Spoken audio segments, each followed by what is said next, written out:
Greetings, everybody. Welcome to the stream. It's great to see all of you again. Apologies for the hiatus. Things are getting back on track slowly, so expect to see a lot more reviews coming up. I missed all of you, though. It's great to see all of you in the chat. Some new people, new faces. Hit the like and subscribe, guys. I know everybody is here. They're excited for Omega Storm. This campaign has gotten a lot of hype. Everybody wants to know what the book is about, and I know that some of you are a bit concerned. We have Student of God. He said, I still haven't received mine yet. I'm going to have to wait to watch this. And he's got a droopy eye face. Well, don't worry. Most of the review will be spoiler free. But since the book is going out, we might get into some spoilers towards the end. So maybe just tune in for a bit of the beginning, get some takes, then tune out, and then come back for the Malin interview. That happens in about an hour. So you'll definitely want to check that out. Who else do we have in the chat? We've got Caleb Reynolds. Let's go. So great to see you. John Porton, where did all your recent videos go? I don't know. Better find them, chase them down and bring them home. With all those wayward videos getting away. We've got Survive Infinity 008. He also wants this to get going. We got Oni. We've got a Malin Militia booster. Wolfpack. Lightning Wolfpack. Well, that's a new one. Maybe they can fight the big girthy stallions. That'd be an interesting battle. So have a Malin versus Ethanverse crossover. And who else do we got? We've got Jabba. He hates me. So, of course, everything is right with the world. So, who else do we see? This should be interesting. Yeah, I agree. This should be interesting. So definitely a wide spectrum of takes on this book. Expect everything to be frank, direct, and honest. Nobody here is going to be pulling any punches. I don't have any fanboys, no fangirls on the panel. Everybody is here just to give their frank and honest opinion to the benefit of the creator. Like the whole point is you want to be constructive, you want to be direct, and you want everybody to improve. So we're on the improvement train. Get ready, buckle up. Your conductor's ready to hit the track. Baz is here. He says, hail Zaid. Hail Baz and hail Zaid both. Oh, happy Sunday. Yeah. It is happy so far. Let's see if we can keep it that way. So let's bring on some of the panel. Guys, get ready. I want to take you to a gay bar. I want to take you to a gay bar. Welcome. Welcome to the gay bar. There we go. Thank you. Now we're all set. And to follow that up, we, of course, have the Dark Betrayer. What do you mean follow that up? Why am I following that up? You've got your camera on. You're supposed to be shirtless. No. What a betrayal. I expected this, of course. All right, let's see if we can keep that going then. Hopefully this next person won't disappoint. Where's my intro? Where's my intro vid? I deserve an intro vid. Only people who take their shirts off get intros. Oh, okay. You run the gay bar. Shut up. He's under it. Well, you serve drinks there, so at least I make more than you do. Touche. Well, I know this next person won't disappoint. Shut up, well-read. Oh, I knew it. All right. We got one more try, guys. One more try. Is it gay enough? I want to go to a straight bar. I want to see a couple titties. Don't want to see no wieners. Lame. Is that Matt Barr? It is. What's going on, everybody? I can tell this review is going to be horrible already. Nobody wants to bring the gay, except for J Dollar. Doesn't disappoint. Yes. I'll control them. All right, guys. So since we've already warmed up, everybody's clear. Yeah, they've got their brain cells percolating. What are we talking about today? What's on deck? Somebody do my job for me. What? I know. Hey, let's do a review. What are we Do doing? not leave this stream over. Okay, I shut swear up. to God. Twitless, could you summarize Graveyard Shift supplemental for Omega Storm for us? Oh, is that Give my it. turn? Give us the pitch for it. Okay. I mean, I'll give it a shot. Go for it. Alrighty. 1 second. Before you do, Twitless, why do you sound like you're like 10 miles from your microphone? Because he's getting a script. No, I should be right here. Am I good? No, you're a little low. Yeah. All right. Well, then someone else say something while I figure this out. Let's check out the books. Got Dark Gift here showing off. So the book that we're reviewing today is in the center. It's Omega Storm. How This is closely tied? correct. How closely tied is it to some of the previous issues? You've got 3 and 4 there, collected editions. It pretty much takes place right after 4. Okay. Yeah, like with the whole them getting ready to go take on the alien threat from Graveyard Shift. We're just seeing it from their side, like the lead up, you know. So, because if you remember, there was a character from Omega Storm who joins Graveyard Shift, and you get to see that part of it happen from their end. So, yeah, All right. Am I coming in through? Am I coming in better? way Yes. better. Okay. Yeah. All right. Okay. Okay. Here's my back of the VHS pitch. Still reeling from the loss of his wife, Rick Rogers, better known as Van Guardian, must pick up the pieces of his life and his powers so that he can lead his team, Omega Storm, against alien forces set to conquer the world. But this fight is big enough for even those who are at the top of the Kirby power scale. Come along for a galaxy-spanning adventure that's big enough for John Malin's entire Graveyard Shift universe. But beware of traitors that lurk in the shadows. Georgie Porgy, putting in pie, kissed the girls and made them die. That was You just- horrible. Did you just come up with that? I mean, kind of, sort of. That was better than anything Well Red's ever done. So at least have that. Yeah. There's a lot of touches going on. My today. target is like you went to Blockbuster, you picked up the VHS and read the back. Is that the tone, though? The tone and tenor of the book? Is it essentially just a Blockbuster rental, direct to DVD, one might say? No, I wouldn't say direct to DVD, but it is totally reminiscent. You don't think it's direct to DVD? You think it is? Yeah. I think it's a summer like blockbuster. right up there. Oh, you do? Okay. Yeah. Everyone give their initial There's like a movie impressions where first. this guy is like part tank and part robot, and then there's like a ninja part of it. Like I feel like it's like that level of a movie. I mean, Well- it's got an opening like this. So Yeah.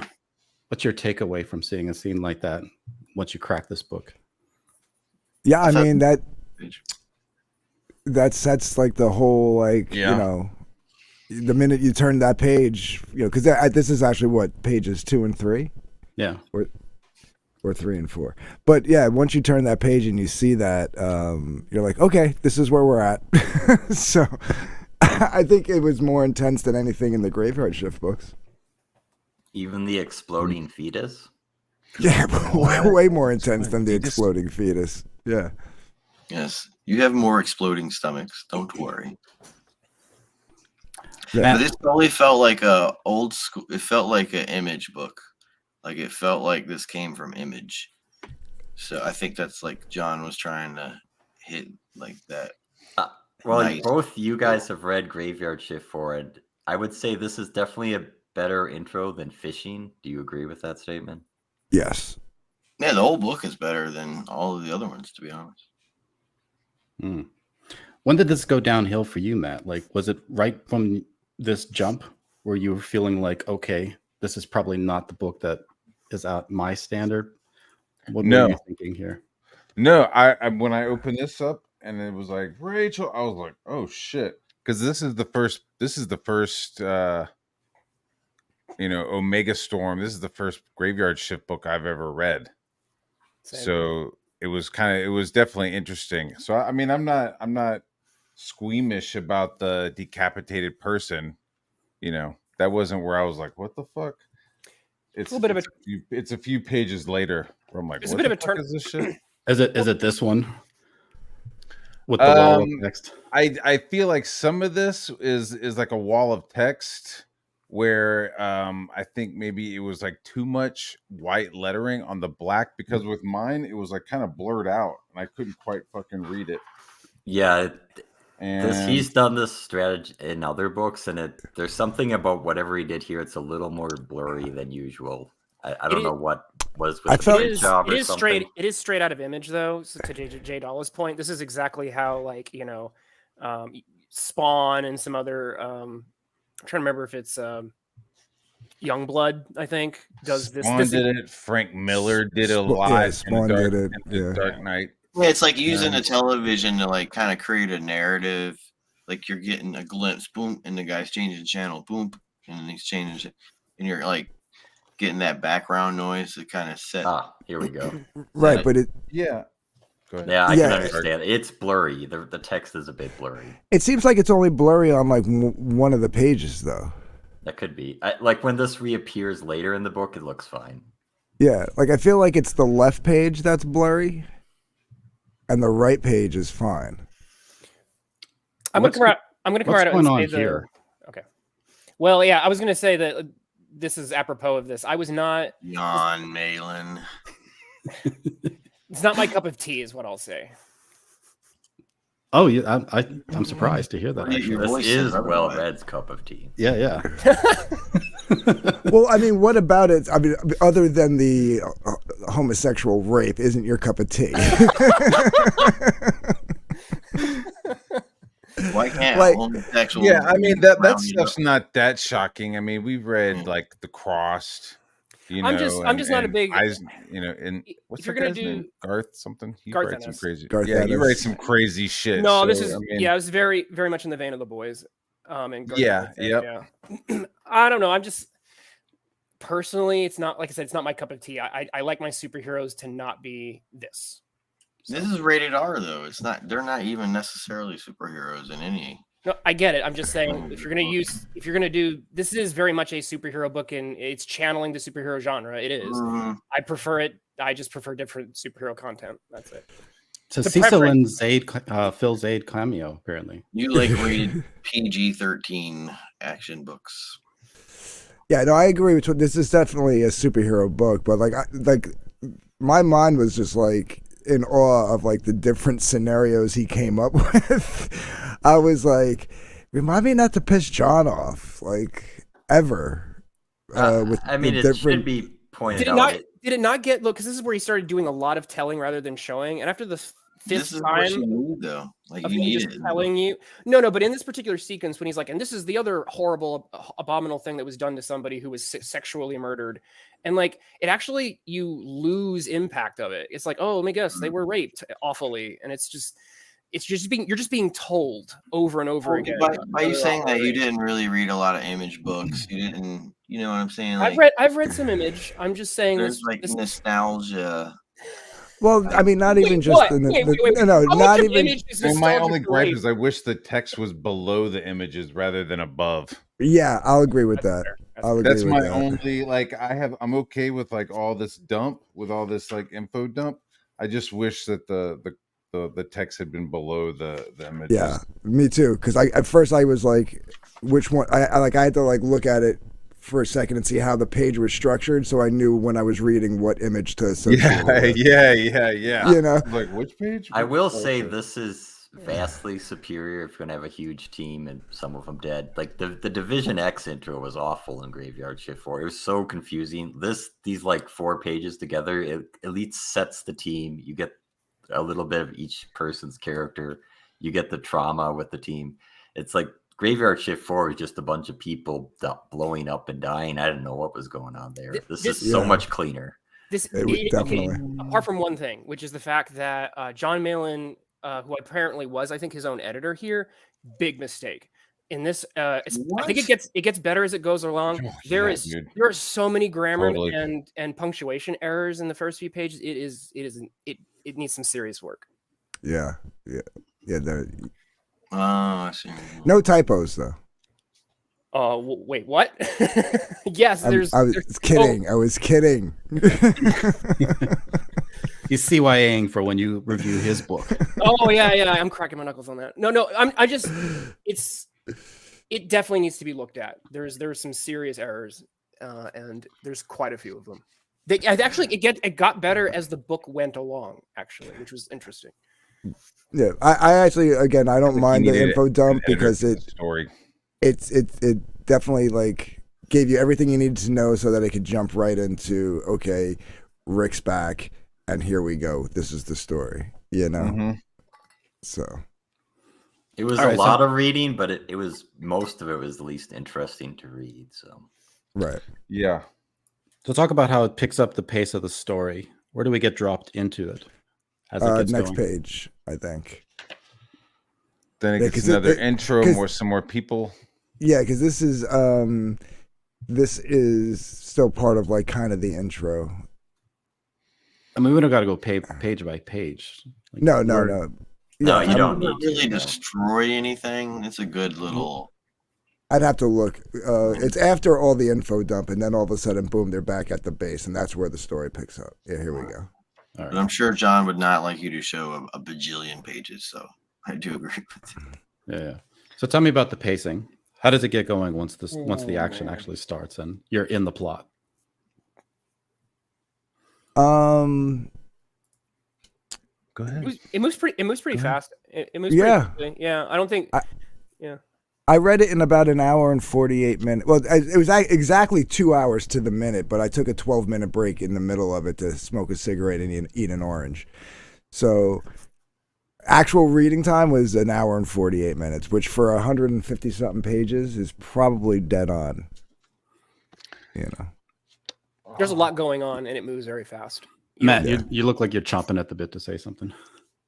It was this dialogue between these two guys fighting was when I was like, I started to get worried.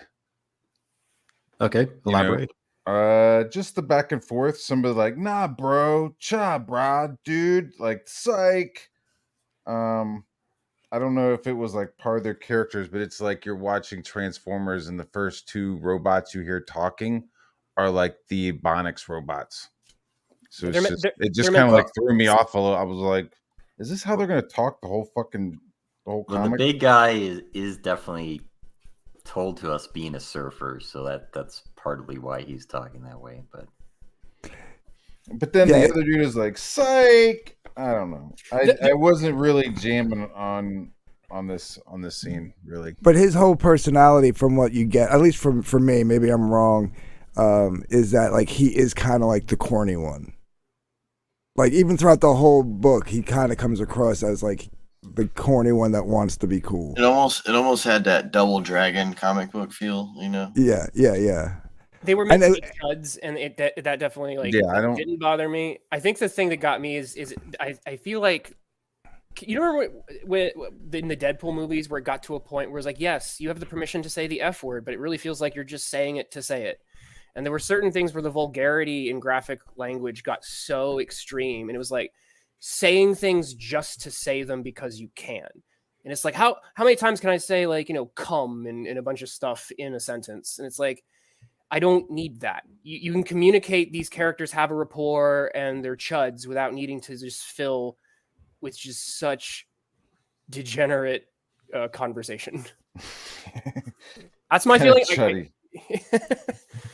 That's how I feel about it. I mean, other people may disagree. So why do you not? Yeah, so what I I'm saying read- is subjective. If I was watching this as a movie, I'd be like, okay, this is a superhero movie. totally. It's kind of like Boys, but as soon as they start talking fucking cho, brah, and the other one's like fucking corny, like you're saying, I don't know. I would be like, Yeah, but it was just those two characters, so that's like their personalities, and each I was character cool with has a it. problem with it, and that's my problem with those two characters, I guess. Right. And for me, it was fun. My issue, actually, as far as a character, and at least it was consistent after the harsh switch, is like the chick that they're fighting over. She shows up, I think, the next page or a page or two later. When she first shows up, she's very like, you almost have like a white queen feel to her. Like she's very stoic until some other dude shows up, and then she becomes Bimbo Barbie.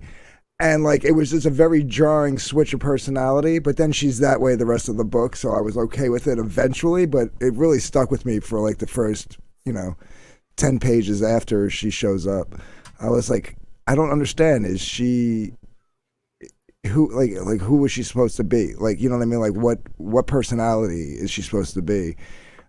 Is she just fawning over this dude, or and it turns out no, she's just that way. But It sounds like characterization is like the issue that a lot of people are taking taking some the of the position on here. Some of the characters are like Van Guardian is actually he was my favorite character, and he's played pretty straight. He's consistent, and he's got a great character arc throughout. I liked him a lot. yeah, So there, and I full disclosure, Which one's the Vanguardian? Not the Russian dude, the fucking main guy. He's our main guy, yeah. But like this book has a lot of characters because it's kind of like that big kind of big universe crossover thing. So there are a lot of characters, and some of them only get a couple of moments really to do much. We have a core team that we're mostly following. I would add to that, if people have read previous Graveyard Shift, this does mostly focus on Omega Storm, which is a blessing, because if you added in the Graveyard Shift and Division X, they come in a little bit at the end, but you would be so confused. It mostly follows the team of Omega Storm, which that's plenty enough as it is. You don't really want to have too much more than that. yeah. I agree with like other than that one like shift, the characters were fine to me. Like I think their character to me development was fine. Rick was probably the best, the one that was done the best. I would say this gold chick is probably the second, because they focus a lot on her and her backstory a little bit as compared to the other characters. You know, it's not like they spend like 10 pages on it or anything, but yeah, there is a little flashback of her. Yeah, her and her doing family. I can't remember if she's doing a whole bunch of thinking or a whole bunch of talking to her. Yeah, to her mom. It was her mother dying with, I presume, her brother being in the room with them. But yeah, I will say, I was like, holy shit, a fucking panel without a whole bunch of. I will say that flashback was fine, but it was placed in a very odd. Yes, yeah. There were points where the flashback started interrupting the action, and I started getting annoyed because I went, "Okay, we're in an action scene. Why do we need to awkwardly cut to 6 weeks ago, 6 months ago? These characters had a conversation." Like right here is probably where you should just put when she's talking to Rick. That's when you do the flashback, I think. But I don't know. And I mean, would a guy really be corny if he had just spent 6 months on a fucking prison torture planet? He seems like he's supposed to be. This is the second or third time after I read it, I was like, this is kind of goofy. Why is he talking goofy? And then I'm reading it and I'm going, oh, this motherfucker was in a hell prison for fucking 6 months, not knowing if he'll ever leave, and he comes back and he's still like goofy. Like, I don't know. That's a fair point. I mean, that's a fair. But I got the vibe that he's supposed to be on the page that you're at right here. We're like, so the chick, the Russian or not Russian, but like the gold skin. She's girl, Spanish, I think, Mexican. Spanish. Maybe. She's like training, and then Rick shows up and is like, "Hey, I'm here to train you," and she's like, "Fuck you! I don't know who you are. Like, you don't know who this guy Rick is. Like, he's not like the premier superhero previous."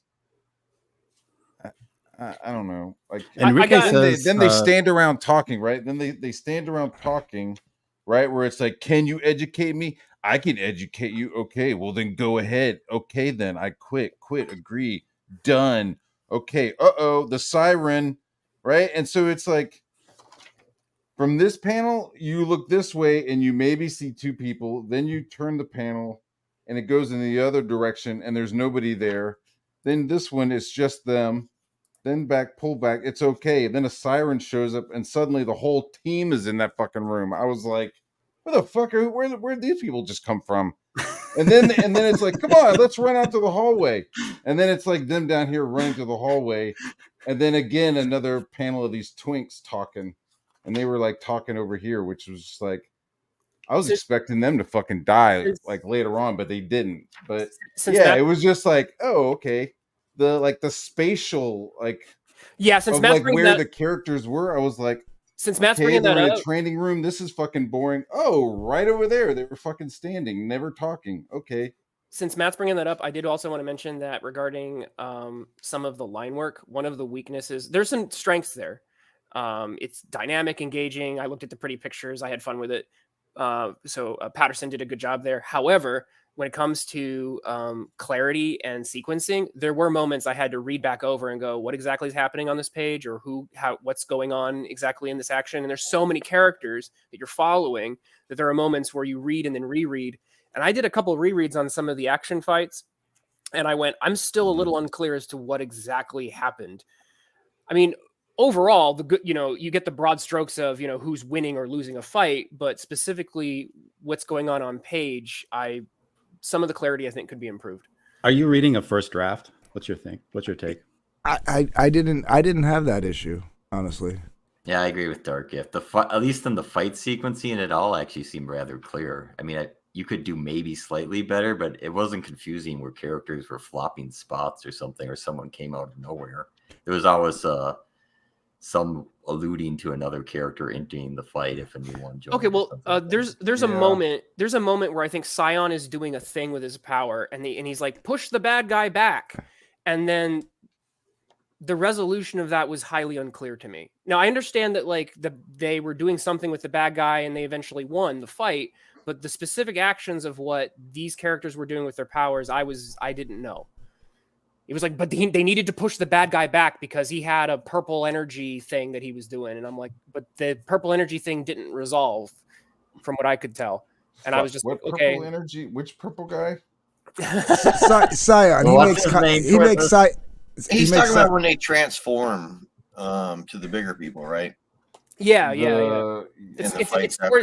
It's towards the end of that particular fight, and they're using the danger room basically. Wait, stop, Twitless. What was the name of the purple guy?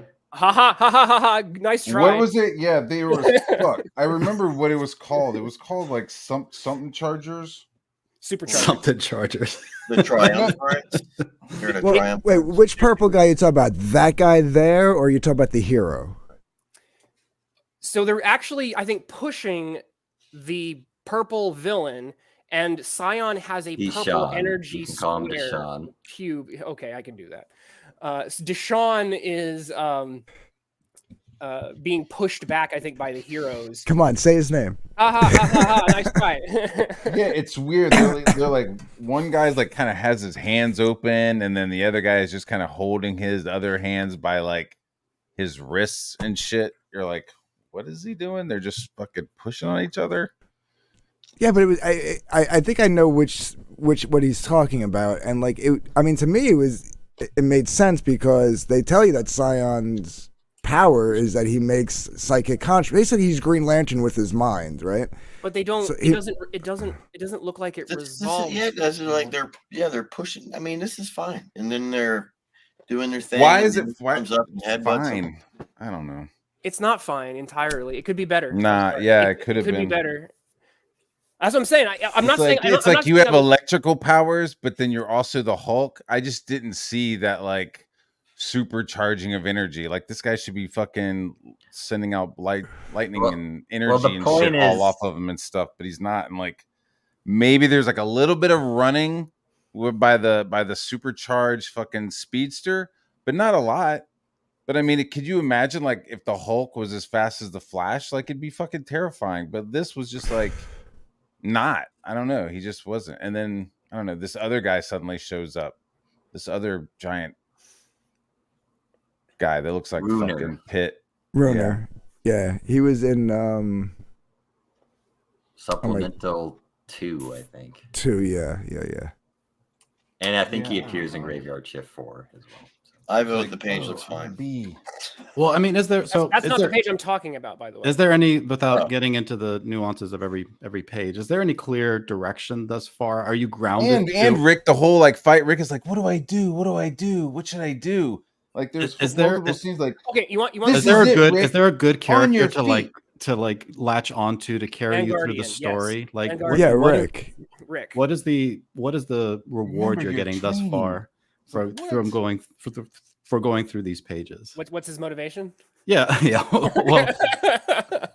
Well, is there payoff? Yes. Not looking at all of the structural issues. Rick's arc, it's pretty straightforward. He has lost a lot. He's lost like his wife. He's lost his powers, and he's lost a bit. He's lost, in a sense, his courage in a way, because he's used to being extremely powerful, like almost Superman kind of level, I think, and he's lost all of that, and now he's being tossed in, into the deep end with basically like super Hulks, and so you get to watch an arc of him, a heroic arc, as he basically has to muster his courage to face down things that are way above him, and then continue to face the trauma that he's basically gone through, and and face off these alien invaders, and take on leadership responsibility. He's got it. Like, the main character was compelling to read. Well, I think also this fight actually worked pretty well, but because you've killed off half the team, and then one of the Asian twins gets killed off in front of you, when Rick goes to save the bad side, the molten metal chick, you actually think he's going to die, because he's powerless, and you see people constantly dying. So when he gets squashed by Deshaun, you think, oh, he's dead. But so then you actually get payoff by actually killing characters when he hasn't died. So, I mean, there was some thought in putting into why you have all these people die right at the start. So then you can have a payoff of him saving someone.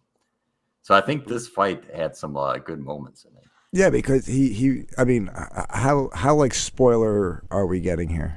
Well, this is the first chapter, so it's not that spoiler. Yeah, it's true. Yeah. So he winds up becoming re-empowered, but with powers he's never had before.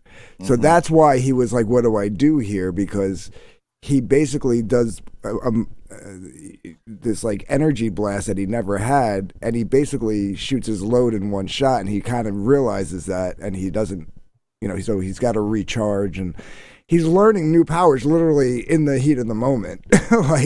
And he actually does a pretty good job of it. You see him, he screws up by shooting his load in one shot, and then like recouping from that. What do you do? Yeah, you're just going to keep what? saying that over and over again.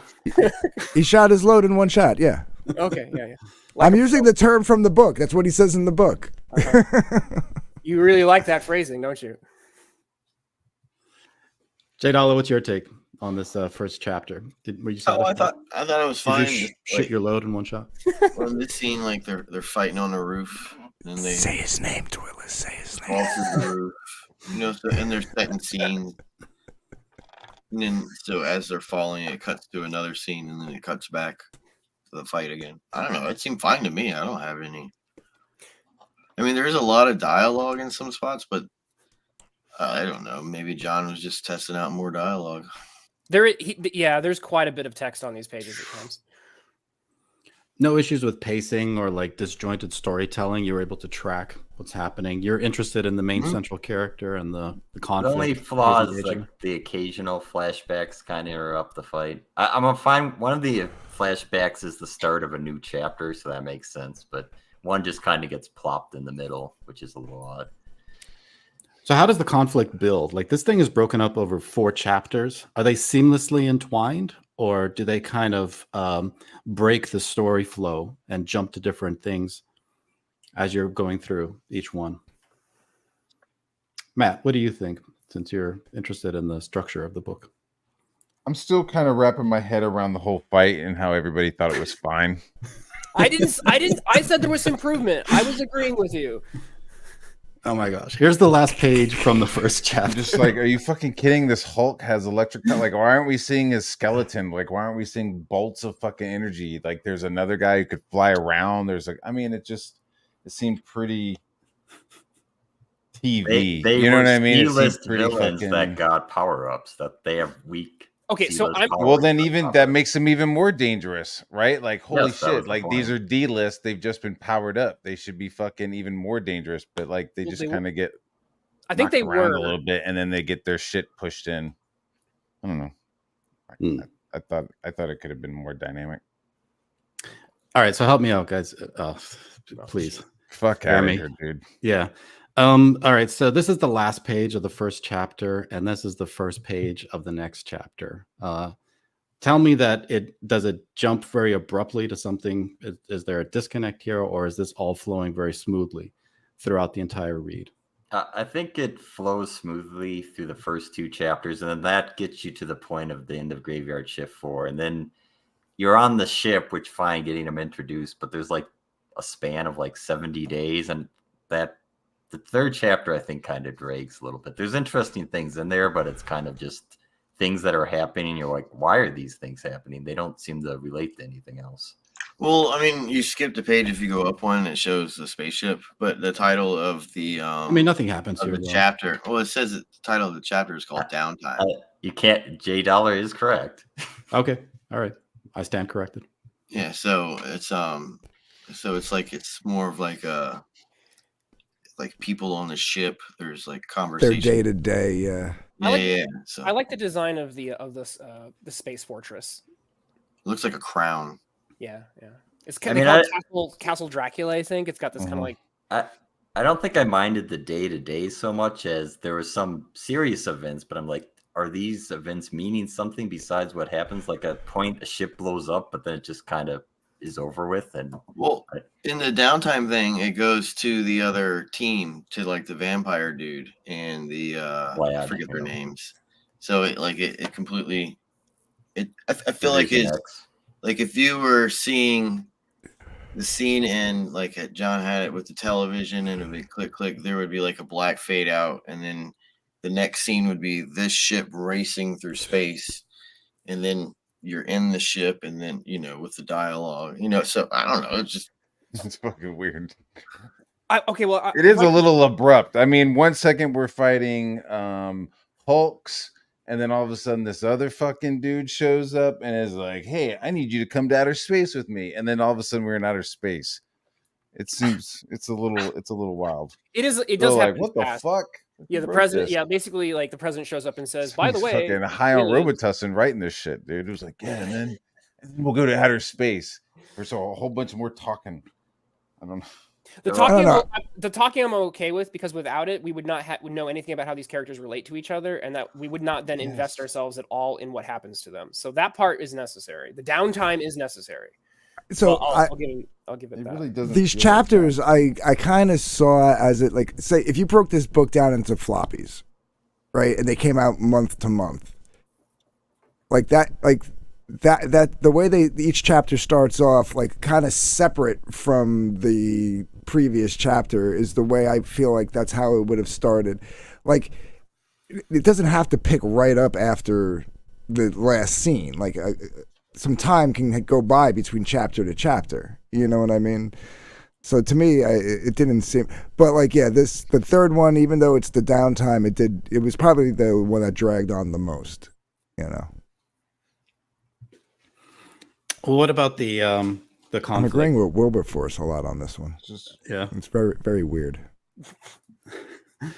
So walk me through how it's building up. What about the villains in the story? Is there urgency and the threat that they have to fight towards the end? Like, what exactly is being set up for us? Well, it's kind of a mystery, right? The whole thing with, like, the Georgie Porgy thing is kind of sitting in the background, but there is like this, like, okay, somebody came and gave these rejects these vials to inject themselves with to supercharge them, and like nobody knows who did it. The Runers here are trying to hunt them down and collect them all, and part of it has to do with where they're going with these aliens. So. Matt, you look at a lot of comic scripts. Did you think that the story here, did it have clever elements to the plot? I thought the idea of doing something with the Hulk juices, I thought that was kind of clever. I just didn't like the execution. The Dracula stuff and the spaceship I thought was kind of interesting, but then I felt like it got bogged down with like how long it's taking them, how the news anchor woman like introduces herself to Rick like twice, but it's like, well, you guys are on the ship, I guess, for like a couple months. Like, how come you don't, like, you'd already know each other? There's like some sort of explosion and she's wearing a mini skirt. She's fine, but there's like bodies and shit being picked up. It was just, I don't know. I felt like, okay, if you're going to go into outer space and go somewhere, I'm okay if you just like shrink it down. Because there was like a lot of other characters. I didn't know who they were. There was like vampire guy. There was some purple guy with lightning bolts on him and shit. And I was just like, who are these fucking people? Oh, that's the Yeah, these are There's a from guy the with a other- sea fucking urchin. patch and shit. I don't know. There's like a lot of talking, but like it wasn't like really. well, explaining who you those said you guys haven't were. read Graveyard Shift before, Right.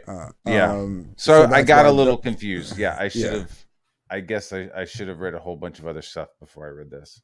You're right. I mean, do you guys who read the other Graveyard Shifts agree? Was it required reading? Yes, definitely. Yeah. Oh wow. It kind of mean, opens up like it doesn't really need required reading, but then once you get into the book, you kind of need to know the other. players. Yeah, because You- all that expo, all that info shit that I like strained to read, like doesn't even seem to really affect the story that I was reading until the very end. It's like, oh, all these people got killed, and then I'm like following Rick, and we're going into outer space. Nobody's really talking. I mean, I don't know. I would say maybe the first 2 chapters you could have read nothing and followed along pretty well. It's once they get onto the ship, it might have been a little jarring if you've never read anything before. I wasn't too. As long as we stuck with the Omega Storm team, I wasn't too lost because there's not too many of them. They're all fairly distinct. So as long as we follow them and then they relate to a couple other side characters from a broader universe, I was okay with that. There were some moments where it started branching out beyond that, and it's like, here's an entirely new team of characters interacting with another entire group of characters I'm not familiar with. That's where I started to get a little bit like I need a guidebook, personally. So if you haven't read it, those would be the moments where you would feel that way. Yeah, I would say that if you haven't read any of the other ones, especially when they introduced Bram, that probably was confusing. Because And then it's like, yeah, even if there's like little captions, you know what I mean? I mean, maybe at one point I was like, okay, this weird Frankenstein motherfucker, he's on the blue team. So it's like, okay, there's some dialogue that like lets you know who's who. But like, I would have been okay if it was like Team Blue, and like a little explanation of who's who on which team, Twitless, you can probably give the best overview. It sounds like there's strong core elements to the book, but there's problems in a lot of the external execution aspects. Maybe some pacing, maybe some dialogue, some characterization. Would you find that to be a fair characterization of the work overall? I think characterization is okay. I just don't like where some of the characters go, because I feel like there's a tonal dissonance at the heart of this work. I'll get to that when I get to more of my closing thoughts. But we'd have moments where we get to know our characters, and I'm like, okay, cool, let's dig in. And then it would be just like, let's make a bunch more cum jokes. And then I would start to kind of feel alienated from the work. And then after that, there'd be this very genuine scene with like Rick that's very heartfelt and straight and narrow superhero stuff. And then I was kind of hooked right back in. So I felt myself being drawn in and then pushed away from the work a lot. That's kind of my overall reading experience, being drawn in and then pushed away. J Dollar, you're unmuted. Do you agree? Well, the story downtime felt like you could have taken out maybe a page or two to like, I don't know, but could you really have done that? Because I don't know John's direction with. So it did feel long in some respects, but going into the next chapters, it's like completely, it's action packed almost the whole time to the end. They're like, it's after the space journey is done and you've found your, I don't know. It's, I think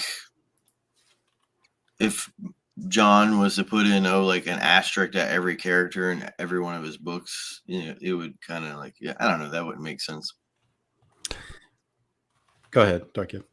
No, well, I mean, I don't think that's what Matt was saying. I think what like sometimes you get like a couple of panels of like here's blue team, and then you have like but there'll be like a panel and it'll actually show like the characters with a little blurb next to them or whatever. Yeah, that would have been cool to do like a 2-page spread, like like that they did with the scene X-Men, in fucking in one of the X-Men Sicario. books. You know, that first Sicario movie where like Oh, they're kind yeah, of yeah, getting yeah. ready for the operation, and it's like, hey, sheriff's over there, you got your shit? Okay. How about you Delta boys? You okay? All right, don't forget, you know what I mean? Like all the different groups are kind of like chit-chatting, you know what I mean? That would have been kind of cool to like Yeah.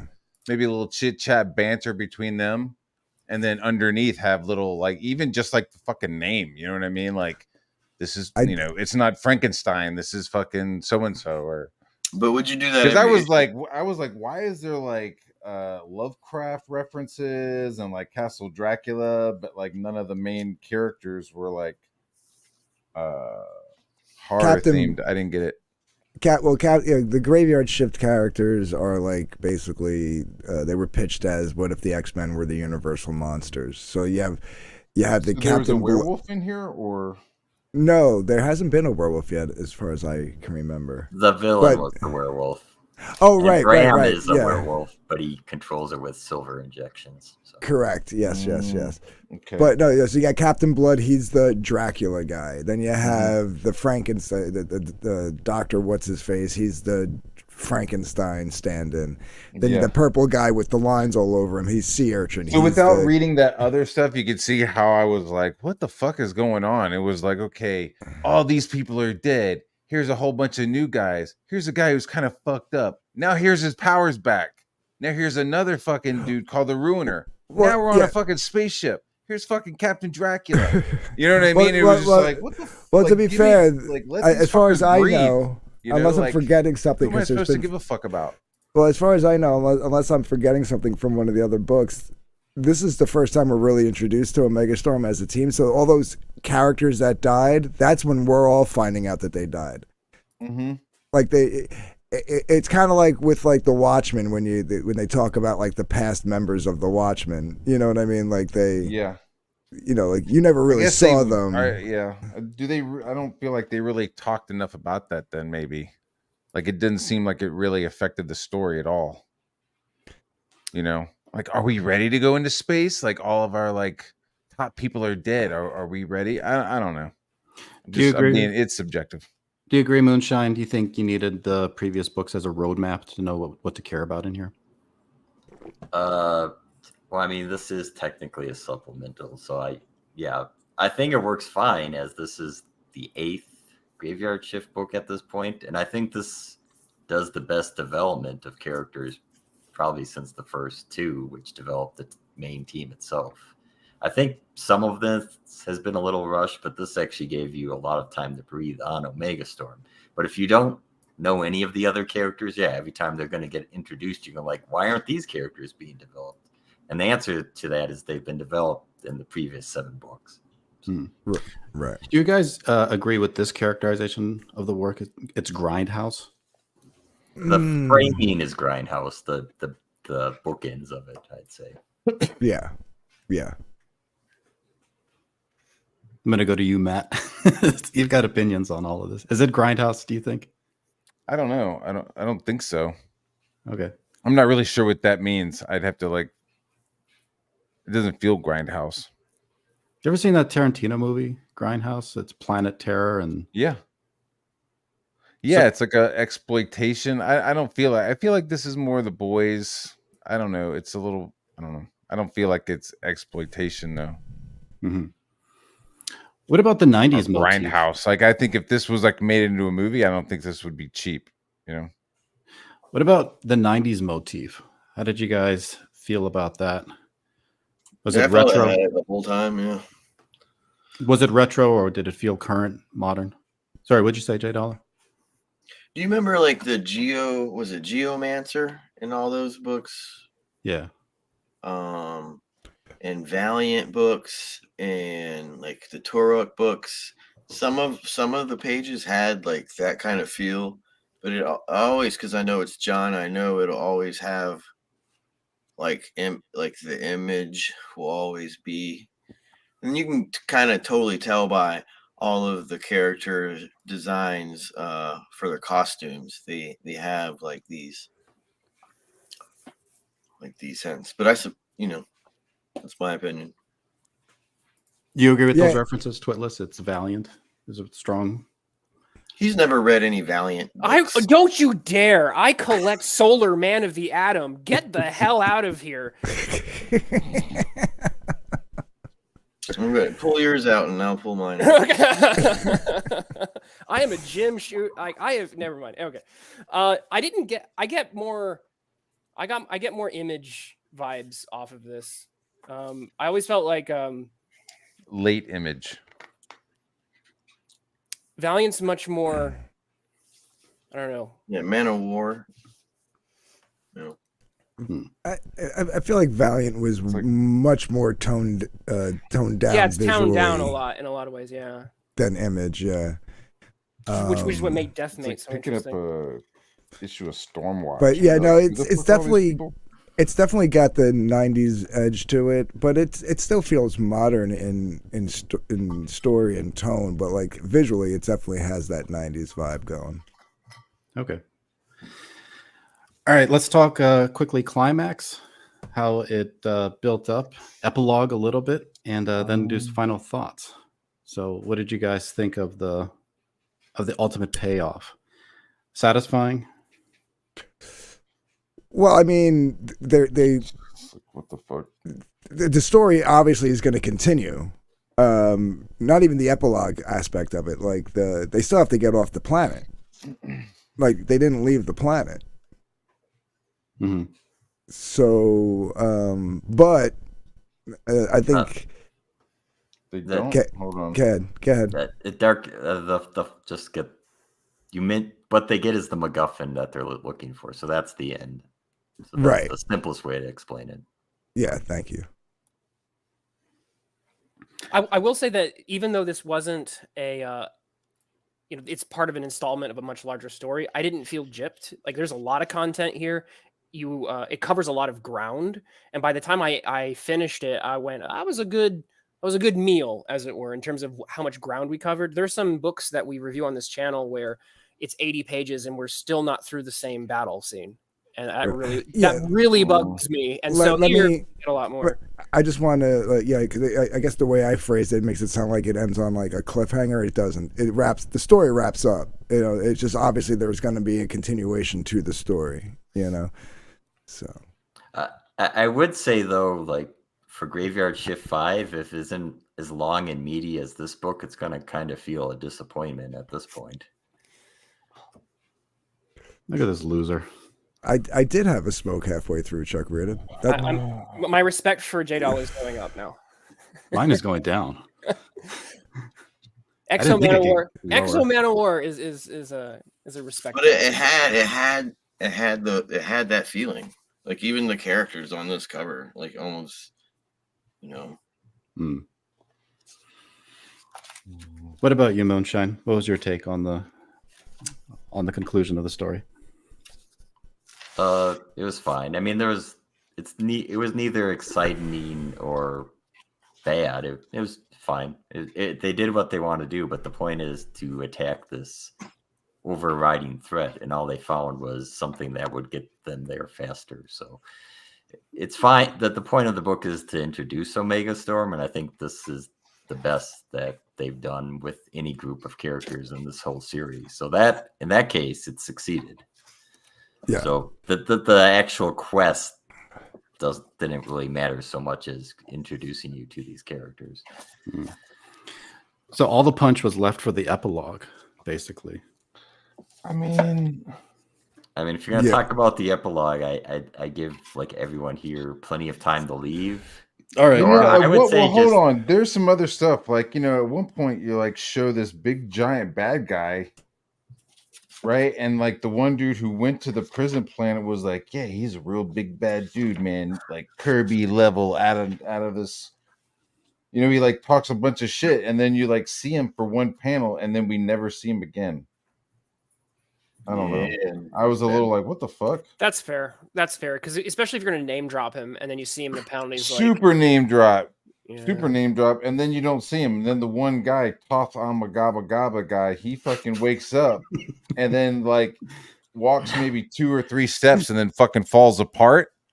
So it's just like, so what are we fighting? Oh, we're just fighting more Hulks that are like just looking like Hulks. They're not really like fucking flexing Hulk powers. Really, they're just like somebody just wants to draw Hulks. So we got a fucking green MacGuffin, right? We got the green laser disc, right, which is just getting flung around, and then all of a sudden the black kid fucking grabs it.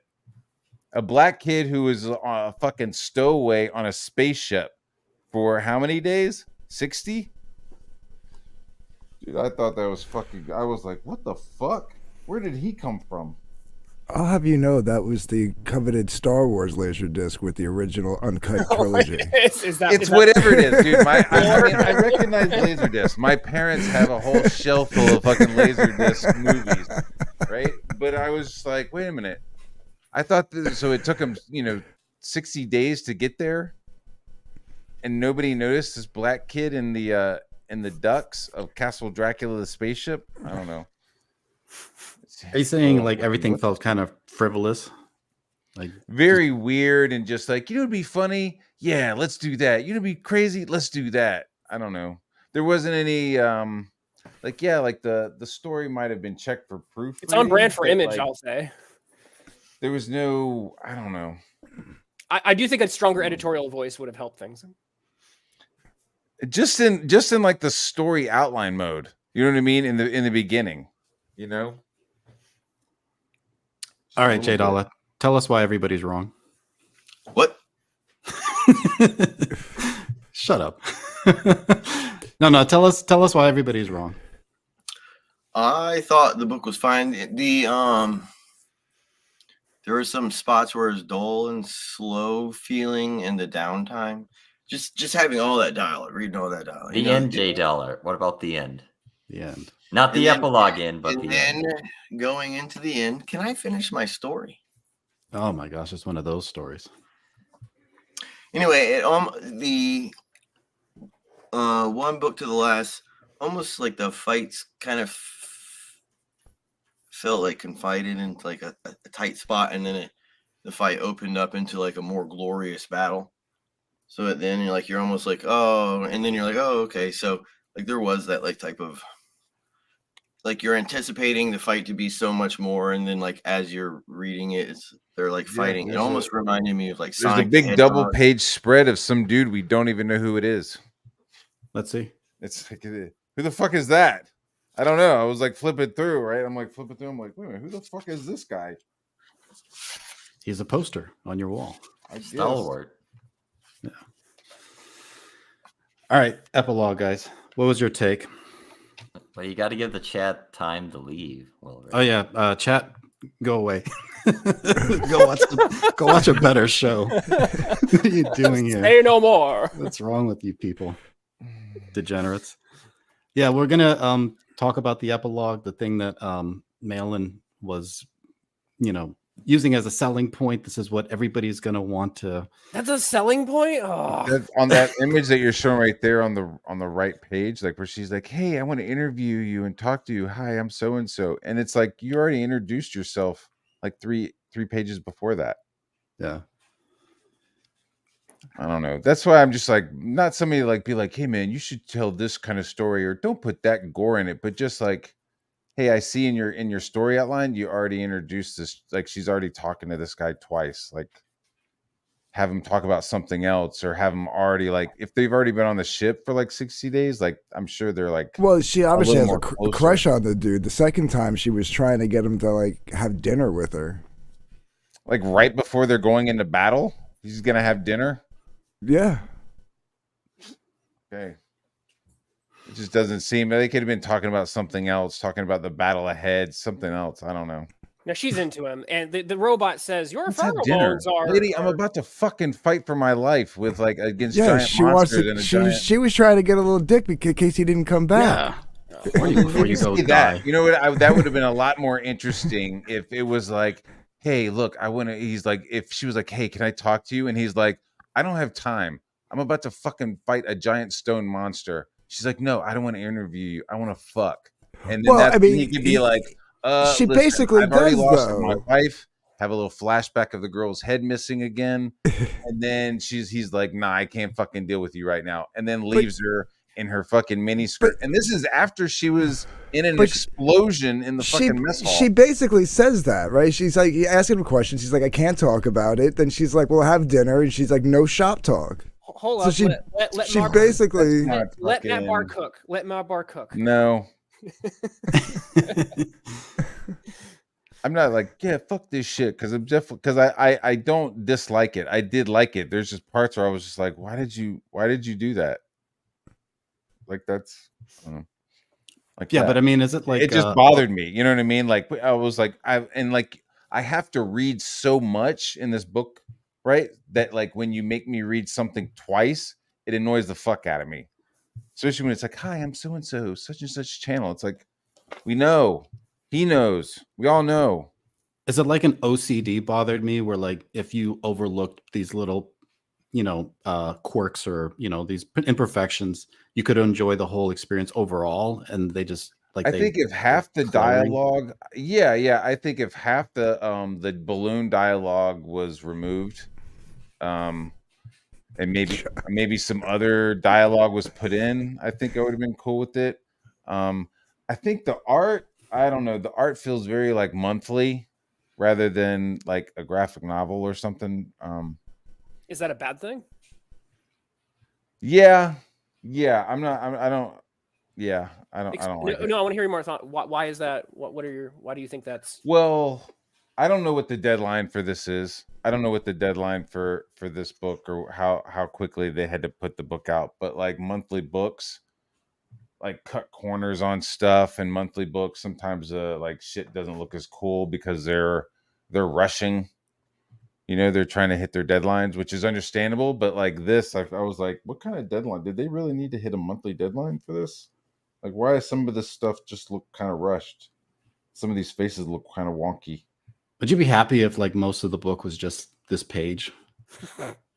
I thought that's fine. Yeah, I got no problem with any of the fucking booty stuff, and it's like the girl in gold, the Wetworks girl. Yeah, you like the fan service. It's fine, but like her nipples would have been hanging out like this whole fucking show, with that one scene where it's so far back on the all of them, and I wouldn't have had a problem if she had her nipples out and she like used them to cut glass and shit. You know what I mean? Like, I wouldn't fine with that, but it's like I look at those spaceships. My new I'm fetish. like, man, those spaceships look kind of fucking look a little wonky. So like at one point, like where I'm like, man, the fucking fight should have been a lot cooler. So like Ruiner is fighting the guy who's Speed and like kind of cracks him in the stomach, maybe with the weights. I mean, if he's like the speedster, it would have been cooler if the runner had like broken his legs to make him not run. You know what I mean? And like visibly like fucking maybe even rip the legs off of the guy. You know what I'm saying? Like, I don't know. Instead, it just looks like people are holding hands again. It's like more of the same fucking shot. I don't know. Can we talk about the epilogue now? Yeah. Sorry. Yeah, we gave everybody enough time. Yeah. So. Moving on. My bad. All right. What was your take, guys? Did it have the impact that you were hoping it would, or was it? What was your initial reaction to reading it? It was the epilogue. Yeah. My jaw dropped. Okay. Yeah, I was like, okay, didn't see that coming. So, literally, you were shocked. Yeah. You're shocked by what? I don't know. What are you shocked by? The epilogue, J Dollar. I wish there was more. The last 2 pages. I wish there was more like sound effects and shit. You know what I mean? Because at some point, it's like, did you need the sound effects? Well, I don't know. I'm just saying, be consistent. You know what I mean? That was one of my things. It was like in one shot, you got like really cool sound effects being like inside the design of the page, like whoosh. That was fucking dope. But then like a tower exploding, there's like no sound from the tower. But then somebody else will go beep boop boop boop boop, right? And then in the epilogue, like, would that not be making noise? I mean, would there be like a slurp slop noise? Yeah, like well, I mean, there was like a slurp here and a gag there. Like, is that an angry duck? What is that? What's he doing? Yeah, I felt like I'd seen it before too. Lethal Diva's like that ending's been done before on Doctor Who, but it was done for laughs than horror. Yeah, it was also the opening it was scene done to that movie cold. High Tension. If you guys ever seen the movie, I think it's a French movie called High Tension, and it starts off with a dude catching a I don't want to say because I don't want to spoil for anybody, but Yeah. it's kind of similar. But so I was like, well, who is it? I mean, I was even thinking about who it was who's doing the Well, that's the doing mystery, right? Is it? I mean, it's clear. I think it's somebody on the ship. They've got Well, it's got to be someone higher they've up got because some. they have It's a somebody personal on, room. and Yeah. I think it's somebody. Yeah. It's somebody on the Dracula ship. It's J Dollar. Come on. I would do that. Are they on the ship? Yes, it Yes, says it tells you epilogue. it. Yeah, it Castle tells you. Dracula. It's on So the ship. this person has had the head with them on the journey there, and is now enjoying it on the way back. I think it's that. Well, they're not on the way back because they're only halfway done with their mission. But Twitless, what was your take? Kind of Arousal. No, it was an eye roll. It's another shock value, but like after the opening of the book, where it was just like a whole bunch of in textual form, just listing of here's how this person was violently murder raped. It was just, and it just, I don't know. It reminded me of Garth Ennis and the Boys, and I hate Garth Ennis and the Boys, so it wasn't the part I liked was who it was dedicated to. That made me chuckle. The dedication made me laugh because it's like the whole epilogue is a troll to troll some of our common, this is the best comment so far. Velnet says, why are you reviewing anything other than how on time this book was? Isn't that the new norm? Hashtag not allowed to ask your favorite part. Oh, is it J-Man? Maybe it is J-Man. Phil's got it. Yeah. I'm going to throw it. I think it's Bram. I thought it was the guy in the red suit. I think that's too obvious. No, Yeah, I think that might be too obvious. And I don't think he have a private room either. So I think it's Chris. I think it's J Dollar. Wait. You think it's who? Chris? Mm-hmm. well, if the The art's electric not- guy, right? I think there might be a clue in the hairstyle, unless that's a red herring. there could be body hair clues. Yeah. Yeah, I mean, I know. I think I know where you're leading, Twillis, and I thought the same thing. But again, that to me is just like the Russian dude. It might be too obvious. If we're thinking the same thing. Moonshine, your initial reaction? I immediately thought of Reanimator. It's just to reverse the body and the head. So. Okay. All right, guys. Yeah, I'm a horror movie fan, so like to me, like that was just like, yeah, I was like, I okay. wouldn't be surprised if Malin was inspired by Reanimator. He likes kind of those old movie. Dude, you should stuff. look up High Tension. The beginning of High Tension is pretty gnarly, and it's got something similar to that. Like a guy is just on the side of the road in his Jeep or his truck or whatever, and he's just like doing whatever with the thing, and then when he's done, he just like throws it out of the window, and when it falls in the mud, you like see what he's been doing. It's fucking gnarly. But Final thoughts, guys? Let's go with J Dollar. I thought it was a much better book than the previous one that had the multiple artists. I like the way the style was. I like the old type of feel, the Image style feel, the Valiant style feel. I liked that premise. That's what I felt when I was reading it. There was some dry spots, but overall it's fine. It's a good book. We didn't talk a lot about the art. Did you guys think it was pretty good overall? Yeah, I I think didn't think it was consistent. There were some loose pages for sure. So I don't know. Dark Betrayer, what was your take?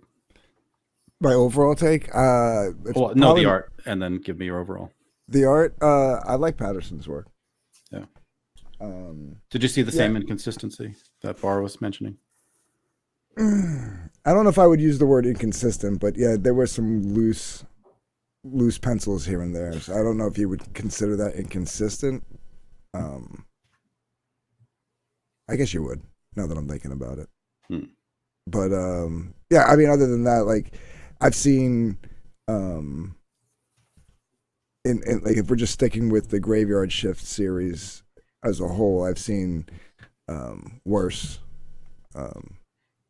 So overall, this is my favorite book in the series so far. I'm gonna be honest. Okay, cool. Any details you want to elaborate? What'd you like about it, especially compared to some of the other issues? I mean, regardless of the gore factor, I do kind of like the lingering subplot mystery of what's going on with who's killing all these people. I mean, that's the first thing that I was hooked into. I even like the fact that like where did Rick get these new powers from? Like, how'd that happen? I want to kind of know that. Like, I think I just like the characters better. Yeah. And are they written a little bit more interestingly, or what is your take there? No, I think all the characters in this universe are interesting. I think they were just written better for their first appearance as compared to the other ones. Mm. Cool. Like I got more interested in like the main core Graveyard Shift team as the books went because they got written better over time. You know what I mean? Mm-hmm. Whereas I think these guys were written pretty well right from jump. Twitless, what's your final take? My impression is that as John Malin develops his authorial voice, he seems to be at a crossroads. Do you commit to subverting superheroes like Garth Ennis does in The Boys, or do you at heart want to simply tell traditional-ish superhero stories with maybe a little edge? Omega Storm seems to be at odds with itself at times. There are times where it wants to be a tale right out of classic Marvel, where the hero questions himself while he ponders how to use his superpowers. At other times, it wants to be a vulgar takedown of the genre, it seems, where the characters are kind of shallow and just kind of like backbiting each other, where it kind of shows that the heroes are just kind of crap. There's a war between optimism and pessimism here, and it does distract you if you are looking for one or the other. From our part, I enjoyed the book when it had characters thinking about their situations, their powers, growing as people, and facing their demons, basically being superheroes.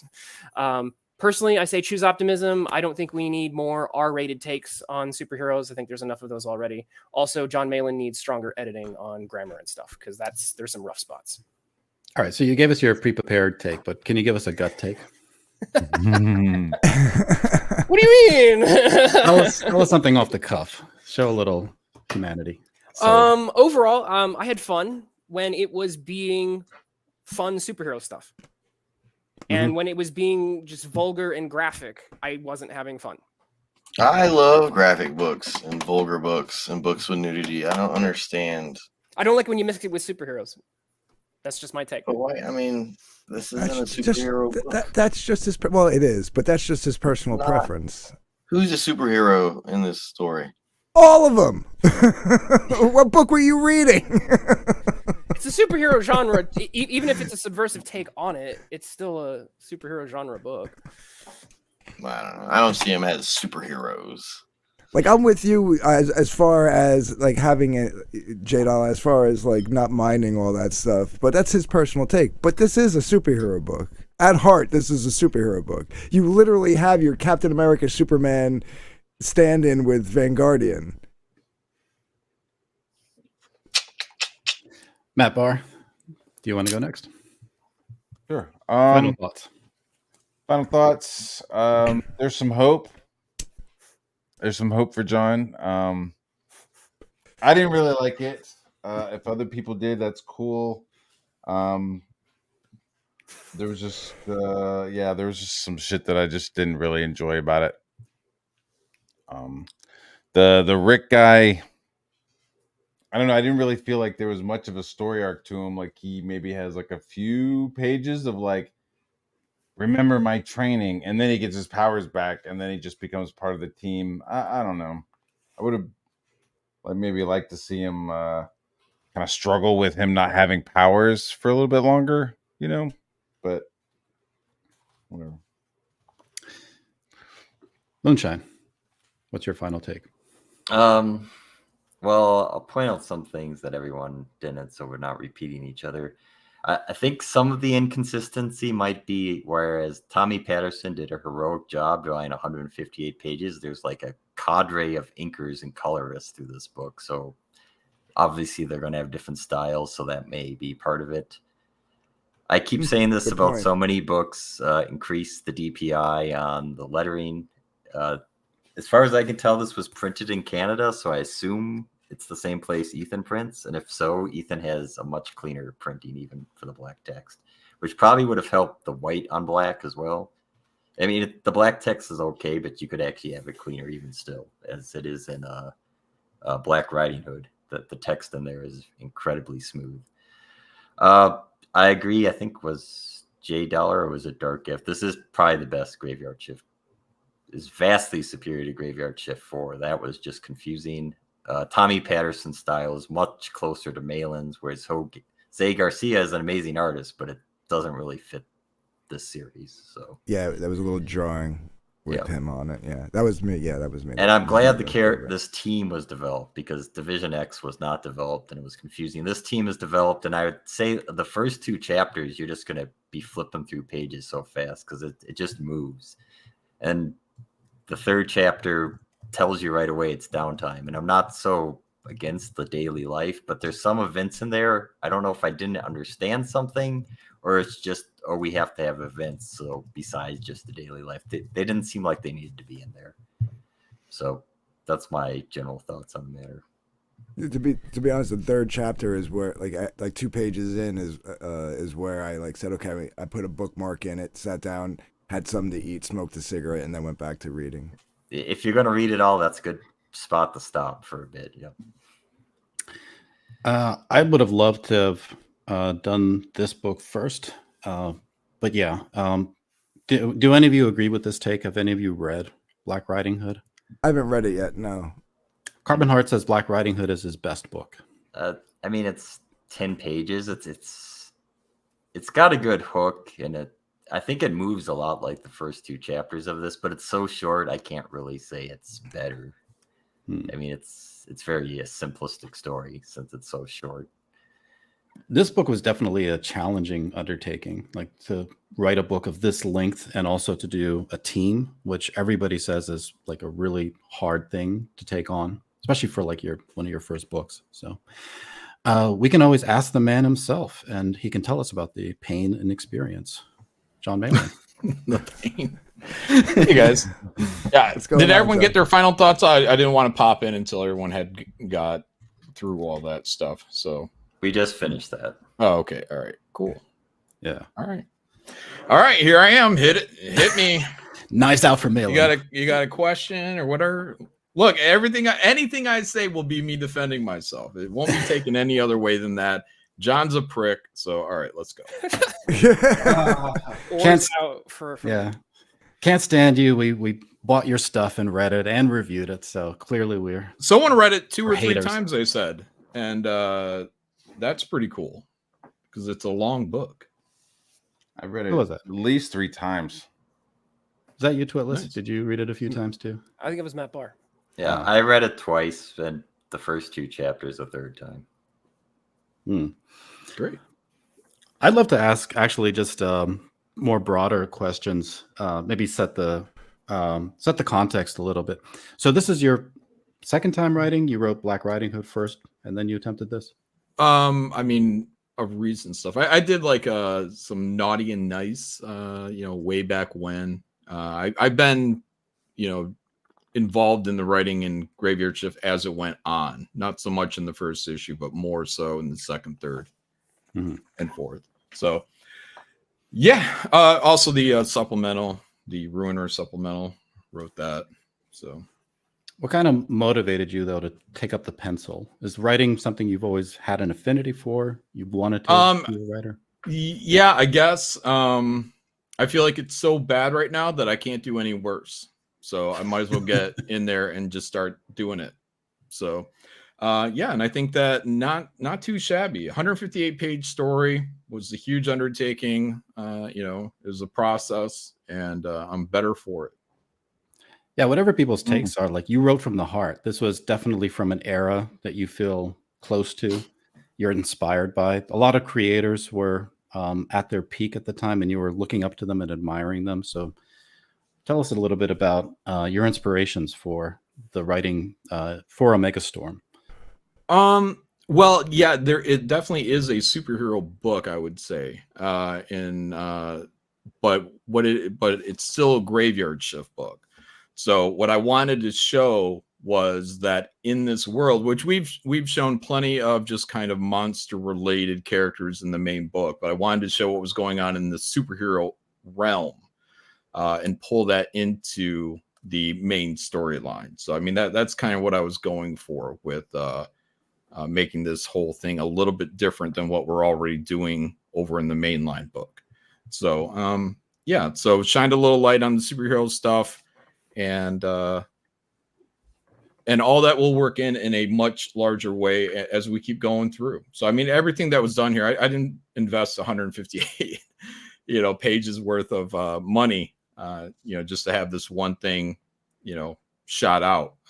There is the big showdown with the main guy, so people that wanted that showdown, it's already drawn. It's about a 20-page scene, I believe, and that'll be the opener to Graveyard Shift Volume 5. So we pick up exactly, literally, next page of where that story left off. So plenty more to show on that, and then more of the trip.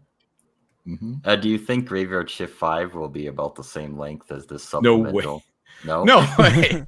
I will never, ever, ever involve people in a 158-page project again. No way. I mean, that's the worst. It would, so many people with all their different problems and personalities. No way.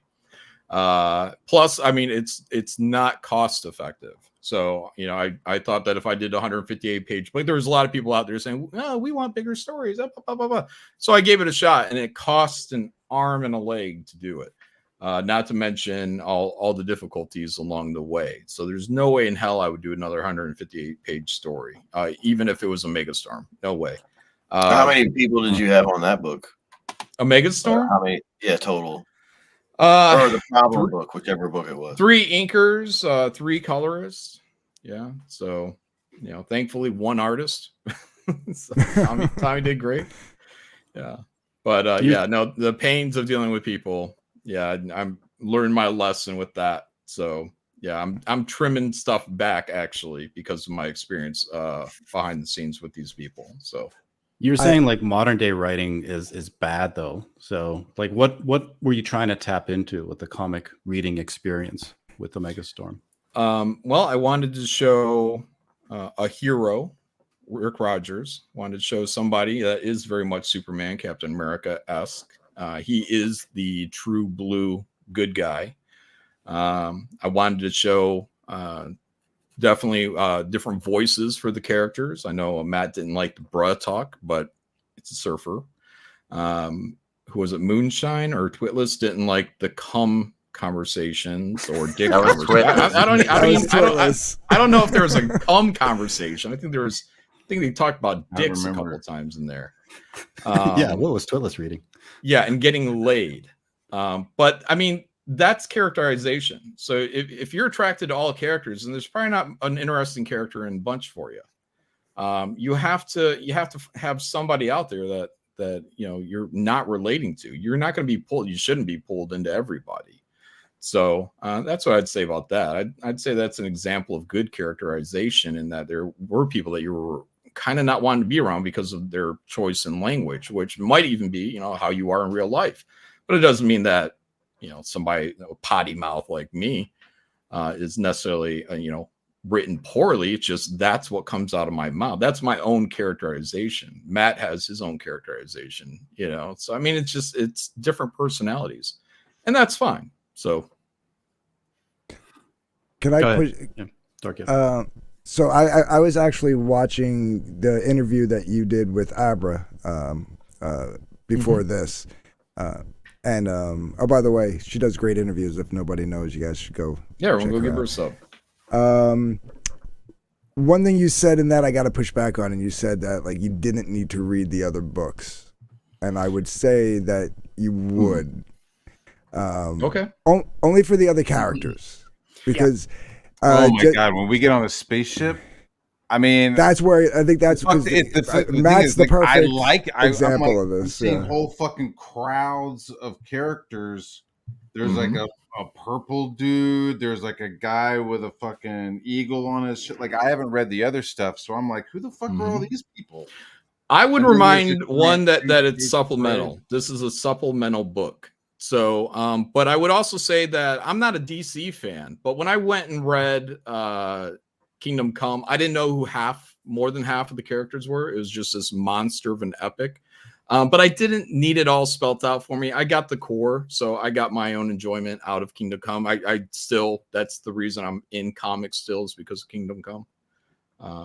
That book, and I'm not even a DC fan, but I got enough. I have enough information about what it was, and I would say with the Megastorm, you get enough information with the main cast to carry you through any questions that you have with the other guys. There's very little you need. I believe that you need to know about anybody else through there, other than the fact that Vladimir Blood is the captain of the ship, and he's kind of orchestrating that there's going to be another mission.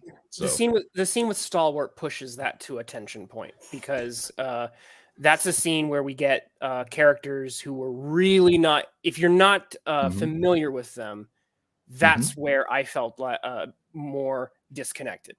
Everything else, that's really the closest to an introduction scene with Stalwart. So there isn't much that you really should get from him, other than I think in Volume 4 we showed that he was released from prison. But he is set up earlier in the dialogue in that Omega Storm locked him up.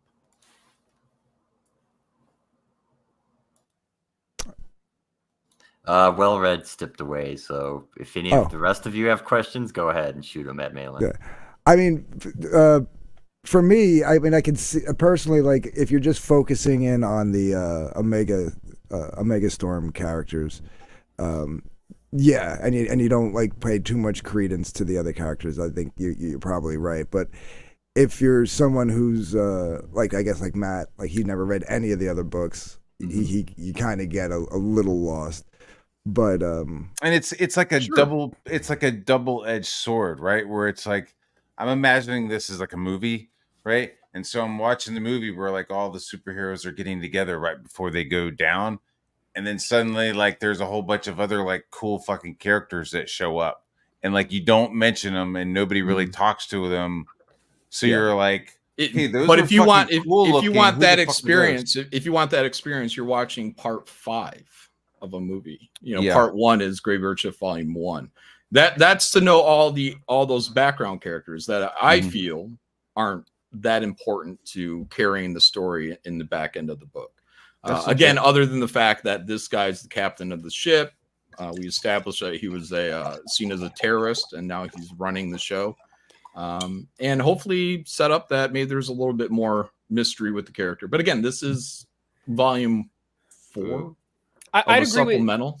And I would say Volume 5 of a movie at best. Yeah, I'd agree with what you were saying, John, about most of the book. Like I said, I think there was 1 or 2 scenes, the stalwart scene being one of them, where I felt like I was being pulled a little bit further than I was comfortable. Yeah, that's set up for stuff later on down the road when we get back into the main book. But this is my favorite book out of the whole series so far. Great.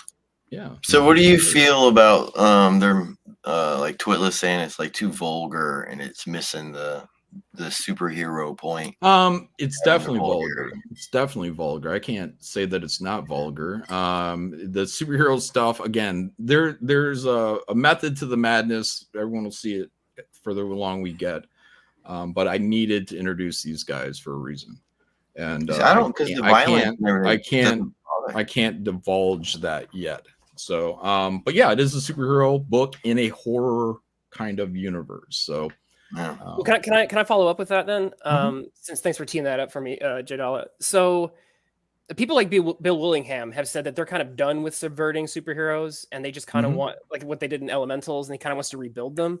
So, what is your thinking for the superhero genre and where it should go regarding tone and content? Because the issue that I was having with Omega Storm was that there were parts of the book that read straight like Peter Parker having, I love that you did thought balloons, that was a classic throwback Mm. to when Peter Parker would think about what he was doing and his insecurities and how he's using his powers. I love that. That pulls me into classic superhero mode. And then there's cum joke. And that kind of Yep. made me go Garth Ennis, deconstructive mode. And I felt like I was being pulled in and pushed away. So take us through your thought process. I think you should write characters.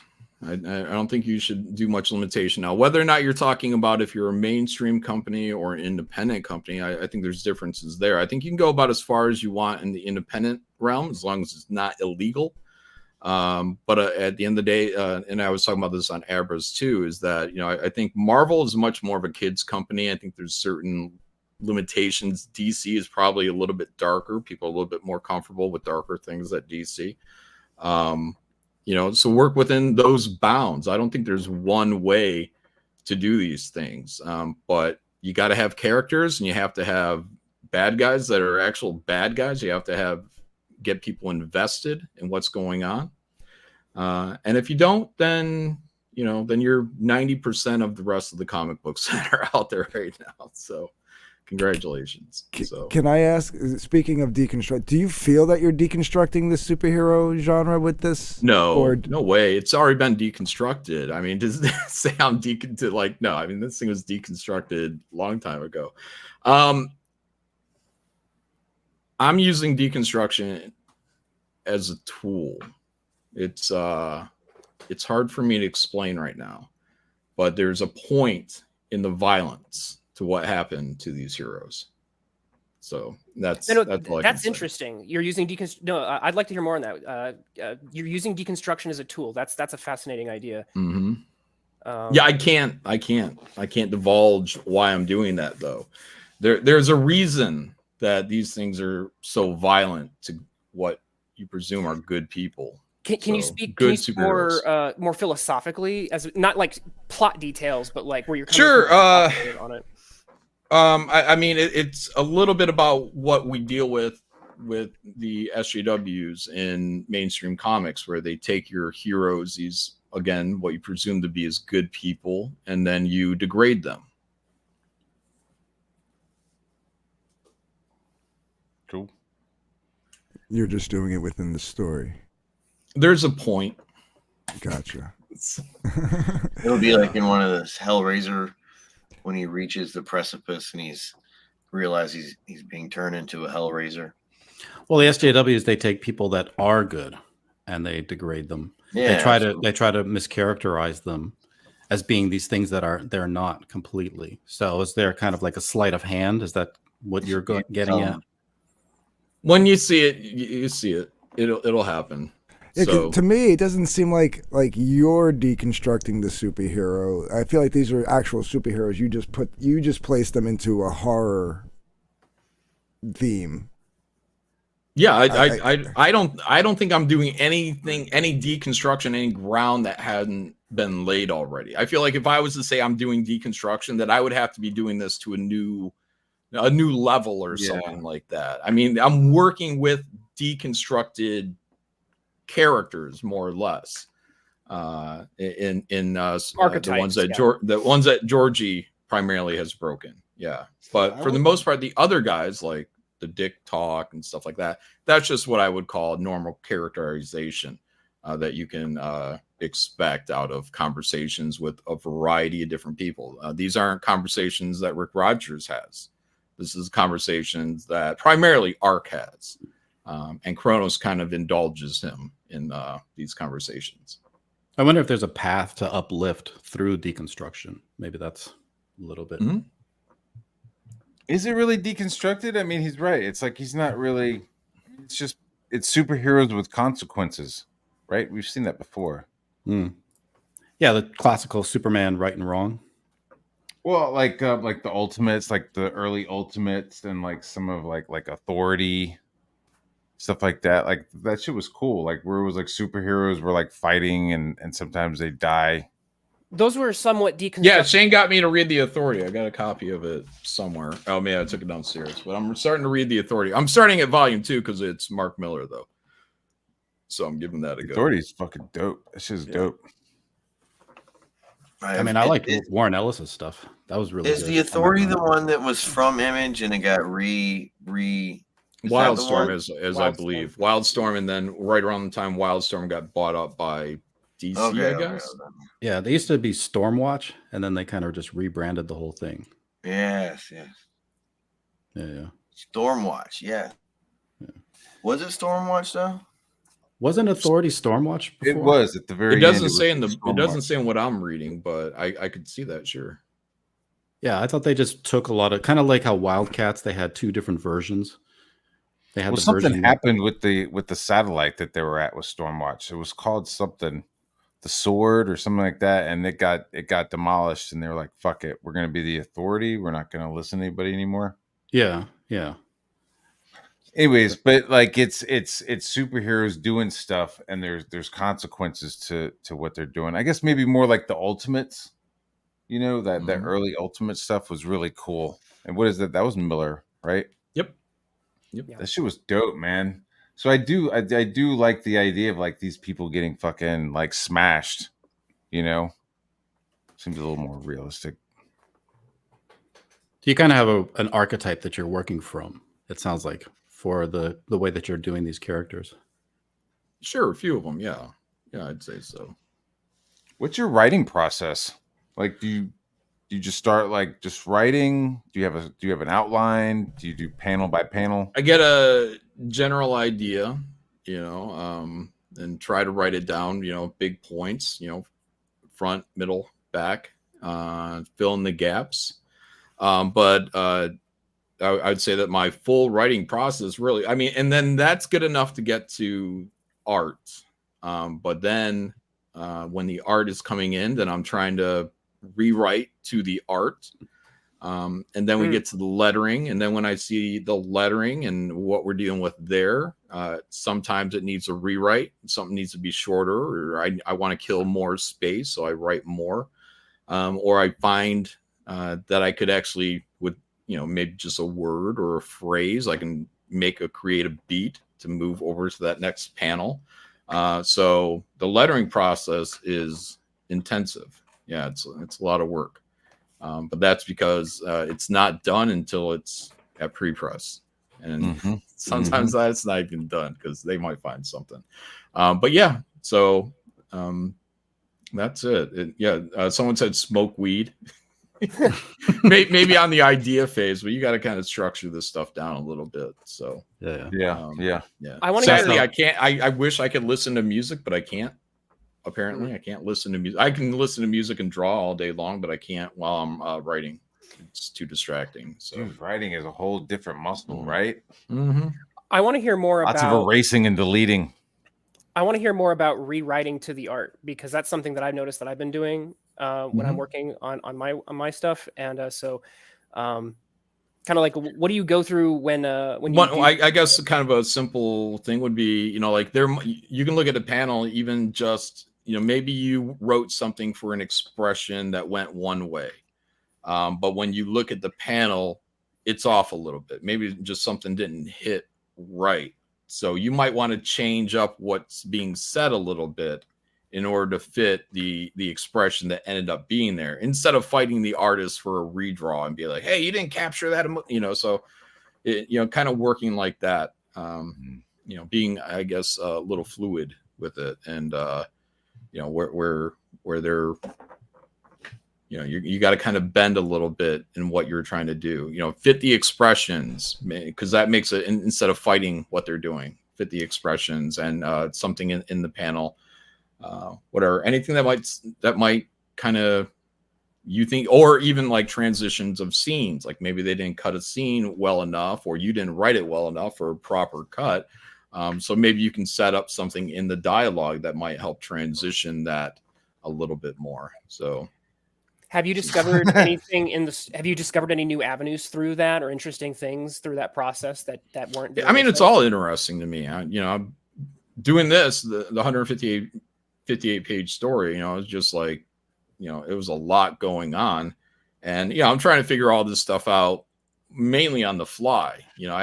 Writing is not something that I went and ever like deep dived on, and comic book writing, I've read plenty of comics, but Have you sought out a mentor?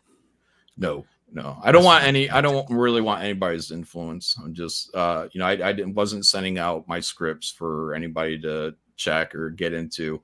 I just didn't want any of that going on. So, and I know people were saying, someone said about getting an editor. I think I did all right.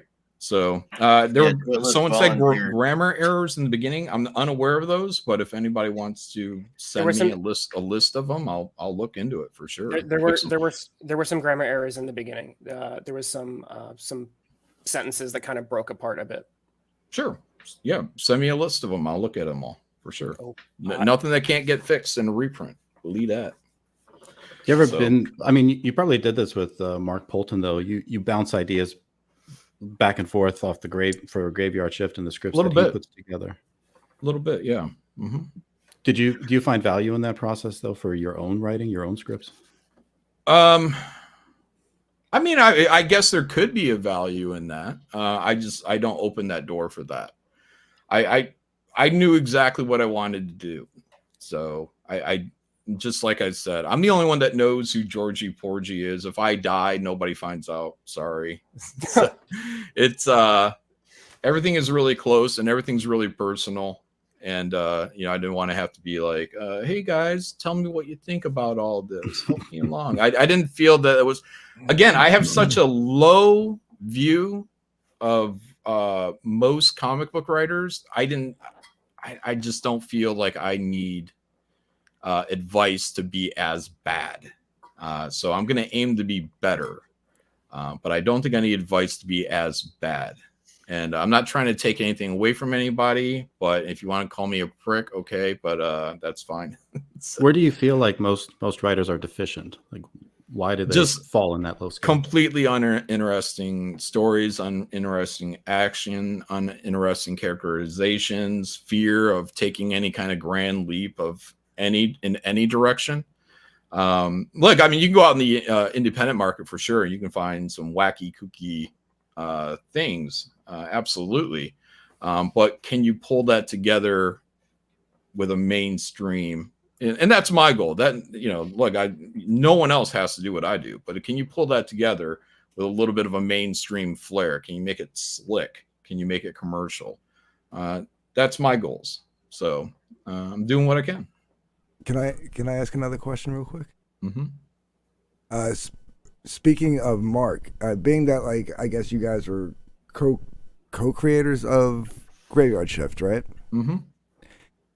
How much input did he have in like this book particularly? That since you were writing Omega Storm, 0. Yeah. Mm-hmm. Like he didn't have anything. No one had input. It's not a Mark thing. It's no one had input. So I wasn't even asking Mark Miller, let alone Mark Polton. Nobody had input. So. No, I think what I meant by like not even like on the writing itself, just like on like the like what to do with the characters. Like he had like no, cool. So it sounds like you have a strong belief in or conviction in this being authentically you and only you. Yeah, I guess. Yeah. Not in the art, Tommy. So. But just in the writing. Like I said, you have to bend. You know what I mean? Like I'm not 100% expecting an artist to be a total slave to my script or anything like that. And like I said, if I see something and it doesn't feel right, then I will change some of the dialogue or whatnot in order to kind of compensate to where that's at. It's not perfect. But like I said, I'm probably about 95% comfortable with, the book. But like I said, there's things where I would go back and I would probably tweak some of them. So, but I'm not going to reveal my weaknesses. So. But if there's grammar issues, by all means, like I'll send them. Yeah, that's fine. Yeah. I had 4 or 5 proofreaders on this book.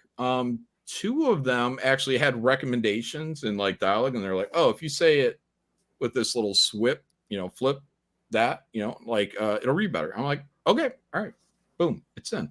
Yeah, I'm not a egomaniac about it. If someone says something's better this way or that way, okay, So, but I'm just not gonna go out there and show my cards to everybody.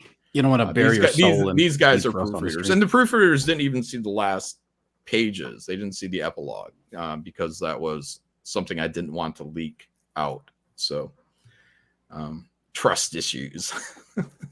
Yeah, it'd be great stream content though if you like let us know all of your imperfections and deficiencies. Just cry it for us. No, people can feel free to criticize, as they go through the book. Hopefully they will. I look forward to it. I appreciate this because everybody had a lot of good points that they were throwing around there.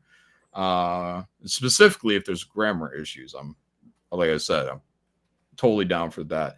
That one page of the news stuff, that was to the best of my knowledge, because I haven't sat down with my pre-press guide, to the best of my knowledge, that's a straight up printer error.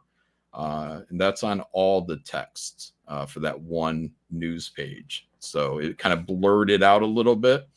And yeah, it bugs the shit out of me. But what am I going to do when I got, 5,000 or what are 2,500, 5,000? I don't know what it was. I don't know what the print run was, but I got a lot of copies. I was like, shit. But it's not worth a reprint. So, but when we go back to press, if there's anything on our end that caused that, and I'll know when I talk to the pre-press guy, we'll take care of that. So, but I'll actually be on a stream with him and we'll have a conversation. So that's why I haven't talked to him about it yet, because once we get to the godlike stuff, we'll have plenty of yak time. So, and the book's already done. How similar is godlike tonally to this work? Not at all. Omega Storm, I think, is kind of my Chris Claremont type storytelling. A lot of talk, thought balloons. And the reason for the thought balloons is when you're dealing with a lot of characters, if I was just doing the captions, it would just get too confusing who's doing what. And the advantage of a thought balloon or that internal monologue is that you can get a character to say things all day long that they would never verbalize. So you get insight into kind of that deeper level of a character quicker. So word balloons are very useful, especially for team books, where godlike is more going to be like narrator driven. There's still going to be text and whatnot. It's going to be much closer to the Red Star. It was inspired by the Red Star. So we're going to have a sort of storyteller going through there as the battles are going on, and the action and the drama. So that's a throwback. It's more like a Red Star's old school. I don't even know if people know that book.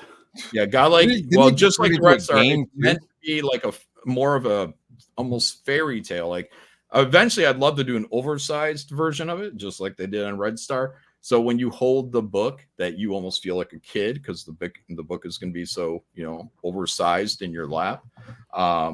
And then we're just going to tell a story, and it's going to be dark, and it's not something that I recommend for Twitless. I think was it Twitless? Yeah, I don't recommend it for Twitless. Here's my thing. I am someone who likes to keep my certain things separate. I read comics with an X all the time. Like I've read Picard, I've read Crumb, I've read plenty of that, and I enjoy some of that. I like to keep my superheroes separate from that. I don't like mixing those. Yeah, but godlike is still a little superhero-y. Okay.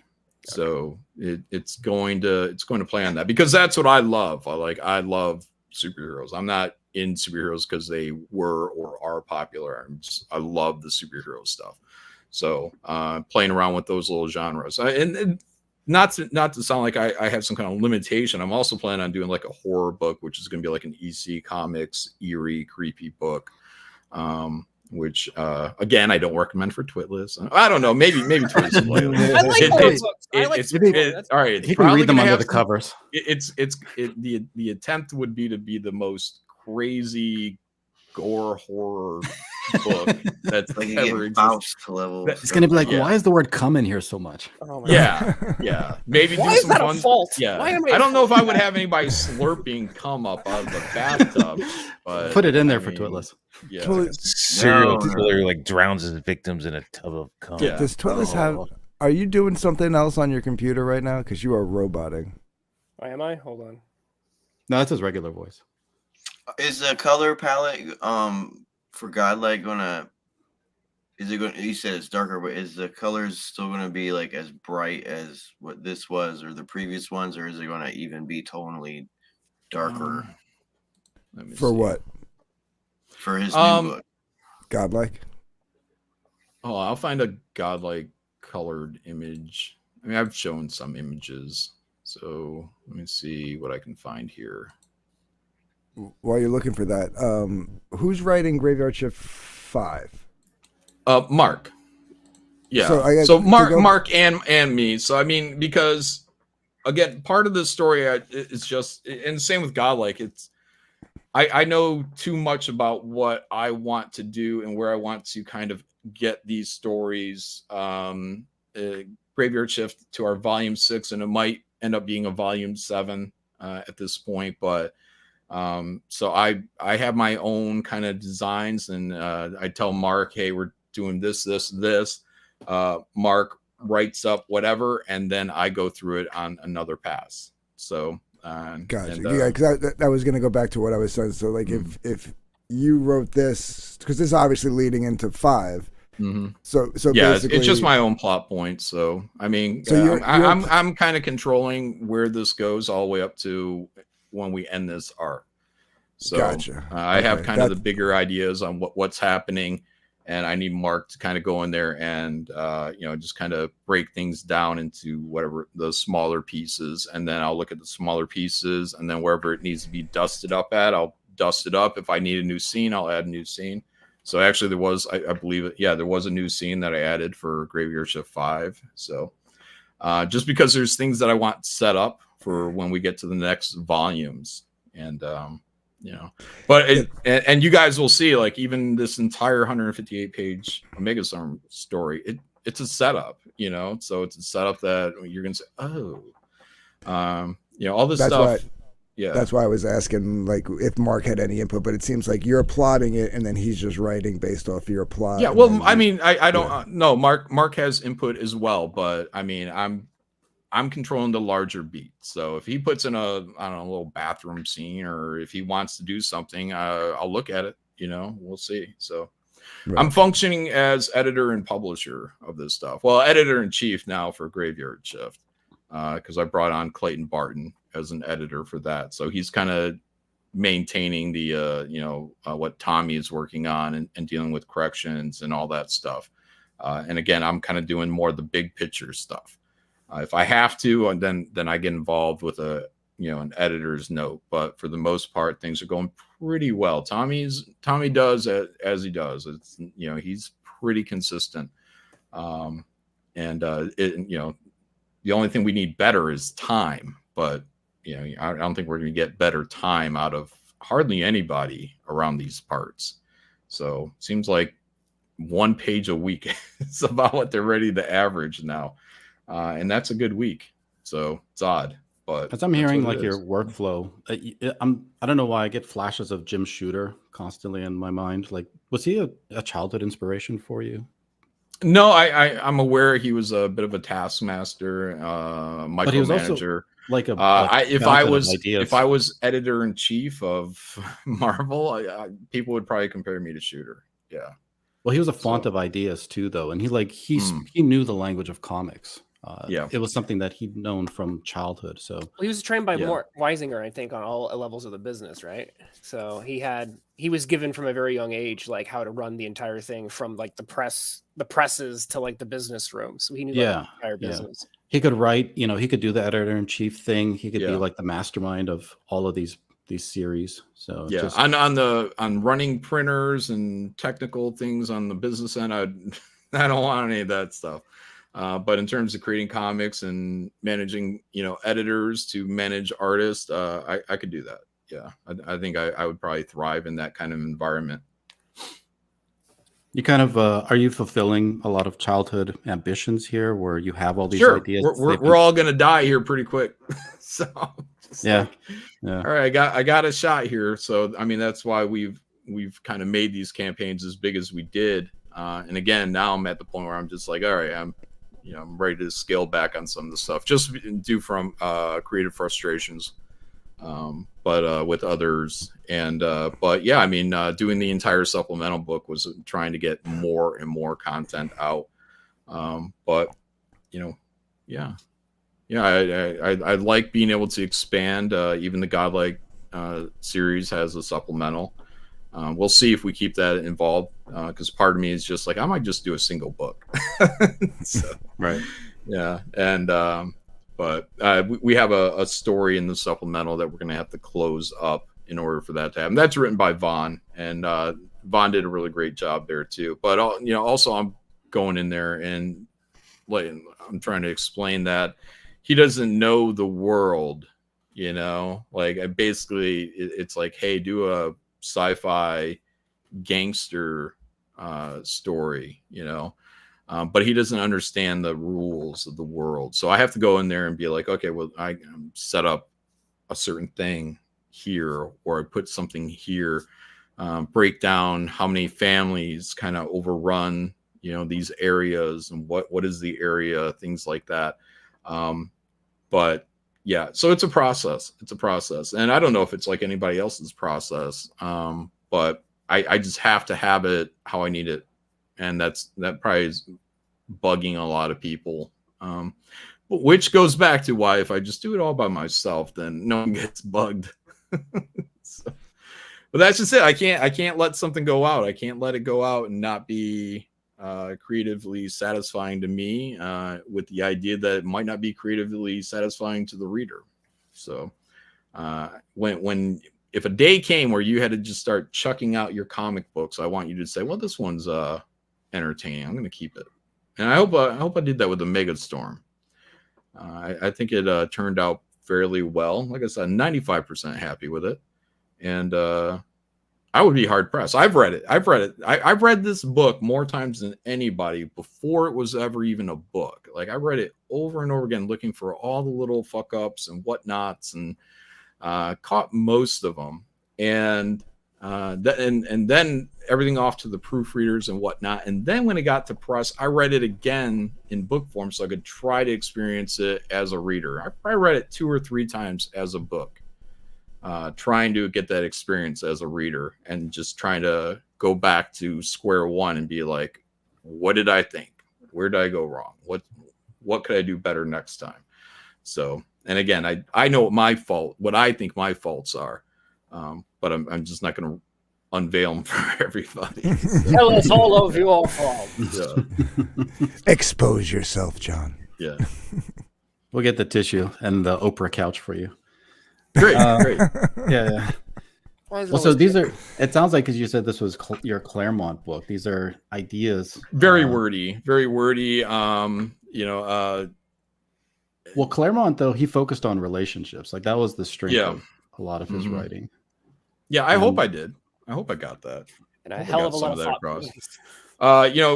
Again, I mean, I'm not running off of a 30-year property, so I hope that in 100, maybe even the first 80 pages, that people get a feel for at least who Rick Rogers is, who Kronos and Ark and their type of relationship, and Hi-Fi and Tracer. I hope I got all these things across. Maybe even a little bit of Red Dawn and Salka. So we'll see.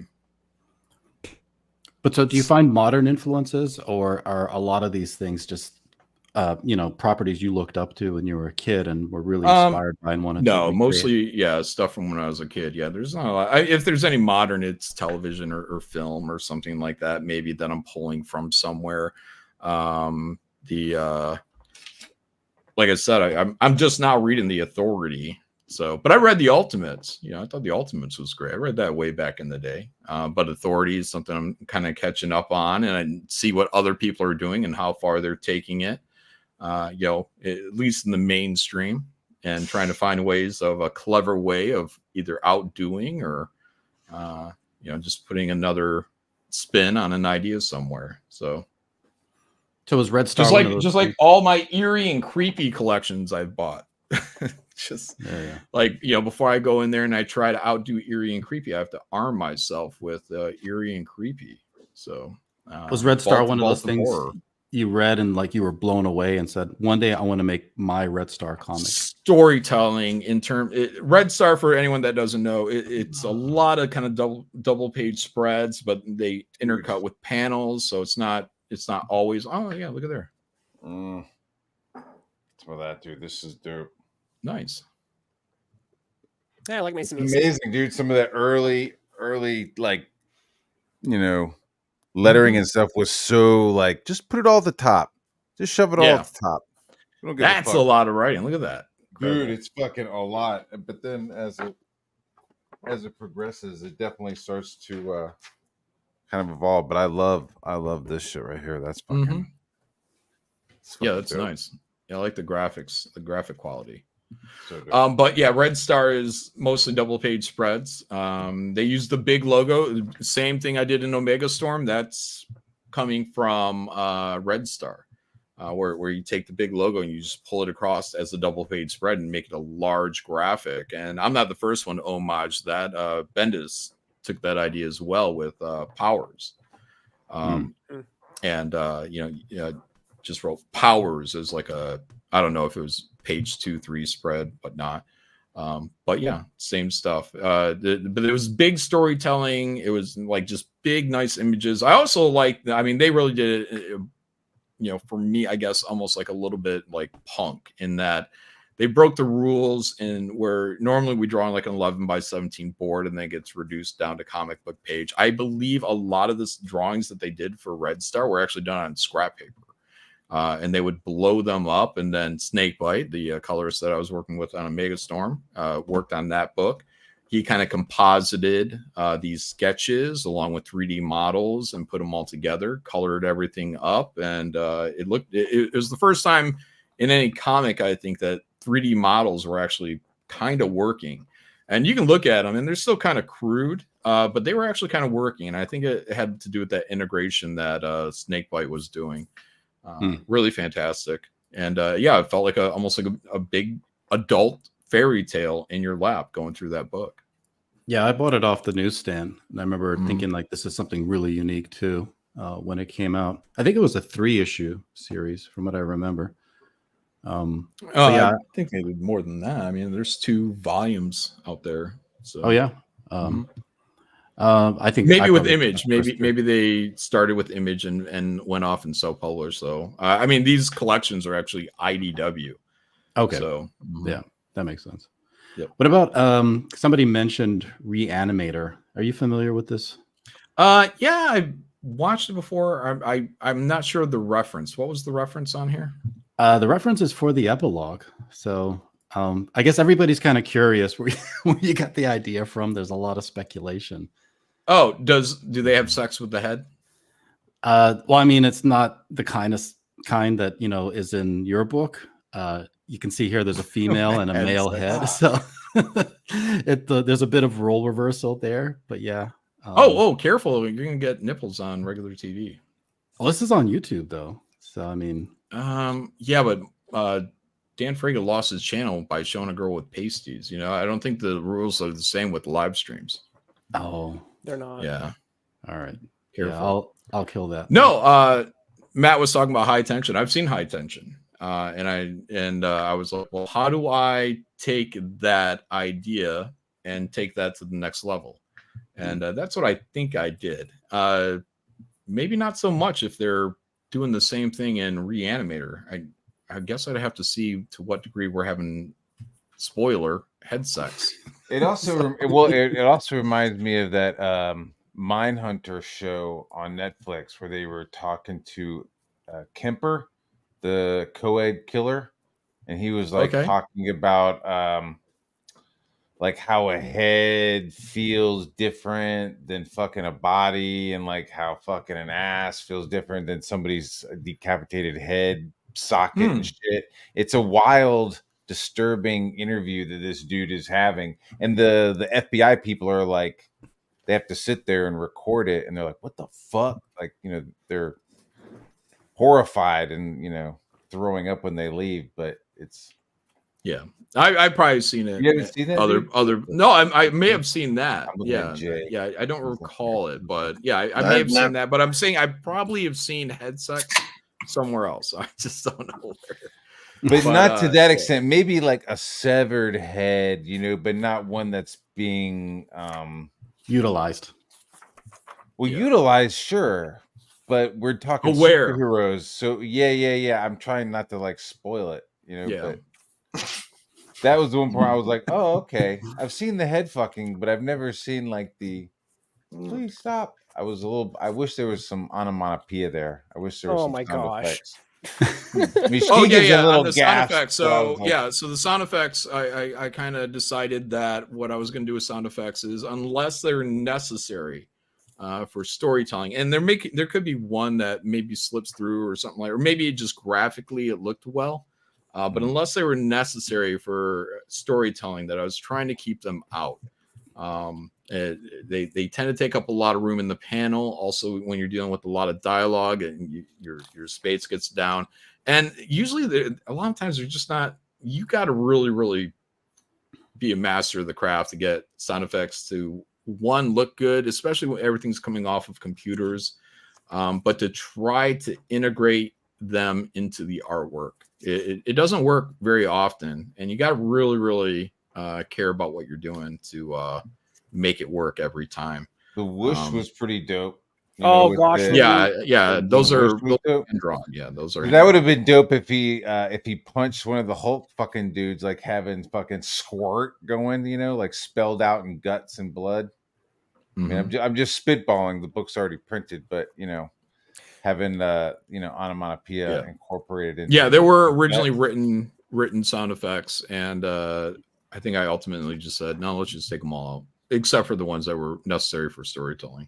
So Milano said severed head is the new fleshlight. yeah, that's what people are saying. Yeah, Big in Korea, from what I hear. Oh, man. Yeah. Well, in Korea, they want you to be related to the head. Yeah.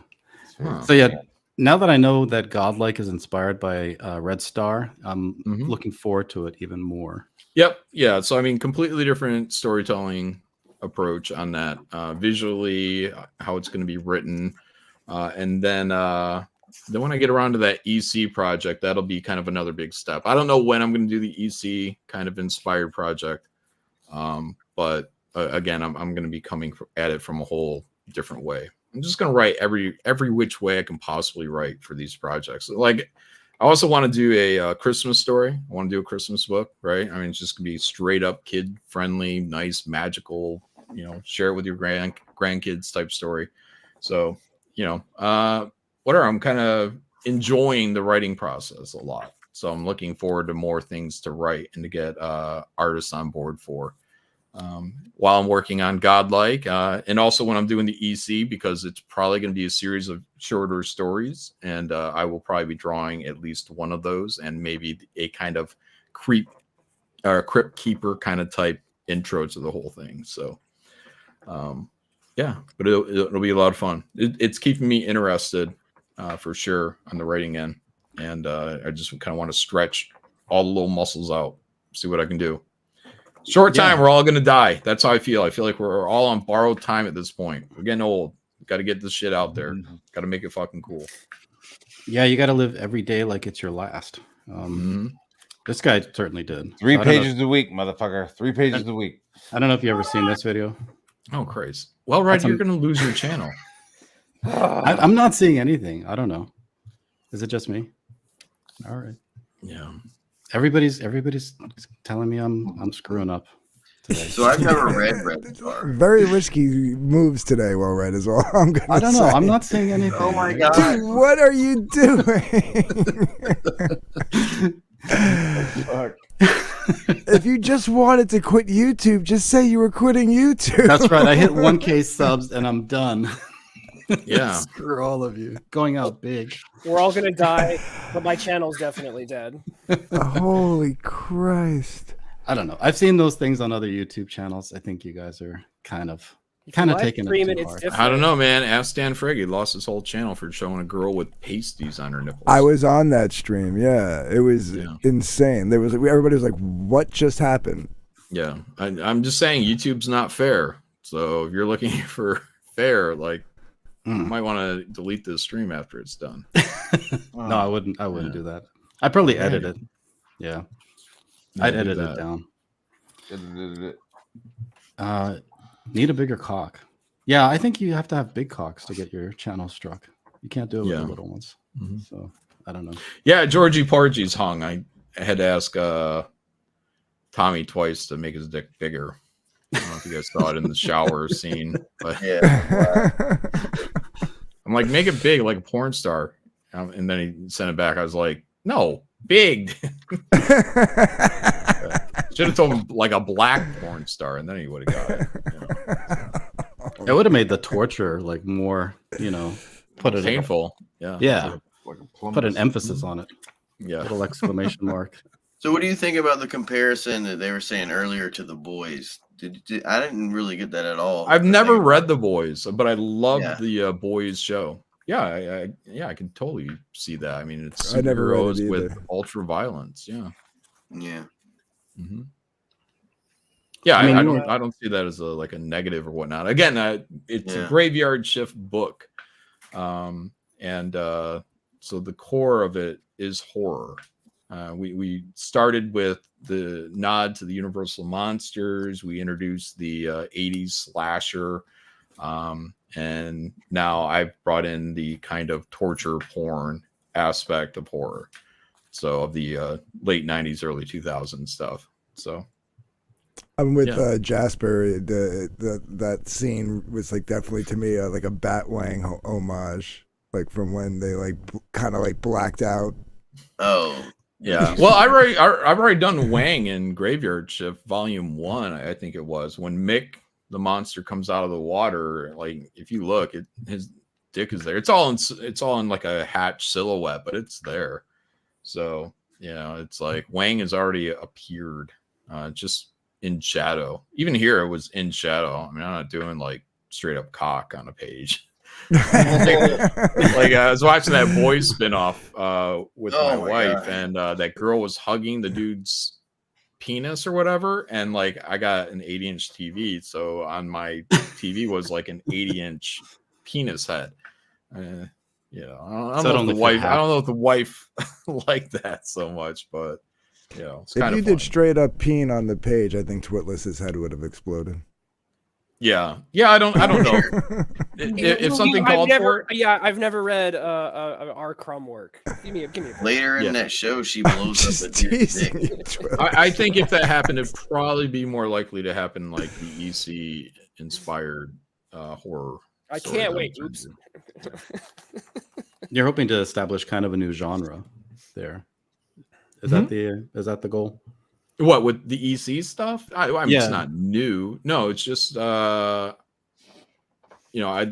was more of a fan of things like Creep Show, Yes. Tales from the Crypt, and Tales from and obviously Tales of the Dark Side, Twilight Zone, stuff like that. So getting stuff, just kind of an opportunity to kind of homage all that stuff, or do something to kind of serve it and be like, hey, I like this stuff. Maybe I can do one volume of it, and if I have a great time with it, I'll do more.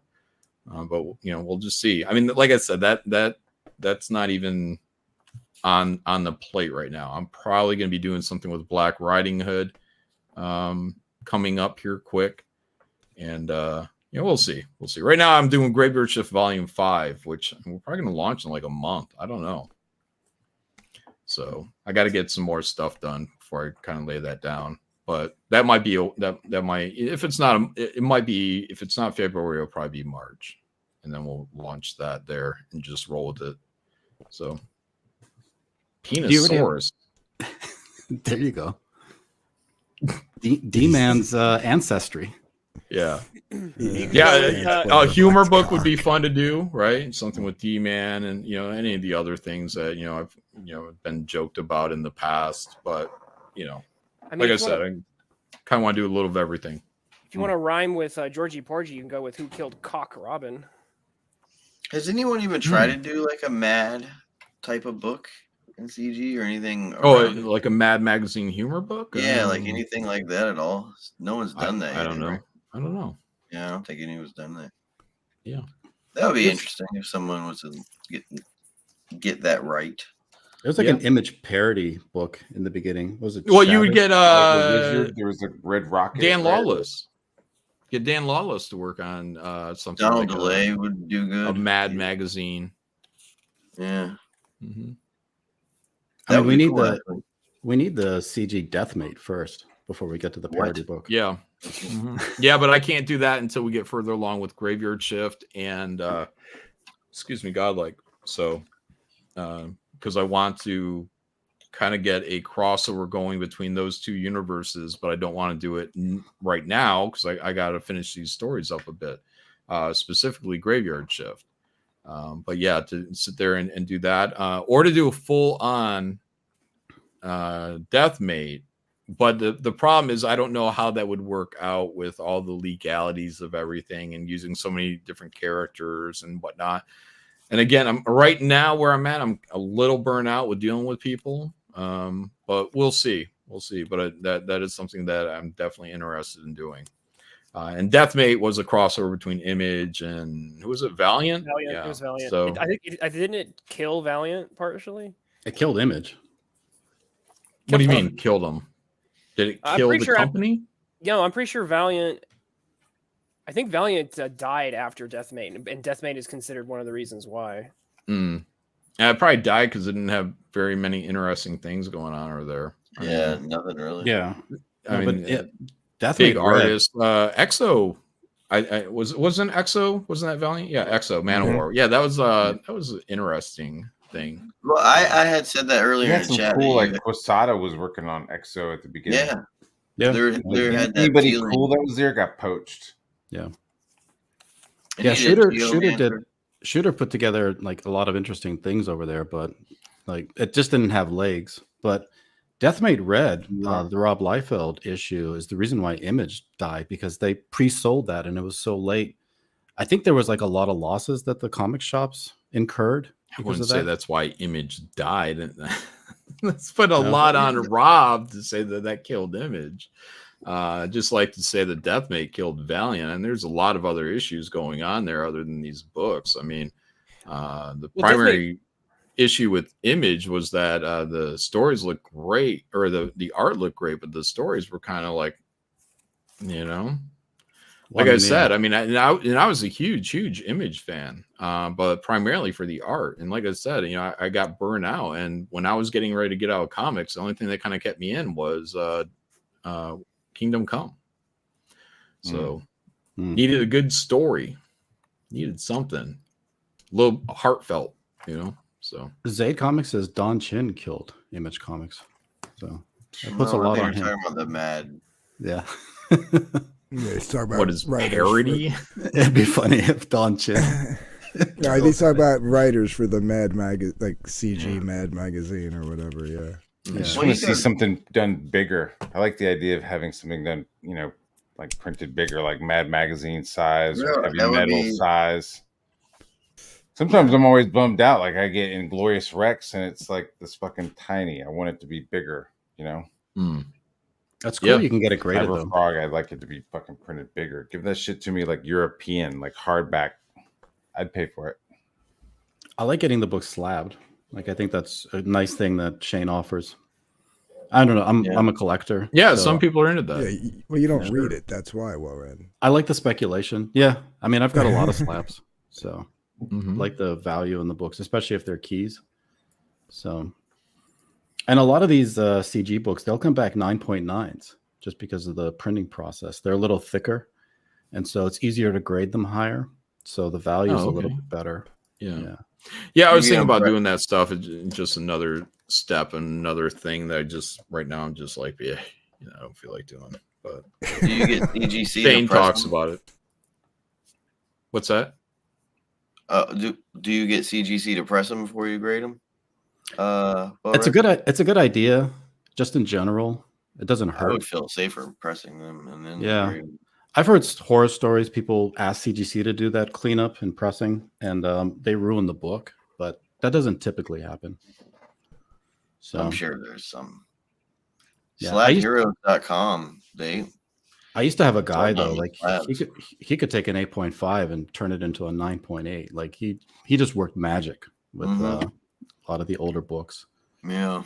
So, and you could get a book that's been slabbed and been graded a bit lower, crack it, and just have somebody really talented clean it up for you, send it back in, and get it way up there. You make a few grand on that. So, it's a good hustle if you know the right people. Anyway, nobody wants to hear about how I collect comics. Let's talk about our slabs. I don't know. I like Yeah. slab comics. I like slab. Someone needs to free well-read comics from slab prison. My mind is in a slab, clearly. John, since you're the most dangerous man in comics, everybody hates you. Can we talk drama with you a little bit?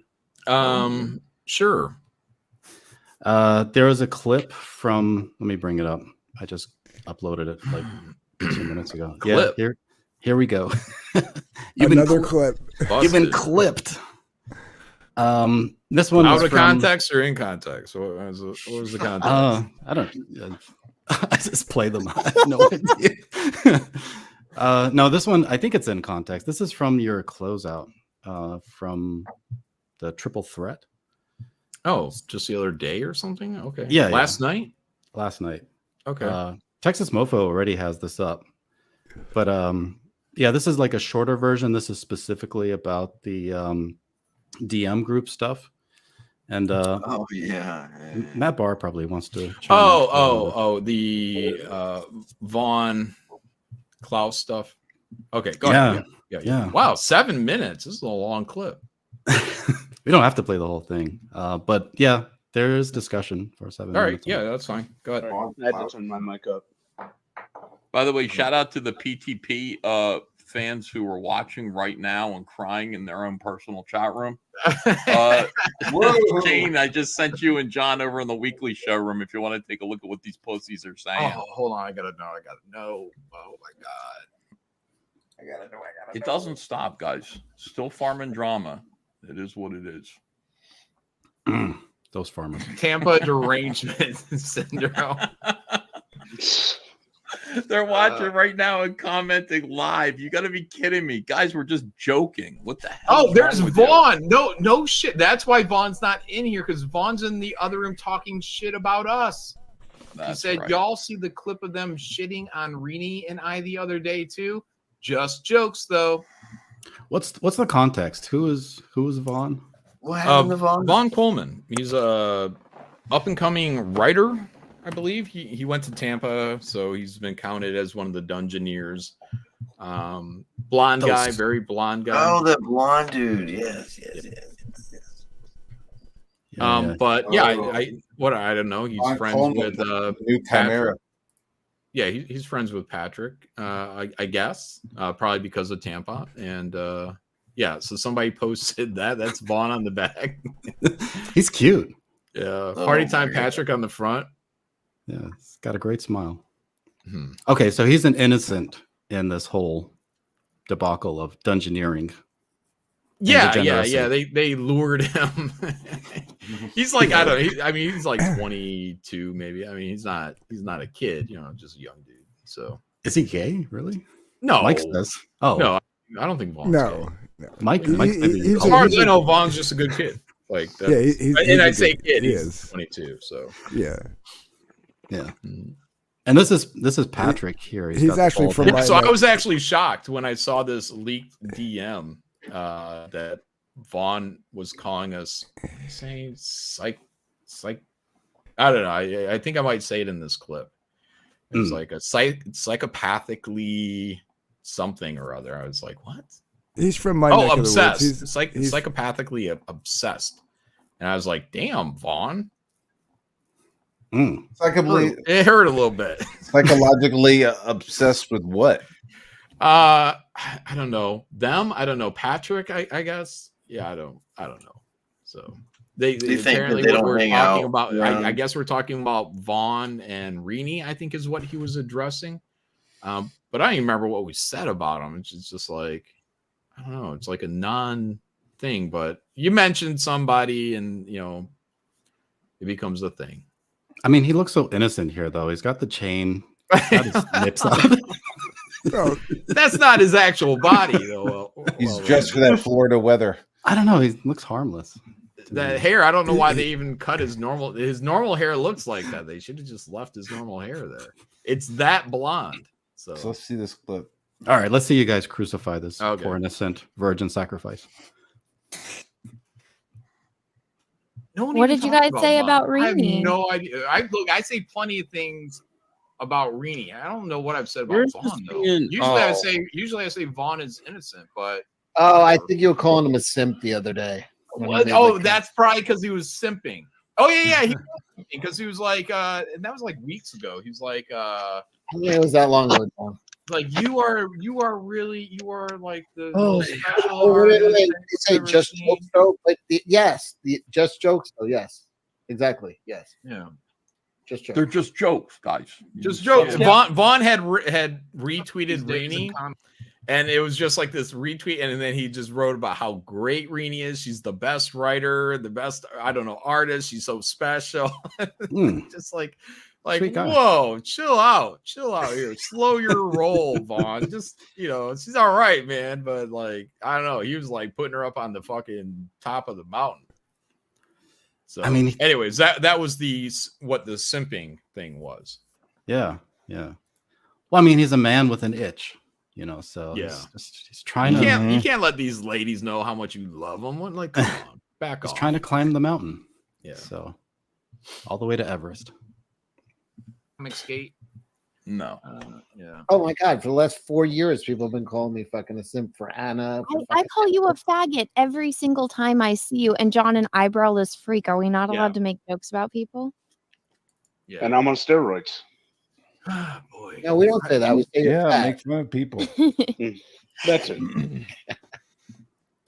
We're all simps for Jesus each other. Christ. There's- We all love each Oh other. my here. God, Vaughn, he says, in what plane of reality is this anything other than a psychotic obsession?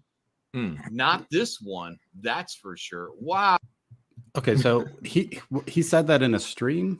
Where did he say that? In a DM group, yeah. So what are Patrick's gay little champagne room, I think is what he calls it now. I don't know. It's silly. Yeah. So yeah, that's what it is. Good dude. I mean, okay. Was somebody like sending screenshots, I guess? Yeah. They were apparently sending them to Ethan, and then Ethan put them in a spot where Shane and I could see them, and we're like, "Oh, look at here." Mm. Yeah. And Kind now of. they're trying to ferret out who it was. Like Patrick's like, "Reveal yourself in this group." He did Oh. say he was going to just close down the group and make a new group, but I think he's kind of in a pickle with that because he's in a little bit of a pickle with that, Mike. Because basically what he would be doing is he would be assuming who the mole is, and then he would exclude somebody who may or may not actually be the mole. So what if he excluded the wrong person? So he's kind of backtracked on that, and now he just wants the mole to reveal themselves. And he said, if you don't reply that you have, I don't know what he was saying, something about some kind of loyalty, then we're gonna assume you're the mole. It's just like- Fucking yeah, hypocrite. it's fucking crazy. So whoever is leaking these is still leaking them. Like this entire conversation just keeps going on, and it's kind of funny. It's kind of sad, but it's kind of funny. Yeah. Fuck him. Yeah, I don't know. Leaking it like that's a Tim Lim move, but whatever. Yeah. I No, remember it's that. not. You can leak the conversation. If these people are lunatics and the deranged, whatever, who cares? Well, I mean, you did that and you burned your bridges with Matt Barr. Like you No, remember I that? didn't. I was just being an asshole on purpose. Yeah, it's exactly. It's an asshole move. I think there's a certain Well, degree. I think there's a yeah. certain level that most people in DMs feel there should be some kind of privacy for that. But I told people this years ago. I said, don't post anything anywhere that you don't want known because it's gonna leak. Like, just don't say stupid things because someone is gonna leak all this stuff. So don't do I was that. just gonna say that. Yeah. Yeah. Hmm. Ow. I didn't know Vaughn hated our guts. Hey, what are you guys looking at? I'm not in your group. It's, We got it's spies everywhere. We got spies everywhere. You can't talk shit. Dude, I probably know who I've this seen is, other too. leaks. I know who the former spy was. So I think I probably know who this spy is. Ethan hasn't told me. I think I know who it is. You guys want me to tell you? No, I'm not gonna tell you. John's got all the teases tonight. Oh shit. He's gonna cry for us. He's gonna reveal Well, the spies. Red's taking the stream down anyway after Yeah. showing. This- Oh, pieces of okay. In that text. case, This thing is It's stuck to Whitney. hell. it's Whitney. She's working Yeah, against Patrick. This stream has got boob on it. It's got micropeen. There's no way this is staying up on YouTube. You're like 2 hours into the stream. I think it's fine. Yeah. From that room a long time ago, and you'd be surprised some of the people liking the comments that then are sitting on stream with us trying to sell their book. That's right. Mm-hmm. So that's kind of a messed up thing I didn't catch the first time Shane said it. He's saying people are liking the comments that are like with you guys selling books. Yeah. Well, I mean, this goes back to even the early days in the CG, and I would have people on Comicsgate Presents, and then they would go and either trash me or whatnot, and I would see that they would get, and this is War Campaign days, and I'd see these likes, and I click on it, and I'd be like, these are the same people I'm out there helping all the time, and it's just like it's frustrating to you because you go out there and you try to put on a good show with everybody, but you just know secretly this person is working against you, but it's just like it's frustrating. Yeah. But yeah, that's what they're doing. Actually, so I've been watching you guys for a long time, and I know you've talked about you worked blue collar jobs. You're not just from comics all the time. Like I even heard you say in a dirt stream that you crawled around and shit, and you know what it means to have like a hard day's work. And like a lot of these comics people, you describe them as silly billies. And wait, did I say silly? That sounds like a Zach thing. Silly billies. No, you said yeah. Right. I think you were trying to be nice about it, but you said they're silly billies. They get worked up. The entire culture in the comic book industry is odd. It's very kind of like kid-like. It's just very sensitive, and I don't really come from that. So right. And like the whole thing, they're working against you, where like they're gossiping and they're telling other people, oh, he's a shithead, and he likes the peen and all this other stuff. But then like also wait, they said that about me? Who said that? I'll send you the screenshots. But then in like people screenshotting conversations and just like the whole mean girl back and forth. Yeah. Like how do okay, so if you were in the Marvel offices, they'd be like, knock it off. You guys got to work together. I don't care if you don't like your editor. I don't care if you don't like your inker. And they said mean things about you on the bathroom, and they wrote your name on, in front of the urinal. You guys need to work together. But like here in social media, it's got to be a nightmare to collaborate with people. It sounded like you had a real tough time just with Omega Storm. You're saying dealing with people. Sure. How does this as a business model work? It's hard to get everybody to be a professional, right?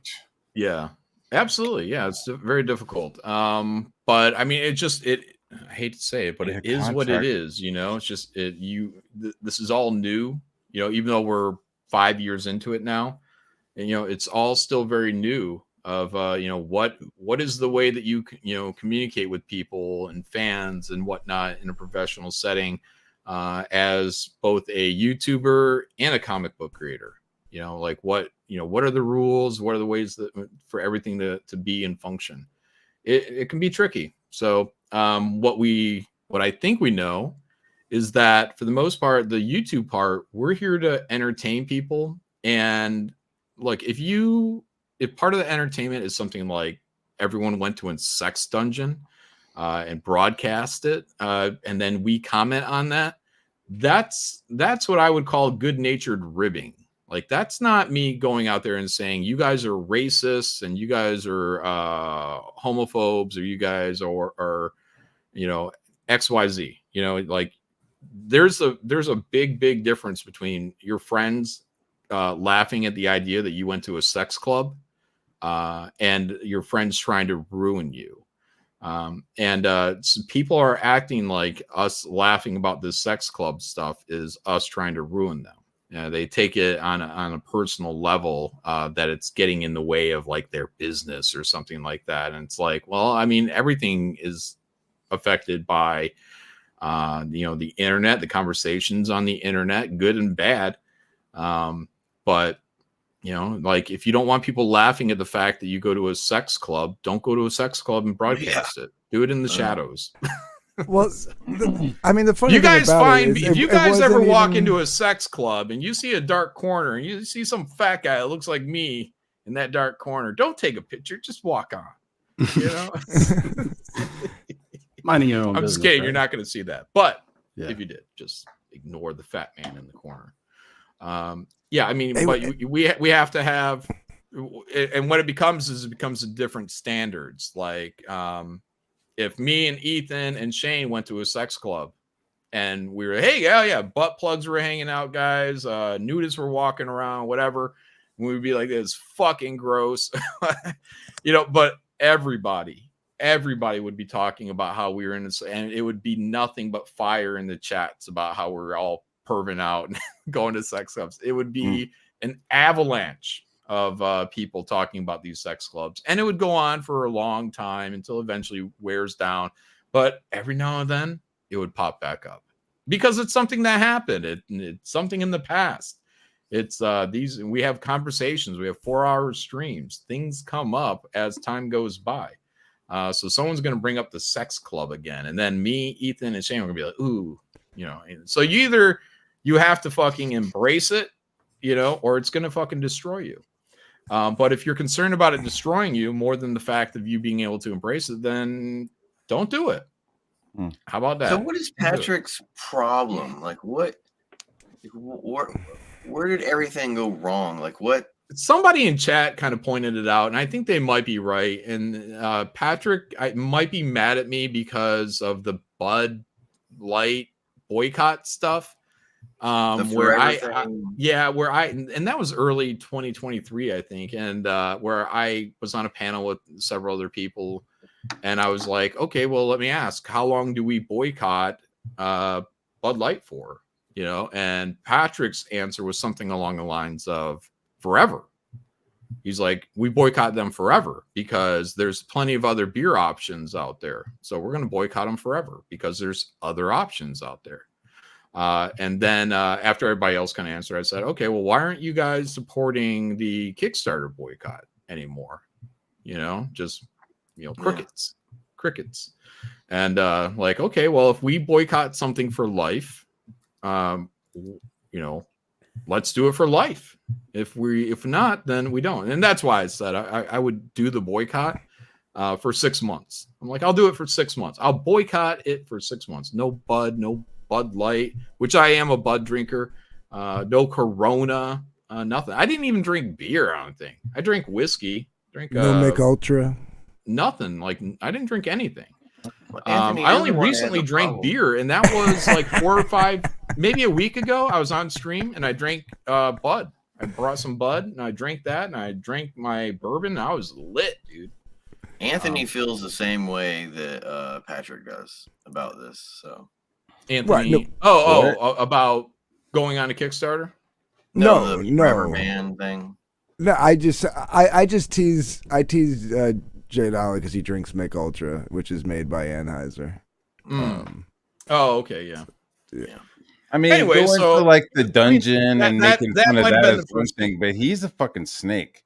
Like PTP is just a straight up fucking piece of So shit. that was snake. the first domino, basically. Yeah, and then the second one was the Dale Keown stuff, which he thought for at least a minute that I was responsible for. He thought that I got in Dale's ear and I was like working against Patrick, like, oh, he's gonna rip you off or something like that, which never happened. But Patrick had it in his mind that it did. So That's he's one of the writing me. things he What told did Ethan. you say to Dale? What did you say to Dale? Like, Dude, he was outta sending here. text messages to Ethan, telling Ethan that I was responsible for the Dale collapse. I think what that was is he thought maybe there was someone that was writing and, like, somebody. My problem with PTP was like around the same time as the Budweiser stuff. So Mhm. I was finishing up Last of the Seekers. I did the interiors, and he was doing some shady shit. And so I was like, man, I'm not going to do your Silverhawk book. Like once I do Last of the Seekers, that'll be it. So he was like, okay, cool. And everything seemed fine. But then he went and started telling people that I had like walked off his book and that I had like quit mid book and shit. And that I had like fucked up his whole schedule on a book that like we hadn't even started. There wasn't like a logo. It was like, hey, after this book, do you want to start on that one? It was like, yeah, I'm on page 18 of 24 pages. That sounds kind of cool, but once I got to a certain point, I didn't want to work on them anymore. But then he told Shane that I fucking quit. He told fucking Kelsey that I quit. He told me all kinds of other shit that you had said that you probably didn't, because I mean, it was just fucking, what's the term you used? That'd be weird because Dirtworm, almost any dude. conversation I've ever had with Patrick was like on stream. So I mean, Dude, the term you used, dirtworm, just like fucking in your ear, is fucking Patrick, dude. Yeah. And as soon as I was like, yeah, That's a dude, I great don't want to term. have anything to do with your shit, he started fucking dirtworming everybody else around him. Yeah. And then the so the Dale and what I thought, Matt, what I thought that other angle on that with Dale Keown stuff was somebody was writing Dale, I think publicly on Twitter and just saying like, oh, the Parnells are going to screw you over, you know. Whereas I think that where Patrick thought I was doing was saying, you know, to Dale, you know, basically, you know, these guys are, you know, they're not good enough for you, or you know, so like poisoning the well on him. Again, which never happened. Yeah. So, but That Patrick video- had it in his head that it did happen, because I did have a conversation with Dale the night before this thing happened. Not even a conversation. He asked me one question, and I gave him one simple answer that had nothing to do with anything. But somehow it worked into whatever was going on with their soon to be crowdfund the next day. So my name was brought up, and that made Patrick think that it was me. And I said nothing to Dale that was like that these guys are out to get you, or they're gonna do you wrong in some way or another. Anyways, so that was the second thing. Then everything more or less I thought was kind of cool. The Tampa thing happened down. Everybody posted about how they went to a sex club, and then the laughing started. And then it's like, you are not allowed to laugh at me. We're the little guy, and you're big guys. Big guys can't laugh at little guys. Well, you went to a sex club, a gay sex club, you know, and we are Comics Gate. So, you know, we're gonna laugh at that a little bit. You know, it's a little silly. It's a little silly, Billy. That wasn't really All a right. sex club though. That was like a like posh club, like LARPing as a sex club one night a week or something like that. Yeah, you can call it whatever you want, but I mean, there was nude people walking around there with butt plugs hanging out of their ass. There was a spanking corner, and they literally have a section of that club called the Dungeon. So it's not like this stuff is just manufactured and pulled out of air. They had nudists going through there. Yeah, but really gross. that's what I mean. It was kind of like I don't know. Like my old metal band used to play at like real deal sex dungeon type place, like the places that moved from place to place like every week, and you had to get like a special invite and stuff like that. We didn't get the location till like 3 hours beforehand. So to me, it was just kind of, I found it funny, but like in like I guess like the way that like. In a different way. Like I just found it funny because I was like, that's not a sex club. That's just some dude walking around naked in a regular club. Well, like it was weird. It was weird, don't get me wrong, but it was just I personally just think thought it was funny. I personally think from like the viewer's perspective, like mine, when he did that video with his wife, that was the worst mistake he could have ever made, because it was just so bad. I felt awful. The follow-up video after the Dale. Yeah, like he should that was never ever. I'm CG, but my company's not CG, and I like gay people. Cause like, what are you saying, dude? Like, and we then don't bringing like up gay people? Dale's Like, I don't issues. love gay Bringing people up any more Dale's than issues. any more than I love anybody else. But I'm not going to go out there and be like, oh, man, I love those gays. Like Dale isn't on the stream, but they're gonna go ahead and bring up supposedly his money issues, his I drinking couldn't believe it. issues, his mental capacity. Just like, are you like, why just say, hey, we're right press, we're gonna need to postpone because there's so much material, but don't worry, Pitt is on the way. Full stop. That could have been the end of it. Not like he's a drunk, he fucking called us and called us back more fucked up, and now we're dealing with a sober Dale. It was like, dude, just For shut real. the fuck up. And you can see his wife just like, please stop fucking Yeah. talking, bro. She almost stopped him at some point on that stream, and then he just kept going and going and going. And really, everything up until the point, if she would have put her foot down and said, "This is the end of the stream," everything would have been a lot smoother for Patrick. But he could not stop himself from raging. His anger just had to come out, and and people swooping in. And let me remind everybody, Phil Diaz had that property first. He was the one doing the omnibus. It was all set up to be to have been gone through the Diaz brothers. They started the whole thing, and Yeah, he was bragging about their perspective, Patrick swooped in and stole that deal out from underneath them. But they didn't go up on streams. They didn't have a big old thing. They didn't accuse any loud public stuff that ever came by my way about how PTP is the fucking devil and he's swooping in and whatnot. But that is how Patrick reacted when the exact same thing from his perspective happened to him. So, holy fuck. I hate to be the guy who says this after like that mountain was built, but like to be the school counselor, because like there's so much gossip and there's so much back and forth in back rooms and shared screenshots. Wouldn't this like whole silly Billy scenario, if you were working? Well, right, I think that's your word. No, like I'm saying, wouldn't that whole thing get? Maybe it's my word. I don't know. But yeah, wouldn't that whole thing get addressed if you guys would just talk to each other? Like why can't? It's the issue is with Matt Barr and PTP. The issue was with John Malin and PTP.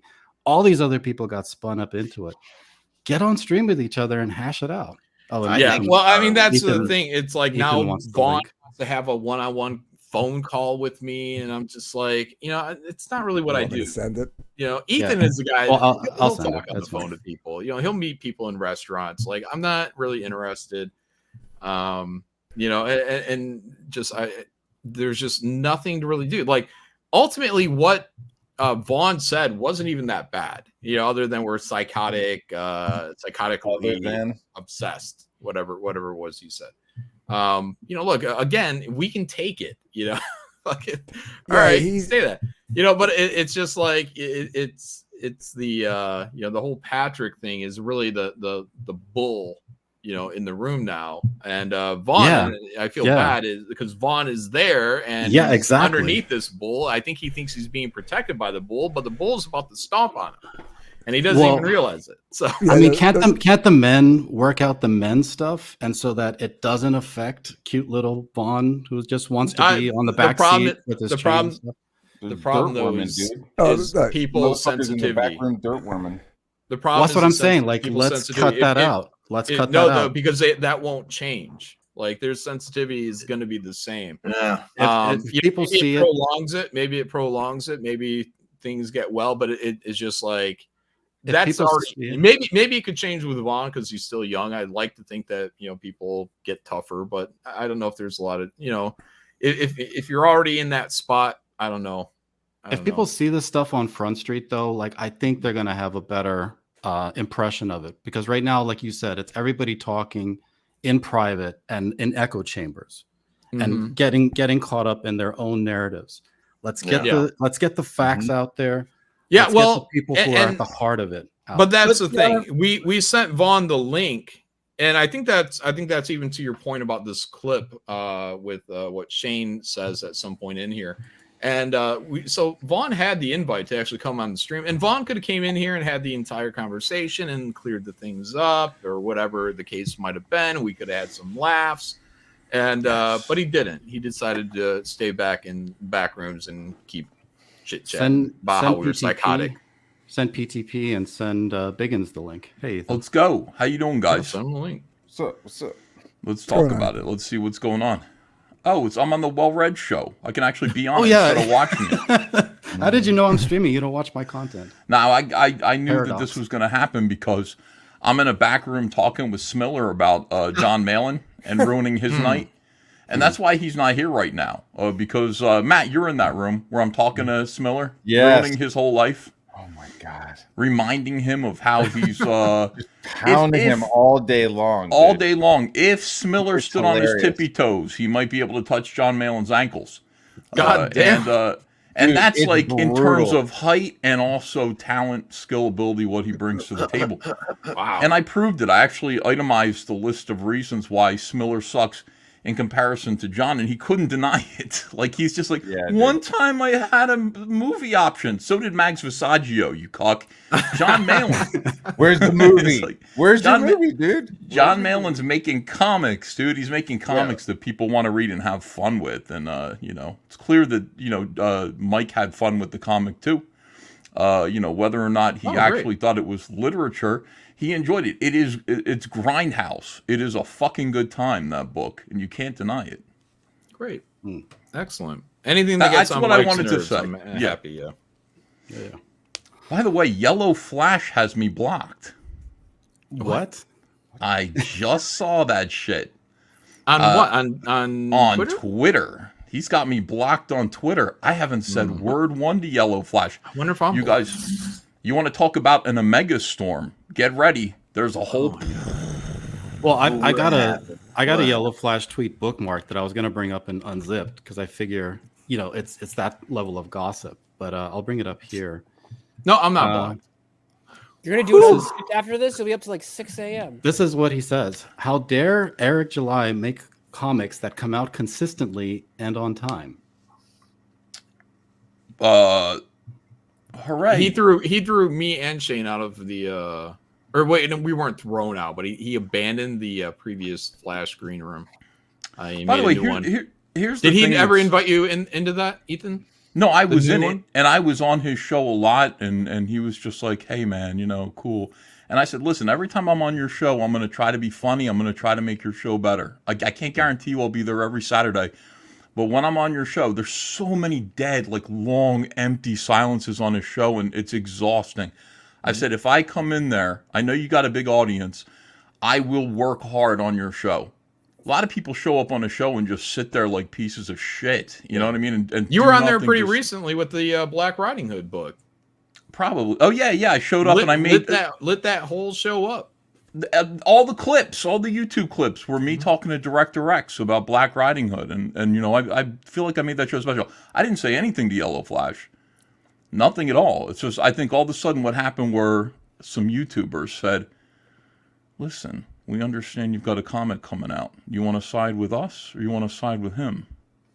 And Yellow Flash seems to think that means blocking me. You don't have to block me, dude. You can, sort of be like, well, play both sides. Why wouldn't you want my audience too? Yeah, if you block somebody, you want them to know they're being blocked. You're sending a message there. Not Eric July doesn't have me blocked. Nerdrotic doesn't have me blocked. None of these guys have me blocked. Heel versus Babyface doesn't have me blocked. 0 of the zeros have me blocked.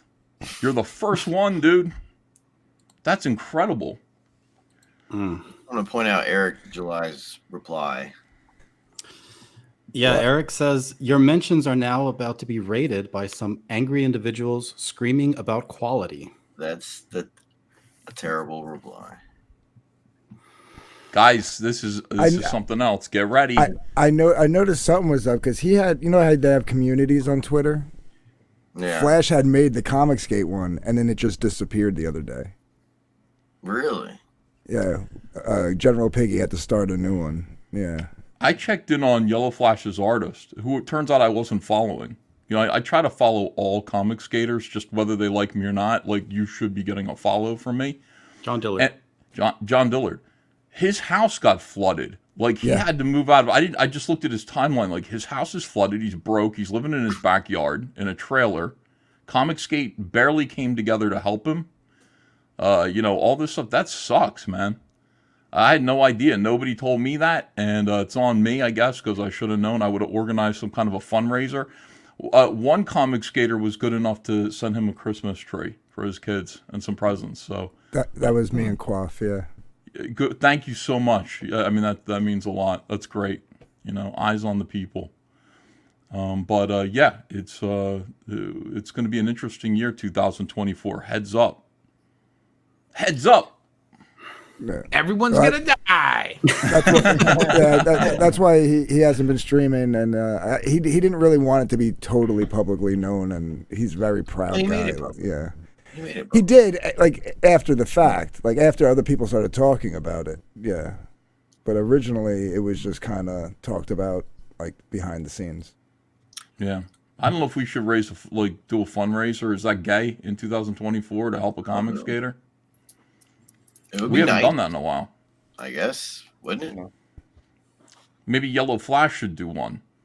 It's his artist. Well, Dillard hangs out with all of us, especially like in the slums areas. I don't understand how this. Well, I hadn't even heard about it. He was basically the co-host of the show. That's why he hasn't been on those, because he's been dealing. I think he's got like another month or two worth of work to go through. So. No, you guys tell me what you think we should do, but I just thought I would bring that up. Well, where is he at? I mean, is he good with his insurance at this point? Does he need money to get by? Is he desperate for anything? I mean, if he needed something, we could organize something. But if he's good to go, then I don't know, man. Look at his timeline. Go, because his last couple of tweets are like from Christmas. I think he's okay. I haven't talked to him since after Christmas, but I think he's okay. Like he literally just bought. That was why the Christmas thing became an issue, because he bought a new trailer for him and his family to live in. Like he's got like huge property, and he's got his extended family there. They already had some campers. He basically made a shanty town out of a bunch of campers, and then he had to buy. He had to buy That's pretty one. fucking cool. Yeah. And he had to buy one for him and his family. That's why Christmas was canceled. And I was like, oh, hell no. And I knew Quaff knew where he lived. And then when I mentioned it to Quaff was like, well, I want in. So he chipped in, and the two of us split. We sent him a tree, some gifts for him and the kids. And I mean, You can bring us in on things like that. I don't know why you'd want to keep that secret. I mean, you could tell us, like, we get involved, we'd raise more money for him. And Dark Gift, you have a heart of gold, a heart of darkness. Yeah. But you could you could bring us in on that. We would have chipped in a couple of bucks, I'm sure, to make that a better situation. Yeah, I could probably get him a couple grand to get through the holidays. Does he have insurance? Do you know, Anthony? I think so. Like he Wait, so his trailer burnt down, or no? His house had a leak or something, and like it basically the flood, the foundation just crapped out. Like his floor started just like. Oh, now he's living on property with in a trailer though. Correct. Yeah. Okay. Is it a trailer or like a camper? It's like a camper. It's like one of the ones when you park. He's doing a Patrick T. I don't know. I hope not. He's living in a camper too on 40 acres. Oh, is he really? I didn't know Yeah, that. little Airstream. It's like a 16-foot Airstream trailer. Yeah, he's just on 40 acres, chilling. Just cooming out in the middle of nowhere. I didn't know it was that bad for Dillard, to be honest. So I don't know how bad it is at all, because like I said, I don't follow him, and we don't talk ever, but like I'm aware of him. I like his work. He had like a thing where he's like, in November, he's like, I need to sell this piece of artwork to make money. I retweeted it. I don't know how that ended up on my timeline. I wasn't even following him. It's nothing personal. I just, I don't know. I didn't know I wasn't following him. So, but his timeline is concerning right now. I mean, if you just take a look at it, like I looked at it and was like, shit, it can happen to anyone, Yeah, Hex has been there too. Hex Allen, he's in the chat. He's saying he's pretty well. He's doing well. Like at least he's better off than all of us. I've been to his property. Yeah. So I mean, I think he's fine. I mean, I don't think he's the type of guy that even if he wasn't, he would tell anybody. So I think it would really be like on somebody to. Yeah, it's not how he is. Yeah. Yeah. I thought he was going to get mad at me just for sending the tree and the gifts. That's why, like, I kind of didn't, but he didn't, thankfully. So a lot of crazy stuff going on. I don't know if you guys are talking about any of this. Liam Gray threatened to come to California to shoot John Delarose. Yeah. And the police, yeah, it's fucking. I'm talking to Liam in the background in back rooms. I'm just like, dude, whatever you're thinking, I don't know what goes on in that thick ginger melon of yours, but like, yeah, you need to take a step back and relax. Yeah, this ain't the Outback. We got laws in these countries. That's right.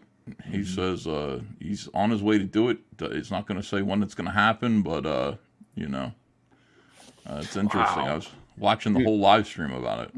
Can't Yeah, you he does one stream where he's like, I'm gonna do it, I'm gonna plan, I'm gonna save up the money, I'm gonna buy a ticket, I won't tell you when, but I'm gonna videotape it, I'm gonna beat you to fucking the inch of your life, I'm gonna pound the shit out of you. Holy right? shit. Wait, Yeah, he and said then that to you? No, he said that on the live stream. He said to a live stream. Oh, about talking John Delarose? JDA, talking about John, yeah. Wow. And then he goes off about cider, and then he talks about heading down to Florida and hanging out. And then that stream gets privatized, and then he does another stream where he starts talking about the Crown and the Australian government and his local sheriff who has Hollywood good looks, is what he said, is fucking gonna come get us. I watched some of that. Yeah, he said we're gonna Rick be Grimes. extradited. We're all gonna be put into fucking bamboo cages like stray dingoes by the end of the fucking week. He didn't say that, did he? No, but he did say that we were going to be extradited. I added the dingo part. Did he say he's going to extradite you? It didn't sound like he doesn't like you, but he hates JDA. I'm gonna get you all in a little hole, and I'm gonna look down on you. And the Thunderdome. Is this a stream where he broke down crying? No, he had. No, here's that the was the thing with previous Liam. one. There's a guy named Tombstone who was somebody who was in the chat, and he was in Liam's chat. He's a fan. I've never heard of him. I honestly, I know, like, I see all the names in this. I've seen them all before. I've never heard of Tombstone. Anyway, Tombstone apparently passed away, and Liam valued Tombstone, and he immediately, like 15 minutes after finding out, lit up a live stream to sort of commemorate him, and he began to weep. And so some of you shitheads took pictures of him crying and posted them on Twitter. And I'm looking at you, Matt Barr. I think you did that. I didn't do it. I did not. Okay, somebody. I'm looking at Jay Dollar. I did No, I didn't no, do that. I didn't. But Probably because Twitter. I was like, I knew that it was It going was to be the joke JDA, of like, yeah. oh yeah, It might have been he's gonna JDA. cry. He's gonna cry, and then somebody's gonna joke on him, and then he's gonna use that to become more of a victim. So I didn't. Well, say that's what he anything. did. So I mean, yeah. you know, JDA did it. JDA is one. I saw that coming a mile away. You still fell into that trap. I didn't say anything.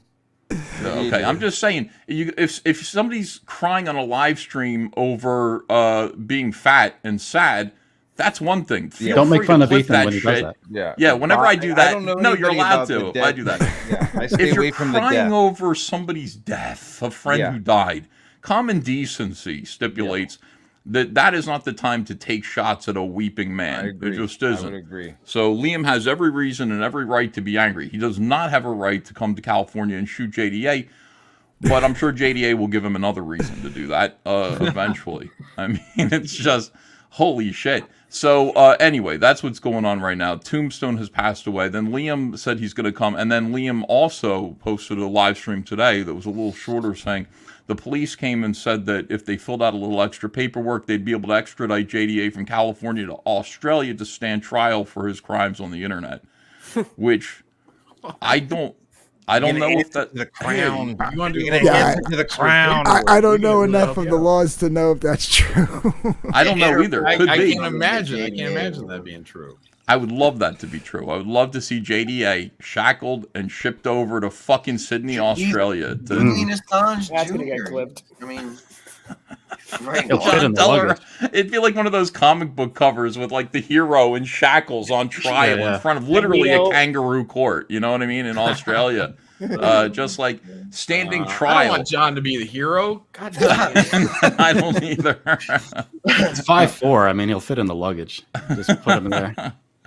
Yeah, so we got a whole disaster going. We got disasters coming from every angle right now. Wow. It's something else. It's a good time to be comic skates. Very fun. Anytime there's a bunch of disasters in CG, you can always find Smiller hanging around. Where is Smiller? Smiller should Yeah, come in he's here been and in chat, Smiller like was- last He's in the hour chat. or something. yeah. Apparently, he told Liam that he was going to hell, but I've yet to be able to find where he said that. Liam said that to me too. Liam said, Mike told me I was going to hell. I said, listen, Mike is going to hell. It's not you. Like, Mike is literally first class ticket straight to hell. He's on his way. Liam, I'm not so sure. Not yet. He still has a chance to turn back from hell. Yeah. Don't come to. Yeah, America Liam has with a a head injury, so I mean that probably factors in a little bit on whether or not you're going to hell. Oh, definitely. Yeah, Jesus forgives that. Like, he's like, I gave you a head injury. There's a hand. So- What verse? Oh my god. What I didn't translation are expect you much. guys reading? The King John. John Malin cut. Yeah. That would be badass, the King John Malin cut of the Bible. If John wanted to do that, I would never stop laughing. That'd be No, excellent. I wouldn't do that. You wouldn't? You Your were translation of just the Bible? lamenting about how many different styles you wanted to do. Yeah, well, yeah, that's a good point. Yeah, I should rewrite the Bible. This is how it should have went. A little more. I mean, it's mostly good, but it drags in some places, John. You Yeah, can cut out that tighten it Old up. Testament stuff. Too many that peen movie jokes. Noah. Giant fucking stone guys and shit. Put more coom words in there for Twitless. Yeah. All right, guys. This doesn't seem to be resolving itself, unfortunately. What was the problem, Red? How do we get to peace in Israel? basically? Yeah, peace in the Middle East. What do we do about Palestine and the Jews? So The party time Patrick's. there's backroom gossip, and people aren't talking to each other directly. Everything is just happening in secret, and so there's a lot of echo chambers. Things get amplified, and there's a lot of things being A lot said. of zeros multiplying by themselves. It's Yes. really, really terrifying. Yeah. Ethan, John, do a lot I, of do zeros. I know? Zero. Ethan, do I know who this new leaker is? The leaker of what's going on in that back Patrick? room? Yeah, because I know the old leaker. Is the Okay. old leaker the new leaker? Listen, it's a lot of people. It's not just one person. It's Their entire- everyone but Patrick. There are like What's it? five It's people in. There are five maybe- people in there that are maybe participating. two. Not many, maybe two. right? There are What is it? three. Okay, there are three that are leaking, and they can't wait to leak it. I'm getting like screenshots of everything that gets said in there. Three of them, and I'm telling you, I got a list of like who's in that room, and I'm like, they're all Comicsgate loyalists. Why does he like? He's trying to turn them. Here's the key thing: if you're going to use a room to talk shit endlessly, and you notice that it's only like the same five or six people participating, and everyone else is staying quiet, and there are 27 people in the room. 21 of them are reporting back to me. The other 21. Just expect it. It's happening. So, I mean, nice try. But we will continue on into 2024 having a good time. Isn't Nobody can the stop us. leaking though fucking gay? Like honestly, No, because sometimes people are lying about shit and like Yeah, that needs to be didn't you pulled watch out. it? And, Well, and then you talked get on about. stream with them and you confront them, and you get the Well, words. did you watch right out of it? your mouth. You do, but it's It like would be just keeps gay going. if like Patrick in the private room was like, but I'm showing my plans for my toys. Now, if somebody were leaking his plans for his toys so that some saboteur could like copy them and steal from him, that would be gay. But the fact of the matter is, there are people in there being duplicitous, two-faced. They're making plans to sabotage other comic skaters. They're talking shit. They're getting people riled up with lies. And frankly, if that stuff gets leaked the victim's way, I have no problem with that. None at all. We have people sending night letters all the time now. One of those night letters gets released, and it's like, oh my God, that's not a night letter. How dare you release this private correspondence? Next thing you know, Yellow Flash has me blocked, and he kicks all of us out of the room. There are night letters being sent out from powerful YouTubers to other people, trying to get people in line and to create sides in a war here over terrible comics that are on time versus good comics that come out a little slower. That's the war we're fighting right now. I know what side I want to be on. I'm on the side with the people who know how to make comics. That's the side that I'm on. And that's the war that we're going to be fighting in 2024. We can make shit quick. So can all of us. We sit on the toilet every morning. It happens pretty quickly. But I mean, it's like making actual good comics that people want to buy with stories, with unique characters that excite people. This is stuff that does take time. And to do it the way that we do it with, all of the other obligations that come along with running a small business, None of us have millions and millions of dollars to work with, except for me sometimes. And it's like, it takes time. We do have to make good comics. We can't get distracted by this gay, like, but my shit's quicker. We have to stick to the course because ultimately we're trying to make stuff that could actually end up, like Mike. Mike sold a movie. We want to be like Mike S. Miller, if possible, and get movies made in this I've environment. always respected Mike. Me too. And his numerous contacts to Hollywood. He knows the guys that made the Meg. You kidding Yeah, me? he could probably Does he do know something. He could probably do something for me. Like get me in the meetings, Make or him- bathrooms. I don't know. How do they do that stuff in Hollywood? But look, if I got to do what I got to do, get that movie made. Like, Get a piece I heard of he was Meg pretty free. humble losing Yeah. to you on all those art shows. On his Yeah, channel. he hated my guts. Yeah. Oh, he thought- hated you? I thought he was. Yeah, because he thought that played it well. if he got first place, that they would sell better at auction. So once the money got involved in it, then it became John's the bad guy for being the funny guy. But yeah, so when I would get first place, I would draw digitally. So there was nothing for me to sell to anybody. I didn't care. But Mike would seethe in second, third, fourth, fifth place, I think he was mostly in fourth or fifth place. But he would just seethe down there in the ghetto. He'd be angry at you, and he didn't need to be. Again, you were bringing quality. You were bringing eyes. You were bringing entertainment to his show.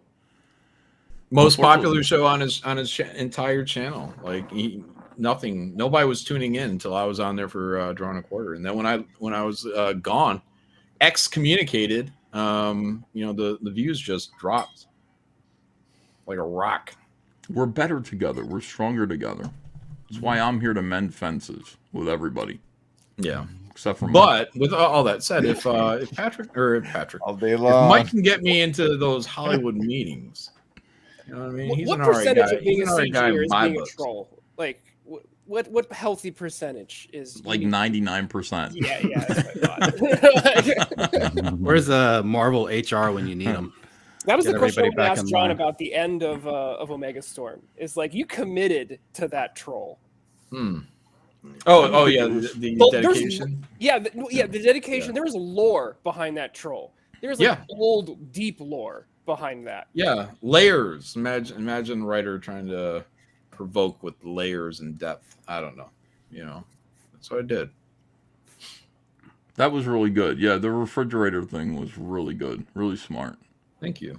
Appreciate it. And I laughed because I didn't know, I didn't understand it. I just skipped to the end and saw the dedication, immediately thought that was funny. But I didn't know the context until I read the whole book, and then I went, damn, it was actually smart, just not like random. It was just very clever. Oh, thank you. Yeah, I mean, reading that, you'd have to understand. Mm-hmm. A lot of stuff to read, John. You Well, did yeah, good. I'm going to dedicate my next book to Mike. It would make because if you get the message, it would make you want to go back and maybe read it again or like take things in. Yeah, think about some stuff. Think about some stuff. All right. From the dedications perspective. I'm not going to read it again just because John did all those newscaster pages Mhm. with 500 words per. I mean, John. Did we lose somebody? Yeah, who left? Matt Barr. He had to Matt put his Barr kids did. to bed. Oh, okay. Yeah. But that was a lot of reading. I settled in, with a cup of Wasn't tea. that much reading? I had to put on my spectacles with my.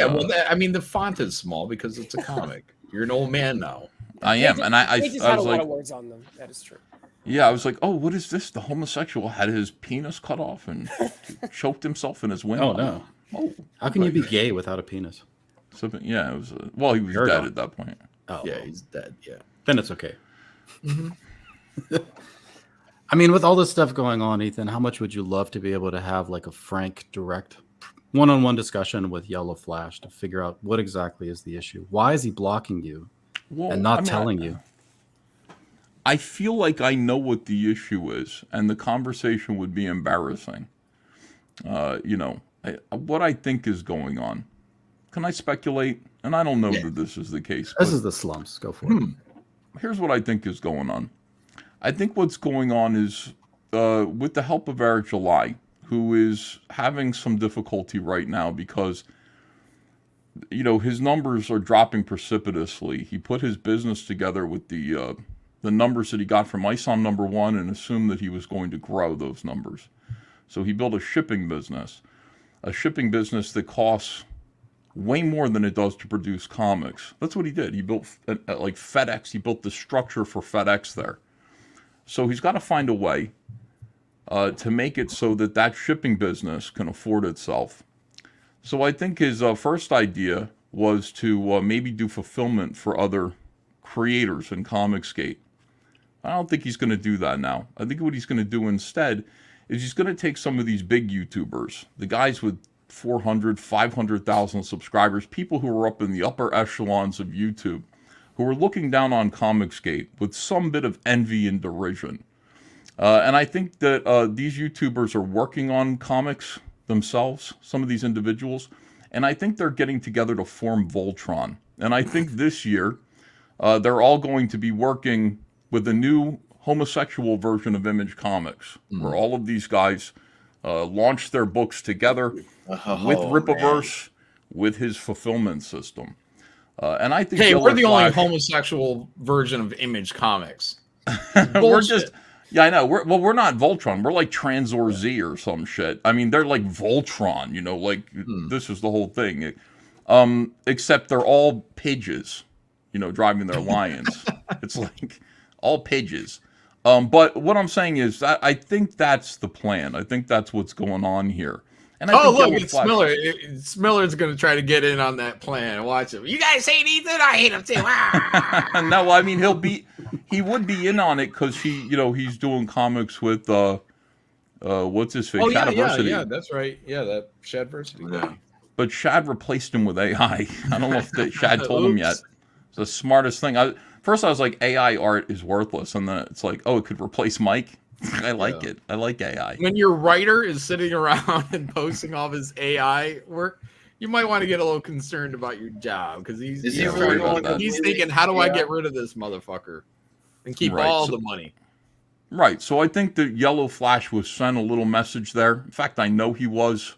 I have sources who warned several of my friends not to get too close to me because I was the one that was going to be punished through all this. And therefore, choose your sides very carefully. I think Yellow Flash got one of those letters. Make a decision if you want to have $1 million campaign or a $100,000 campaign. That's right. Yeah. Listen, it's a tough choice. Yeah. Why don't they ask me? It's not even a tempting. They're not even going to drop a little bit of bait in front of me and tell me I'm the chosen one. Come on. Listen, hey, Voltron, YouTube Voltron, John Malin's saying, I want in. Send me one of those night letters. Yeah. John won't even take it as a threat. He'll be like, that sounds great. He'll be the black peen tiger. Like a bargain. Yeah. Come with us, or we'll destroy you. Yeah. You had me at come with us. What do you mean? So I think that's what's going to happen. I think we're looking at that this year. We're looking at, a whole lot of ISOM, a whole lot of different versions of ISOM coming out from these guys. It's a small market that everybody's figuring out how to make smaller because a bunch of men don't want to talk to each other. It isn't a small market. This is the whole thing. This is a brand. It's small. No, it isn't. It's several markets. This is what people don't understand. It's like these are Eric July's fans that are buying his book. We share some fans, so it looks like it's one market, but it isn't. They're his fans. They're my fans. Then over here, you've got Nerdrotic's fans. You've got Yellow Flash's fans. What percentage of those fans are going to purchase those guys' books? It's irrelevant. It's not 5%. One big market. It's people buying YouTuber merch. They could sell anything. It really doesn't matter what it is. But it's going to be this sort of thing where it's like the comic book market. Once again, none of us are playing NFL in the stadiums. And I keep having to point this out. We're not competing against Marvel and DC. None of us are. We're all playing our own separate football games in the parking lot and comparing our performances to the professionals that are in the arena. And until we get in that arena, we'll never know. So if we want to see, like, if we want to actually compete and talk about competing with Marvel and DC, the only way is through the direct market and Penguin distribution. That's it. Yep. Anybody want to do that? Anybody want to cut their profits into a third in order to prove a point? Because essentially that's what it is. We can sit there and cry about how Marvel and DC aren't paying attention to us, like Bleeding Cool doesn't care. We're not playing football with them. Why would they care? Ethan or John, have any of y'all ever considered hitting up like the other big comic sites? You know, the ones that you can put your products on. What ones? I mean, so that CBR they're- hates us. Bleeding Do Cool they? hates us. Yeah. We could easily, we could easily go through the direct market. And I mean, we could. So if we want to go through, the thing about it is that we've had, we've gotten Comicsgate to fund the creation of some great comics. Okay, I've got 250 pages worth of comic book material right now. Break that down. That's 10 issues of Cyberfrog that I could sell on, for $5 a piece, little individual floppies that I could put into comic book stores. And I would lose money on it. And I have no idea what they would sell. Maybe I would make a little money. I don't know. But you put it through the Diamond catalog. Guess what? Diamond are our friends. They're all conservatives over there. They'd be happy to work with us. Yep. We go through there and we, create our own little accounts with Diamond. We put our books in stores.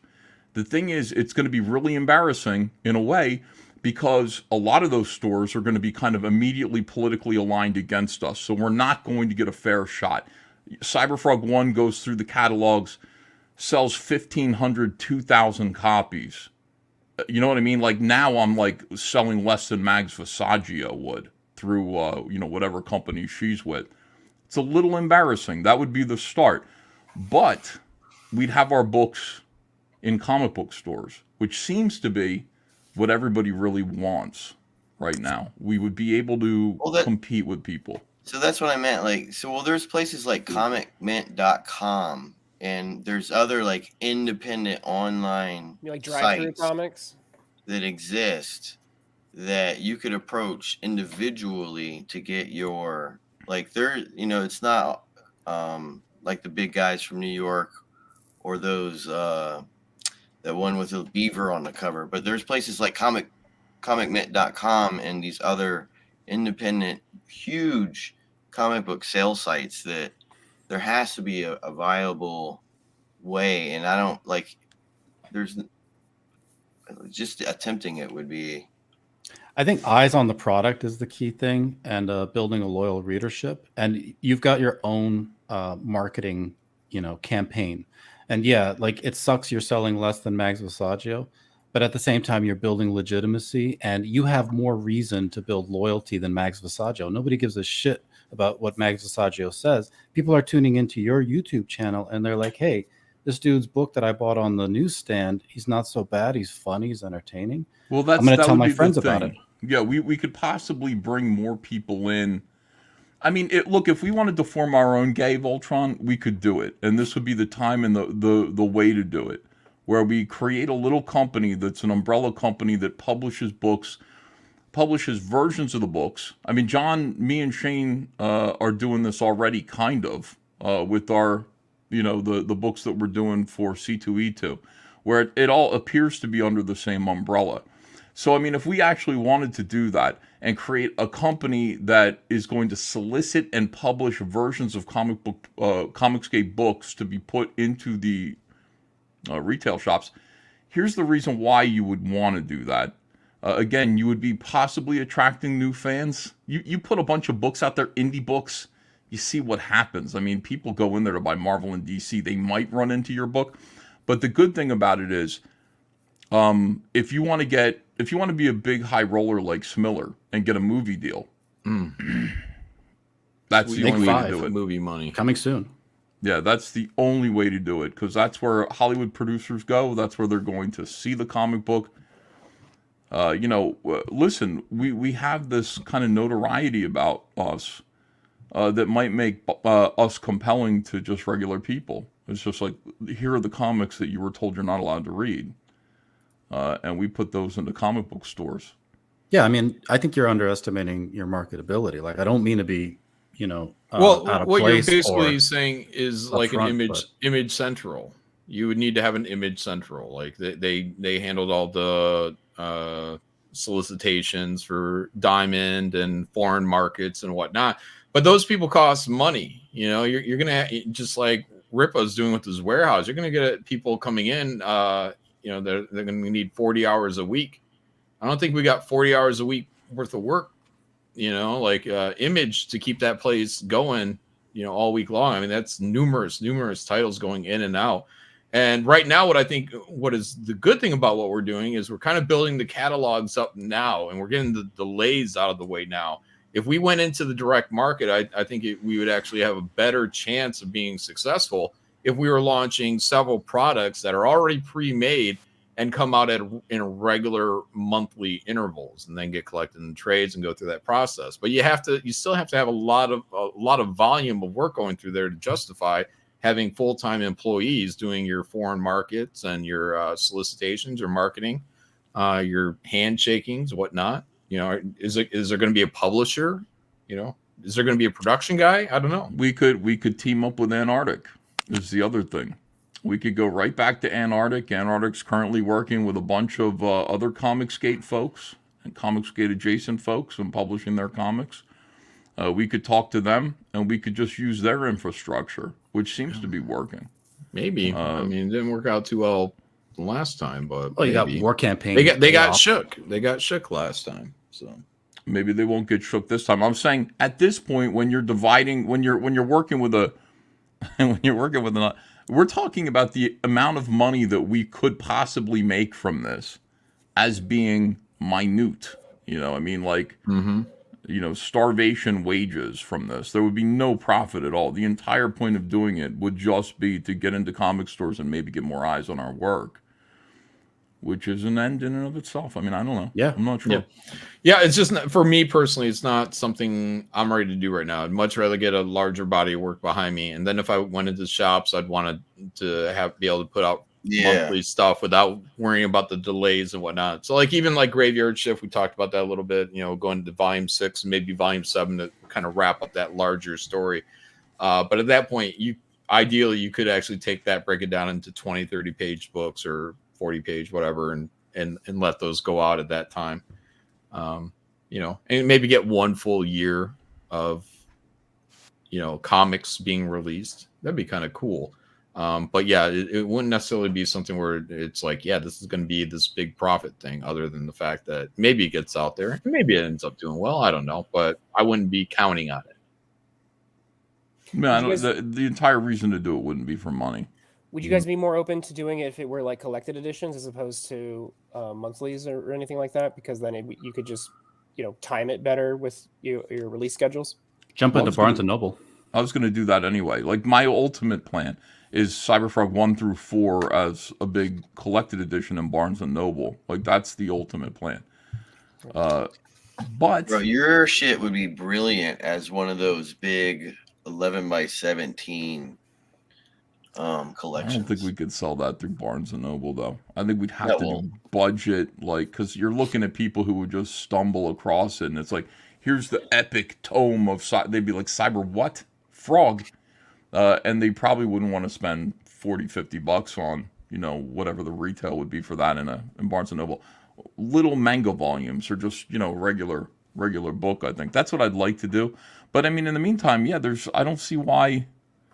I don't know. Anyway, it's something to think about. You put that out on the table and you say that if we wanted to actually compete, I hear this complaint endlessly.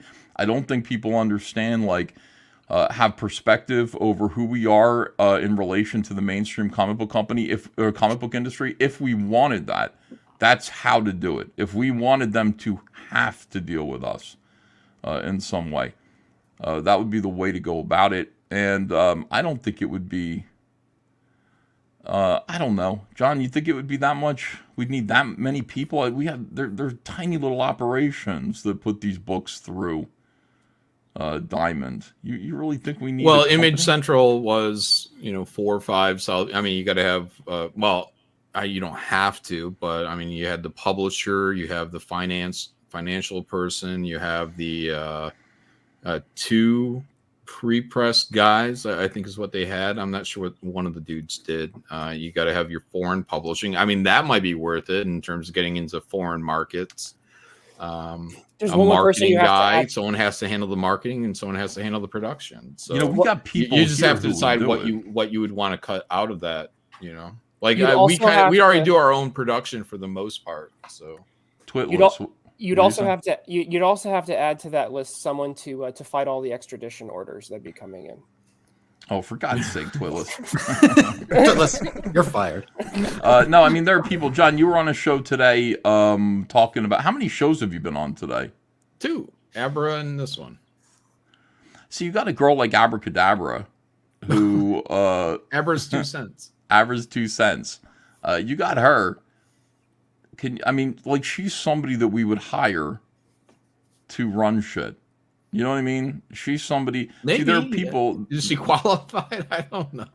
No, I mean, not to run, but she's somebody who we would hire in some capacity. Like, what I'm saying is there are competent and interesting people, like, within Comicsgate who you could actually bring together if you needed to form the nucleus of some kind of publishing company. There are people, like, I would look at her right away as somebody who has the kind of personality to deal with retailers and things like that. I think she's a lot of fun, and she just seems competent to me. I'd like to decline the offer for the position. Just yeah, not you. Now Liam Gray, on the other hand. Oh yeah. What about Jay Dolly? He's already the CEO of the Eisners. Oh, I didn't know that. Yeah, I can run a warehouse, no problem. Jesus, he's in with the illegals. Yeah, I think Dark Gift also is way more competent than people think. Like, they think he's like a stoner. He's a betrayer. A betrayer. Yeah. Anyway, there are people within Comicsgate that are already like a part of us that we could kind of pull together the nucleus of a little company. Yeah. But also remember, like, even Image, like it's a clusterfuck, people fighting for attention and shelf space and whatnot. I mean, I don't know, man. I'd move I to don't know. Jersey. But if Voltron's coming, as you think Voltron is coming, and we don't want to be on the tail end of anything. Yeah, sometimes building those bridges and making sure allies aren't blocking you is making sure you got the biggest swinging dick around. So Yeah, you don't want to be out Voltron's butt. That's the. But look, I mean, I somebody had mentioned Gary, like, maybe that was Miller. I regret bringing it up now. But he mentioned Gary doing a book, and it's like, yeah, all right, well, let Gary do a book. Let Gary do a book. Let Eric do a book, and they're going to do very well with those things. They're probably going to be crap, but I challenge them both to do books. Make that money and build the audience, grow, create. There's turn no your, building turn an your, audience. Turn your There's- audience into comic book buyers. Do that. Thank you. It's just not. I mean, it isn't. There we have the comic book market. What you're watching happen to Eric July is you're watching his numbers shrink down to ours. I told him, "Welcome to Six Figures, young lady." This year, Whoa, that's. I know that's an exciting thing, but I mean, you're watching the numbers shrink down to the number of people who are actually committed independent comic book fans, who are going to sustain a company. It's not. Miller's laughing at initially. you. Initially, it's he liked that. Initially, it's millions. It's your fans who want to support you. But see, with the thing with any of these ventures is, your fans are excited to help you launch your business that they don't think they're going to have to continue to carry, because they're not comic book fans. They're like, let me help you launch your business, and then what you're seeing happen is people going, when are the actual comic fans going to take the? No, you're depending on us to buy all your stuff, and we got to join the Mac Club and shit, which is now 50% off. Okay. Ultimately, if we want actual comic book fans, they're here. These are the comic book fans. And if you want the broader comic book audience, we know where they are. The question is, do we want to go chase them or not? Do we want to chase them for no money initially or not? I mean, that's the question. Do you think that any of that audience was converted? Like real, like I mean, I'm sure. I don't. Sure, some of it, yeah. Like It has to small be a though, small right? percentage, though. Yeah, Maybe- that's what I'm saying, right? I think everybody chases them for no money in the beginning. Sorry, go ahead, Dark. I didn't mean to cut you off. No, I mean like out of all those like thousands of books that he sold on that first book, you would think what maybe like 10%, maybe like kind of got turned on to the medium. Well, to add to that, there's a difference between selling comic books and getting people to read them. And I think it's important for us to build the comic book reading audience and not just the people buying merch. I don't read any comics. Well, that's what I meant. That's what I meant. Like 10% maybe got converted to the medium. Yeah, I think it's less than that. I think it's less than that. I was being generous, but And a lot of people know baseball card collectors, any type of collectors, especially if someone who follows YouTube world, a number one of things are very important to grab. So it's a good opportunity to grab it, and it will shrink. Your less and less will buy a number 2, and less and less will buy a number 3. And so, like, you're not going to convert anybody who buys issue number 3. I don't think. What is 1%. Ripa's next book? Now I'm curious. Now I'm. That's going to be the Yara Yara. sisters. Yeah. Yara? You think that's going to be the Yeah. first one to go under $1 million? No, I think it's going to hit 1.5. I think you're going to see a spike on that one because it's a hot chick with his most popular character. And the Saska sisters, who are radical third wave feminists who believe trans lives matter and shit. That's crazy. They're incredibly personable, likable. They're out there, really seeking the audience. So I think he's going to see a little bit of a spike there. I'm going to say 1.5, 1.6. They have an audience? Like, what is it they do? How big is their audience? It's not big. I mean, it doesn't matter. That really doesn't matter. It's Ripa's audience, understand? And the thing about it is it's not like her fans are going to come over to their fans are going to come over to the Ripaverse. It just isn't going to happen. Yeah. It's going to be what level of Eric's customer base is going to be enthused enough to pick up that particular book. The next book after that, simp audience. I don't like that. We got word. him over here. We know Simps. why that one book did so well, don't we? That audience. Okay, all right. I know what you're There's a talking simp about. audience. For women. Yeah. Mm-hmm. But then the next book is Mike Barron's Gooding. What? Good? Oh, Gooding. Gooding. Whatever. Okay, that's going to be the first one to not break $1 million. Right, and then the next one's going to be ISOM 3, and that's going to slightly top Gooding, but you're in 6 figures territory now. With ISOM 3? Yeah. Yeah, probably. Wow. Boy, I wish I could fail like he does. Well, Twitless, here's the thing about it. Like, it's all about what you're spending versus what you're bringing in. So it's like, if you had $3.7 million, you'd then be responsible for administration costs to create and fulfill $3.7 million worth of product. You have no idea what that costs to store, to warehouse that material, and then to actually fulfill it. And he's spending all of his money, not on creativity, nothing, like that. He's spending all of his money on a shipping business, and it's incredibly expensive. He's got a warehouse of 15 guys who are just packing up shit even before the campaign ends. But see, the thing is, he's only running 2 or 3 campaigns a year.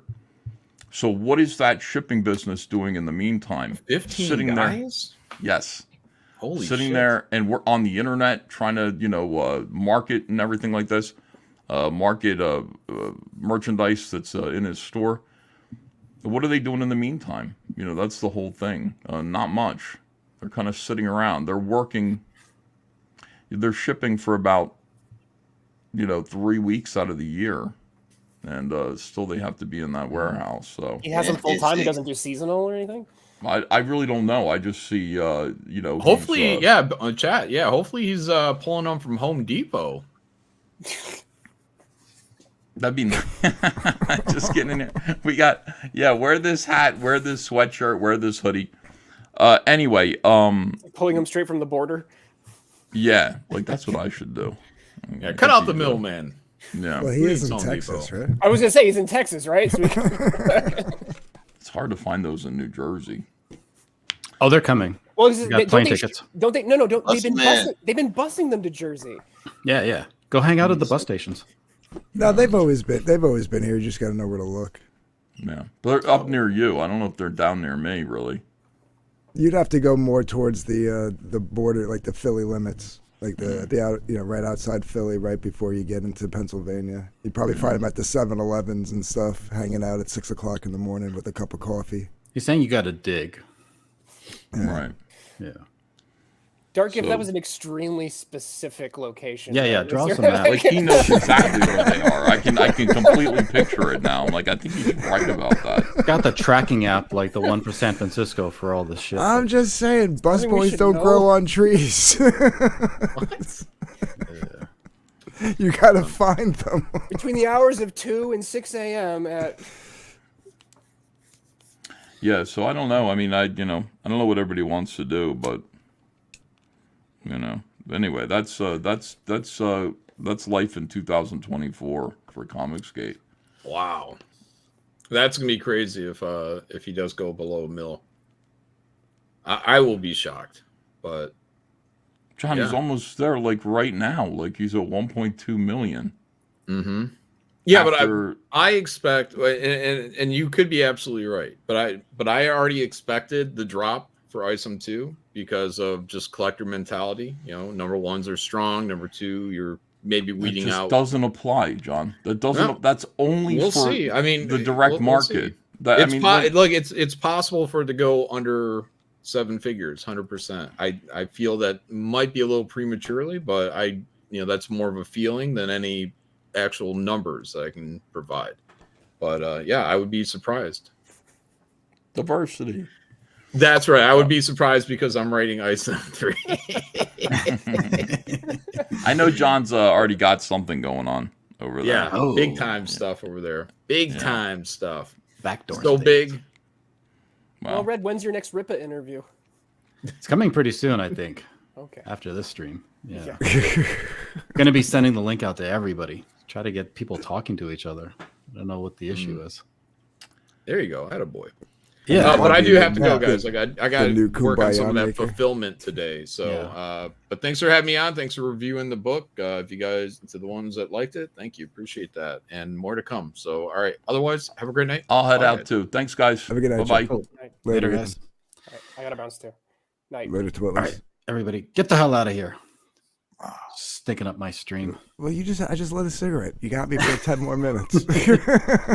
10 more minutes. All right, let's hang out. I got like a quarter of wine left. I went through a whole bottle tonight. It was pretty cool.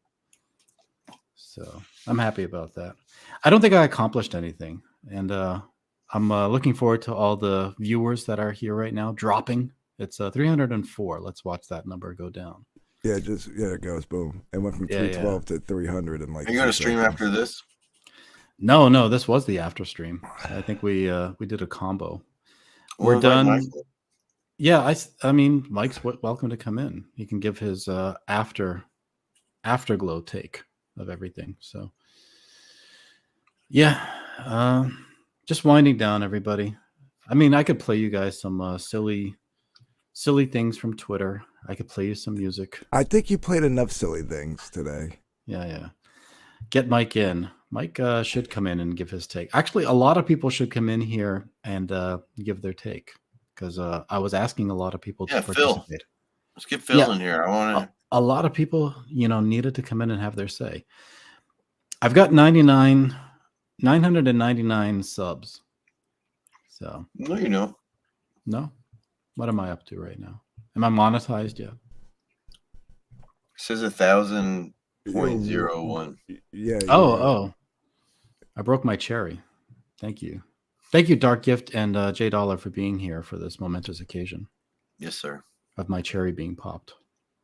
I like to pop them cherries. Yeah, I appreciated it. So I'm a bleeder. So hemophiliac all day long.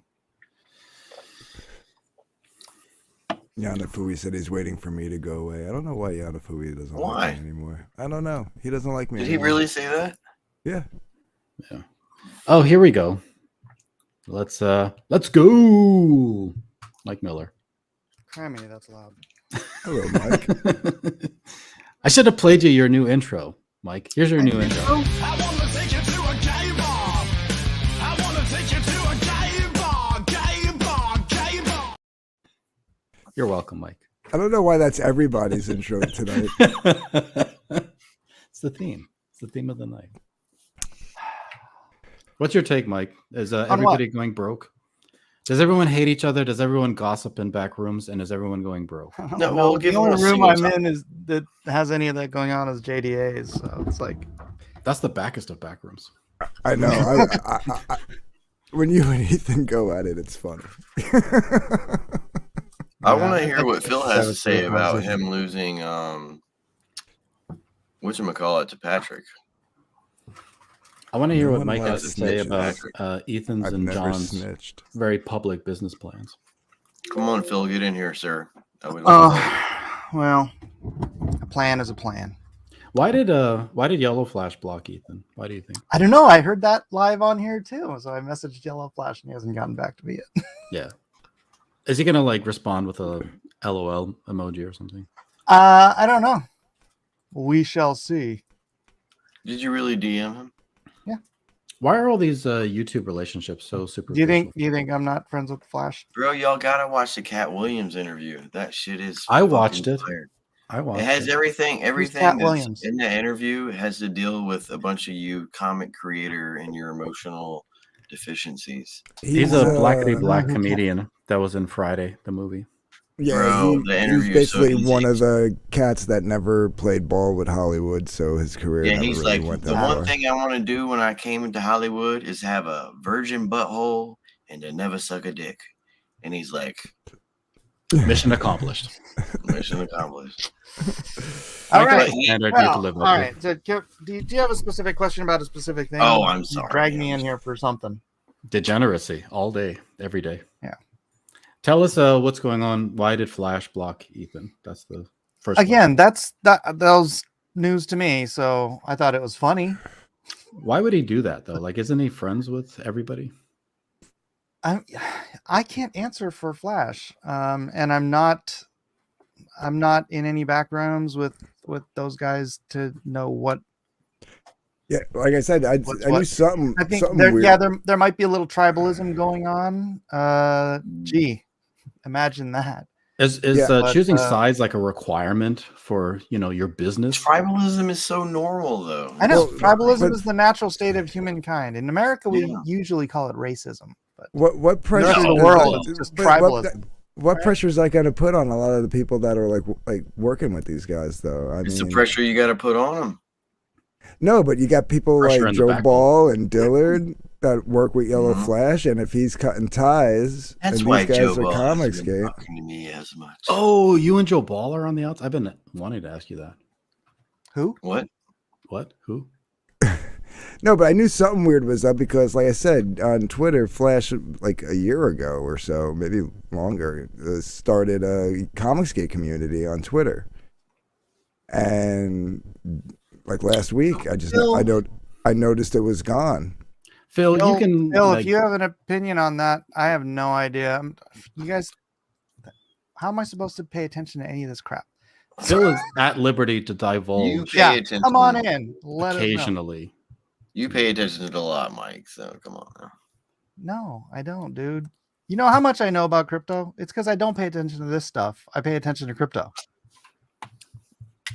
I pay attention to a lot of gay sex. Why All right, would you so- say that? Why? I don't. Well, it's true. All right, so what about the millions of dollars that Ethan and John are going to make with their new business plan? Marketing to the direct market.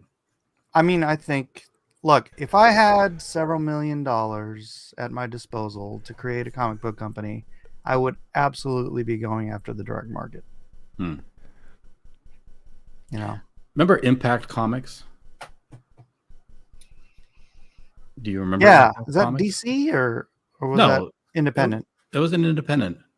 Impact was DC. Was it? I think Impact was DC. Yeah. Oh, We talk about with the Fly and Comet. all the Comet. Yeah, that was DC. Yeah. They took a bunch of old characters that they had rights to, and they revamped them under. the Remember an Impact. independent comic company that had no audience that decided to try to build one from the ground up? Yeah, And- there's plenty of them. Exactly. What about it? Isn't that the way to go about being? Isn't that the way to invest $1 million in a comic book company and come Well, out everyone- with it with everyone's half gonna go to 10,000? Exactly. Look, there are right ways to go about it and there are wrong ways to go about it, and there's Isn't Look, the there's- YouTube marketing's arm though the right way to do it? Like that's unique. it's unique, but it's niche, and it does nothing to fight the culture war. What? And I don't care about money at this point in my life. I'm here to fight the culture war still. Otherwise, I could just go freaking. Well, I play don't pool every day for whatever. I won't know. dismiss that it's not helping fight the culture war, but there's other avenues. Was it you I was talking with, Mike, about Scholastic? Yeah. They're owned by the Right. Brits, though. Fuck them. No, but that's not the point. Scholastic has so much reach and gets into Mhm. schools, gets into They're stores, gets monopolized, into the kids yeah. section, and because of that, they have the power to affect the culture depending on what they want to publish. Now, if you were to create a distribution channel to rival Scholastic and get the kind of people who can get deals with, he mentioned Penguin. Penguin's an arm of The British. no, Penguin is not Yes. an arm of the British. Yes, no, they Penguin- are. It's freaking hell. It's the people that publish Game of Thrones. It's the same company. Yeah, the British. They're the ones. Bro, they're the Actually, Brits. no, I work with them because of George. So, gosh dang it, what the hell? Random House. Penguin is an arm of Random House. So, I mean, if you can use these kind of, gosh dang it, dude. Do you know that? Look it up. Look it up. Look Well, up if do you- Random House is owned by the Brits. Do you Of know course, the you probably Penguin? think everyone is owned by the royal family. So, Do you know the Penguin Random House people used churches during the war to? Oh my house- goodness! okay, You're dude, there's nothing to do with drill the conversation that we're having. We're talking screwdriver about into my trying head. to. Saying No, but you're right. If you're like Joe Schmo, mini publisher, pull yourself up by your bootstraps. I got a shoestring budget and I want to make a big splash in the comic book industry. No, that's how you get freaking trumped. If you want to make a difference, you have to be able to market into the spaces. You have to get into the spaces, and you have to have a freaking advertising budget that's significant so that you can press people into the stores or online. Direct sales is one thing, but dude, having books in Barnes and Noble, comic book shops, Walmart, wherever, that's a gravitas that affects the culture far more than, Eric July sold 40,000 copies, but only to his fans, right? He's not expanding anything. He's not reaching outside of Well, he that just started. predisposed market, right? And that's not fighting the war. That's selling Bibles to the choir. Make an argument. You think that's He wrong? just Make an started the argument. business, though. If He you just think I'm started wrong, the make an argument. Well, the same- you're right, but you got to start I get what you're somewhere, saying, but that right? doesn't do Oh it. no, absolutely right. And I think, frankly, Eric has the wherewithal to actually make a huge go of it, because he not only has his own channel wherein he can market stuff, he can afford to pump advertising. See, that's a wonderful thing about YouTube. Is like if I want to market my comic book company, try to convince people to go out into stores, I can put commercials up on Ethan's channel. I can put commercials up on Comics Island or Comic Storian, or people that hate me, I can advertise to their comic book buying audience, because that's just how YouTube works. So if you're willing to do that and make interesting, good advertising, marketing, commercials and whatnot, and you have the money to just constant, because you need I believe you need 7 touch points at advertising in order to make a customer actually pay attention to what you're doing. Right. So someone has to see your ad 7 times before they might see it on the shelf and go, "Oh, I heard about that." It has to like be buried into their subconscious before they Right. Yeah, pay we all know attention to that. something. Somebody sees something on the shelf and they've never heard of it. Chances are it's just another thing on the shelf they're going to walk right past. But if they're like, "Oh shoot, I have heard of that," then they get curious and they pick it up. Right. Well, that's why Like, there's a most. reason. Look, there's plain and simple. There's a reason. You know why Coca-Cola is number one brand in America, in the world? Because they're the mafia and they take over Because they everything. spend fully half of their budget on advertising.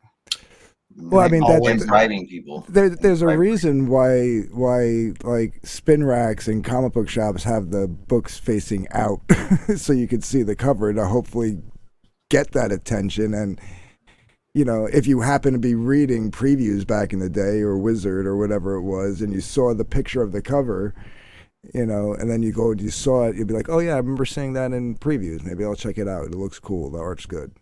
Whatever. Yeah, that's the one thing about Barnes and Noble. Previews is just advertising. Yeah, but that's the one thing about Barnes and Noble. Like it'd be cool to have the stuff in there, but right, they're just getting graphic novels and they're putting them in spine out, right? Like you're not seeing. Well, the that's cover. because that's a standard book model for these racks, though. Right. Right. So the thing is that's again what I'm talking about is in terms of marketing. Like if I was going to be putting a book into Barnes and Noble, I would have my marketing guy go to Barnes and Noble and say, "How much is it going to cost me to put a standee in each store?" Yeah. Or at least get an end rack. Well, honestly, what end you rack, would do, standee, whatever placement so that people can see it. That kind of stuff costs money. When you're just sticking things on a shelf, it just blends in. Right. Standee would be cool, but if you can garner getting the end cap, you know what I mean? Because if you're doing kids graphic novels, a standee in the kids section, that's money. Yeah. Something with a real flash color cover that attracts the well, chick. Ethan has the ability because of the books that he's done to get standees, but those are ludicrous amounts of money to get them. I know. In all of their stores, which is fine. I mean, you gotta. Like I said, man, Coke, and getting half, them on those half of Coke's budget is advertising. And That's getting them on those sites like I was mentioning, like comicmint.com and those other big giant sites that sell the most random independent shit you can get on those sites. You just gotta approach them. Yeah, you can advertise it. There used to be back in the day, there was a thing called Project Wonderful. You guys remember that? Nope.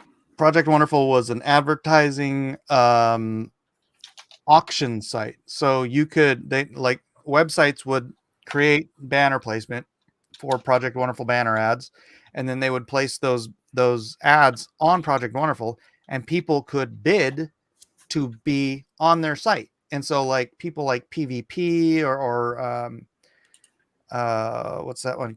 Control Alt Delete, all of these gigantic, webcomic sites that got millions of daily users, their pages were freaking crazy expensive, right? But everybody could come and do this. It was open source, everybody could do it, and the auctions were open. So it's that, dude, using Project Wonderful and just targeting all these different places, and that's just a static ad you stick on a page. I got my web comic up to 40,000 daily unique users in 6 months, just using that advertising model. So what you're saying about advertising and all these things, yeah, that'll work. And it doesn't just work for web, it works for everything. Advertising works. That's why it exists. That's why it's the number one revenue generation model for all of these social media outlets. They would pay for Ethan's advertising, wouldn't they? The reach that he has, the audience that he's able to advertise to, that has value. It does. I mean, that's why people want to be on his channel. There you go. Yeah. Why wouldn't it work for him to be in the direct market? It would. If he marketed it. Yeah, but he would have to drop a lot of money because you have to hire these firms that help you out with the Barnes and Noble jazz. They have individuals that they prefer. There's channels you have to go through. Yeah. But that doesn't mean it's it'd not be. difficult to do. It's not, Ethan's like, oh, we have the people that can do that here or there and whatever people no, this you'd have to be like completely serious about it and dedicate a lot of money to actually, make a business like this run successfully. I mean, it could work utilizing people within the community. Obviously, you'd have to pick them if they're good at it. Right. But I mean, the network is there, right? I mean, the distribution model to rival something like a Diamond or a Scholastic or something like that, like you I mentioned. can manage a P&L report like a motherfucker. But I mean, you don't have to rival Diamond. You can use Diamond. Well, yeah, I said Diamond first, but then I corrected myself to Scholastic because you had said School. But we have people all over the world. Like we have people that are in Australia, that are in Asia, that are in Europe and Britain and stuff like that. Like if as long as they're skilled, trustworthy, and know what the hell they're doing, you can literally put together a network of distribution. Well, then, yeah. Well, not just honestly, dude. Foreign licensing is the easiest part of making money when you're publishing comics. It's like free money. It's like Dragon Books in Denmark contacts you and they say, "Hey, we want to publish your comic book," and you're like, "All right, what's your expected circulation? They cut you a check, they print the book, and they send you a royalty." It's like, and they do all the translation and they do everything. And there's so many different language markets out there. You're not going to sit there and want to do it yourself, right? So it's just that's the easiest part of making money. At Australia, I mean, just let somebody who publishes in Australia license it out. I know it's still English, but J Dollar, you are. I've done this before. That's why I know all this crap. I am what? Smiller, you made this boring. So says Peter. No, our viewer count went up, I think, to 224. Yeah, it leveled out into the 220s. I mean, if we're it's good. boring, me and Jake can yell at each other about the ETFs again. Oh, Please my don't. goodness. Please don't. I had a topic for you too. Now I'm too drunk to remember what it was. No, you're not. What was it? I don't remember. Menthol Meow says lol. Menthol Meow. Yeah. Oh yeah. Mike, this is the Omega Storm review stream. What is your review of Omega Storm? Well, I got about 2 pages into it, and there were already 3 cliches, which let me know that it's not going to be a good start. And then I got to a wall of text where I didn't even know. By the way, this is page 4 and 5. I didn't even know, because all of the panels were identical across the board, which direction I was supposed to read.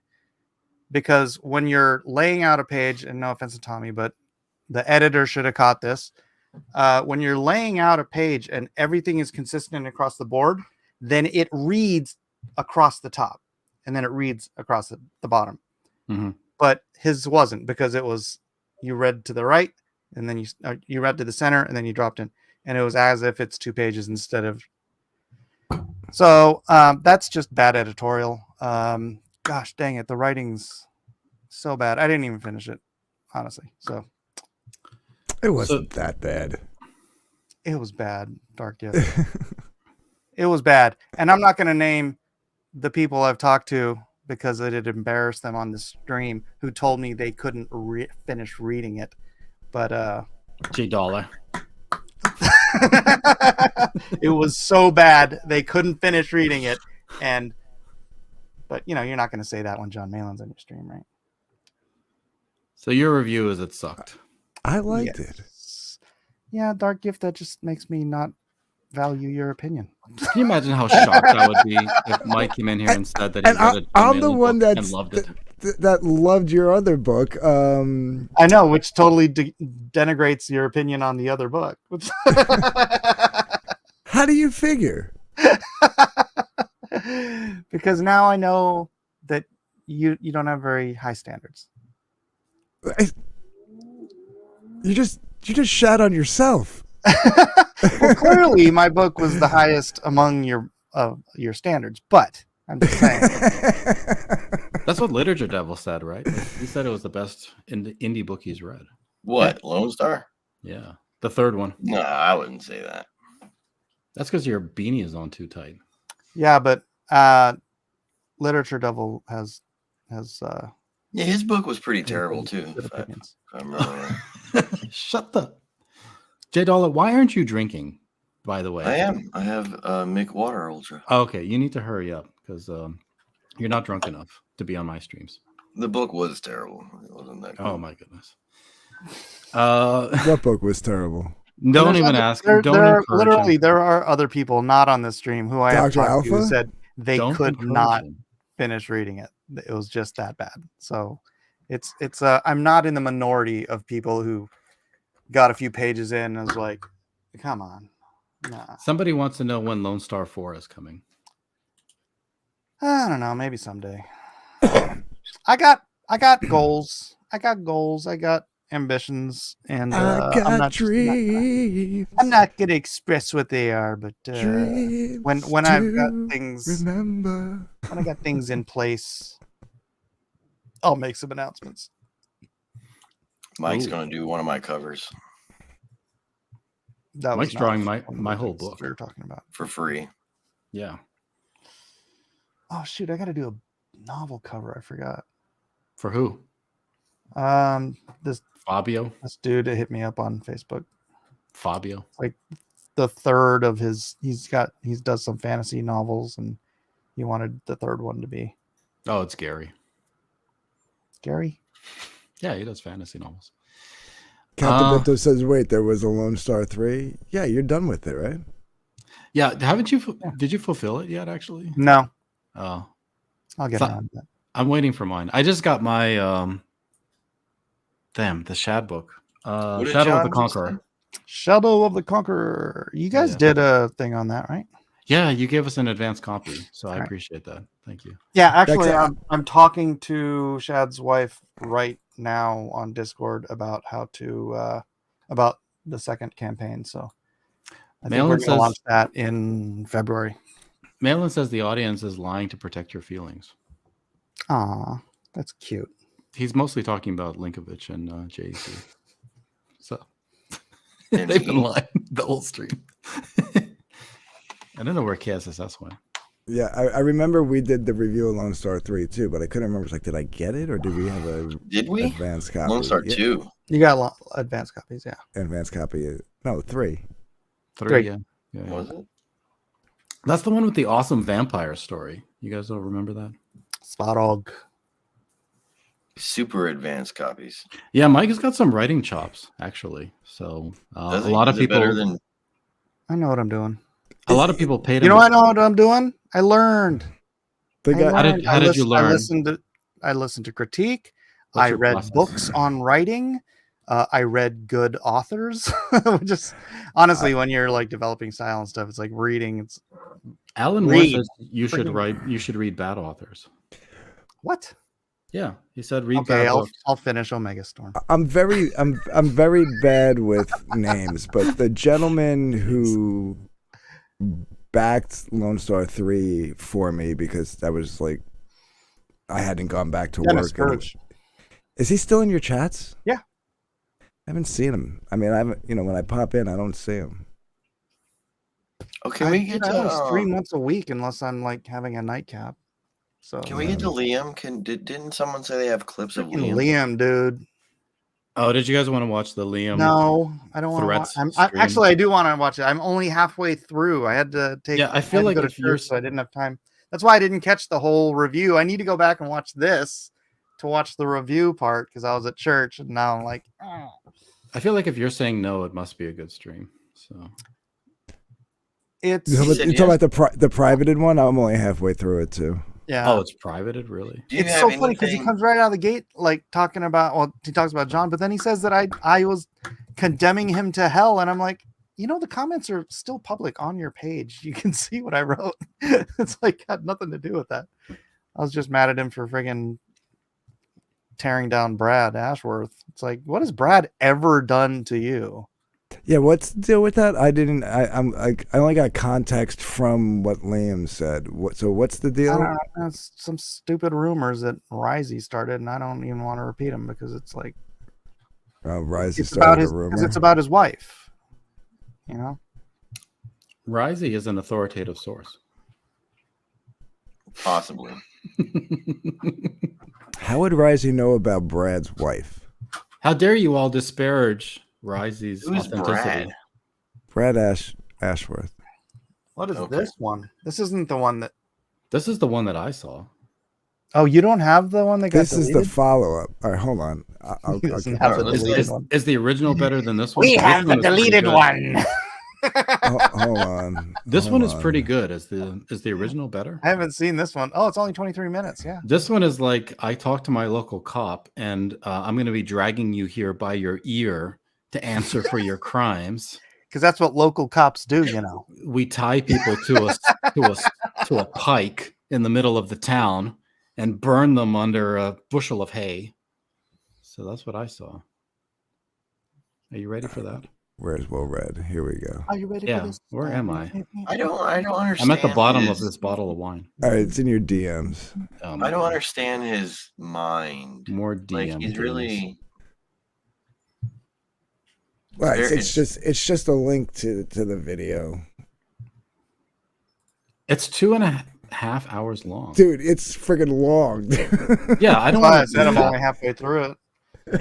And it's because it's not on YouTube, you can't like speed it up. So Yeah. like, oh, come on. This EFAP is going to shrink my penis. I had to take breaks. All right, well, let's do the 23. Let's get Yeah, some let's parts of let's see this 23. part. Exactly. See, I was right all along. The violence is the only way, or something like that. You know, something like that. I don't know. Oh, well, Red's got a thing coming on. Hold on, what's that? When's that start? 2 hours. Oh, Matt Barr's on it. I want to watch. That's Well, funny. ladies and gentlemen, boys and girls. Oh, Vinny's got his spawn cover thing coming up too. I've been away from the computer. I've been talking with my local cop.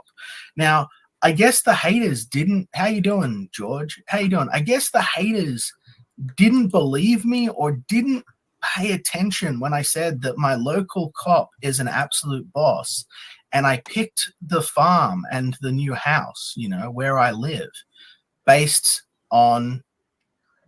Wow, that looks good in colors too. Let me show off this real quick. I shouldn't talk about this topic while I'm showing off Vinny's side. He'll get upset at me. But look at this. Look at this. This is fucking beautiful. Look at that. I bring that logo down. I bring that logo down, but then you cover up the bats a bit. That shit looks terrible. Yeah, look how small that logo is. Yeah, maybe change Who that drew font that? a little bit so it's not quite Vinny. as. But Amateur anyway, it hour. looks good. Looks good. I'm gonna retweet that. Good old Vinny. But yeah, so I don't think that the hate. How you doing? How you doing, Caleb, my friend? I want to apologize to Nice, people though. earlier for being a bit emotional. I'm still Mr. dealing with Biggins, some oh my stuff, gosh, I you haven't seen know. that name in a coon's age. Yeah, okay. So Biggins wants the link. I put it in the room, Biggins, if you want to pick it up there, just so I don't get a lot of randos clicking on it. But yeah, I'd love to. I forget. Does Biggins like me or hate me? I don't know who hates me. I don't know, Mike. Just assume he doesn't like you. Okay, that's fair enough. Why J Dollar, are you in the room? I'm in the room. I'm not in the room. What do you mean? Why are we not in the room? It's the Coom room. You guys don't know. Yeah, I'll stay out of that. Thanks. Yeah. Keep me out of your gay room. Yeah. It's the gay room. Does it matter? I guess not. It's better than the gay bar. I wanna take you to a gay bar. I wanna take you to a gay bar, gay bar, gay bar. Yeah. I gotta get my other cigarettes out of my car. Isn't I'll like be back. Mr. Biggins like an enemy now? Isn't it like the What? the I don't new know. news? What? I There remember. aren't any enemies. I just haven't heard. I haven't seen the name No, in I- forever. Don't care. I don't personally care, but like, wasn't that like the thing? I'm in a tiny bar in South America. I didn't request the link. I'm not clear on what I'm reading. I don't know what's going on. He said dropped You didn't- link. And then he said I didn't request the link. Okay. Yeah, I don't know what that means. Yeah. I'm Maybe he's speaking Portuguese. Yeah, I'm happy to provide the link though at a later date because I would like to hear Biggins's take on everything. Well-read comics is tripping, apparently. All right, let's go back to Liam since this is not a thing. But I just got done talking to the local police. Uh-oh. Guess what? Liam's not the one in trouble. Because we're done fools. I feel like Liam projects a lot. Fools, ladies and gentlemen. Well, he is So, clearly... I moved. How you doing, Linkovich? Be the man Caleb Reynolds think you are. Yeah, thank you. He's still in the chat, by the way. Jason, thank you, Linkovich. Who? Well, I don't Liam. thank you for a good day. Just good day, mate. How you doing? So yeah, my local cop showed up, and my local cop, he's an absolute boss. A big part of the reason that we chose the area where we're living in. All right, so I just dropped the link so that go ahead. all the relevant parties are able to jump in. Liam, if he wants to, he can come in, discuss this. I'll be right back. Yeah, run away, little boy. All right, let's go. I'm gonna be right back. I gotta hit the little Ben's room. Is because we had a more responsive police force. For those of you who don't know, I just went through probably 4 years, something like that or more, of nearly daily stalking and abuse, including people sending, hacking into my phones. They make jokes about it, but hacking into my routers, all sorts of stuff. Daily posting the birthing photos of my wife on Twitter, contacting my family, contacting my friends, trying to get my jobs taken away from me, which they largely did. And that's why, I keep what I do real secret, super secret.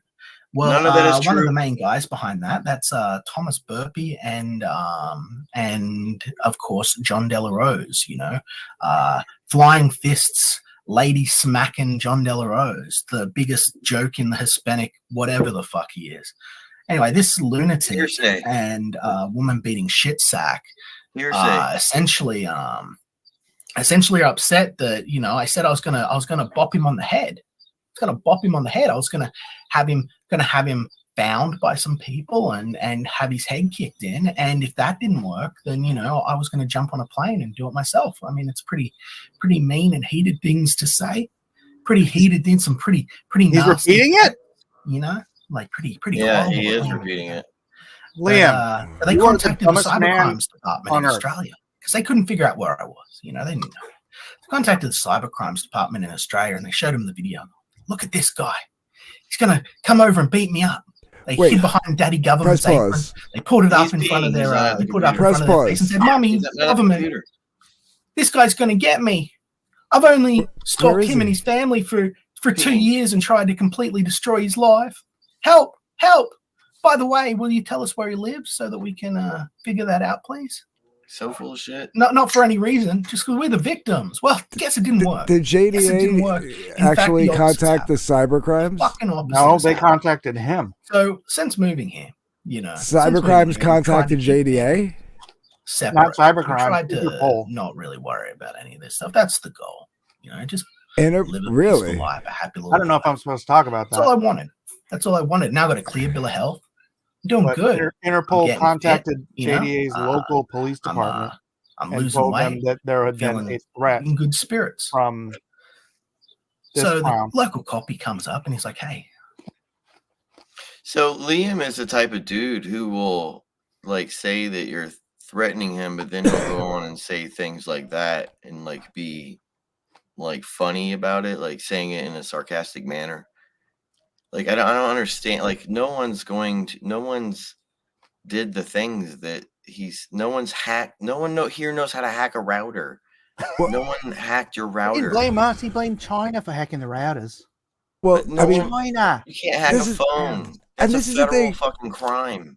this is the thing that I've always told Liam. I was like, dude, you make these accusations, you need to Dude. back them up. If you want people to believe No. you, You need to. I was like, I didn't know what you were doing at first, but it clicked. So hacking a phone and hacking a router from another country is like a serious crime, and he's been saying this for a long time. No, but it's saying that they contacted somebody's family and jobs, and No one did that. But if he's saying that they did, he needs to back it up. He will never do that. And he will go so far as to file official complaints and then go and say these things that he said online just now, moments ago. It doesn't make any sense. You can't file these complaints and then egg someone on and Well, that's illegal unto itself. going somewhere and trying to murder them, and like you're being funny about it, like nonchalantly. But It's that's very illegal unto itself. If these are all false claims and he's going and filing reports, that's filing a false report. Yeah, he can get in trouble for doing that stuff. I feel like a lot of this is kayfabe, though. Am I wrong for thinking that? Well, if he's really filed paperwork and Liam's not that good of an actor. individuals have contacted JDA, that's official documentation, right? I don't think that's actually happening, though. Do you? Mike Why would said it just happen? Mike said it is happening. JDA was contacted by authorities. Yeah. Australian authorities contacted JDA. No, you don't go through Australia.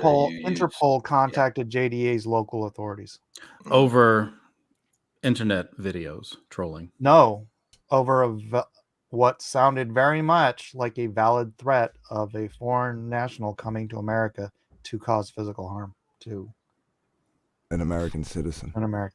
So, and that's Liam doing it to JDA, right? Yeah. Well, you watched the other video, right? No, I haven't.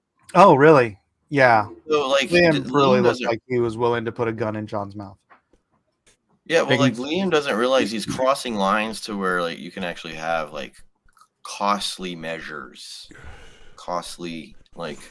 But he's also talking about like contacting people to do stuff on his behalf, which, I mean, right there, if he was in the States, that'd be RICO, right? Like, no, not RICO. Oh, RICO is when you have to. When you're well, that's how they take the mob down, right? That's what I'm saying. Like, right, they're organizing criminal activity. That's right. It's when you have 5 gay guys in the room, not just 2. Bring the 5th one in. Mr. Biggins, I'd love to have you on the stream because, yeah, your perspective would be great in this instance. I'm sorry that you're in a South American bar. I'm hoping that happens in the future. I'd rather hear Pete. Pete Callan? Pete He has a Callan hasn't beautiful been on voice. stream in ages, but yeah, Pete's a master. Wasn't RICO something like War Campaign was blaming me for something or other? I can't remember. No, Rico The- was the a thing qualif- they were getting, tried for. Sorry. Ain't no one in comic skate doing No, That but was- they like blaming me for saying that they should be tried on RICO or something. Sorry. I don't know, but Go ahead. that's what Poulter was trying to get. War Campaign, Tug, Ethan. You've got the And, best takes in yeah. Comicsgate, Pete. Like, we need you back. At most, you can get like harassment, making false claims, making illegal threats over the internet. But Like, if you're there's acting no like you're veto. like the Don, and you've got like people you're putting hits out on people. That's interesting. I don't think that's RICO statutes, but that would be interesting to know.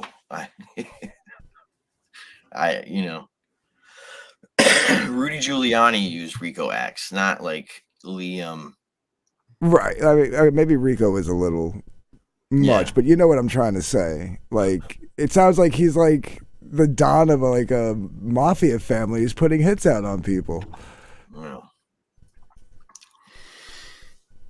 All right, let's hear more of Liam's insane things. What's going on? I was just contacted by cybercrimes. I just got to make sure that you're okay and what's going on. And did this and this happen? And I said, yeah. I said, oh, yeah, I did it. And he went, oh, well, that's not like you. What's going on? I said, well, and I took him down the rabbit hole. And he went, fuck, I knew it was bad, but I didn't know it was that bad. Yeah, it's pretty bad. Showed him all the evidence and stuff. I said, and if you look more into it, the police files, there'll be even more. And he went, yeah, okay. All right. So he went through, did all of that, sat down, had a coffee, chilled out, and he went, wow, this is pretty fucking despicable. Yeah. Pretty despicable. Yeah, pretty terrible. Did he have a coffee? Like pretty, this is pretty terrible. He said, yeah, so the guys in Grafton told you that you're not going to be able to extradite, but there's some paperwork we can do. When things get this severe, there's some paperwork we can do. I went, is there? Is there? Yeah.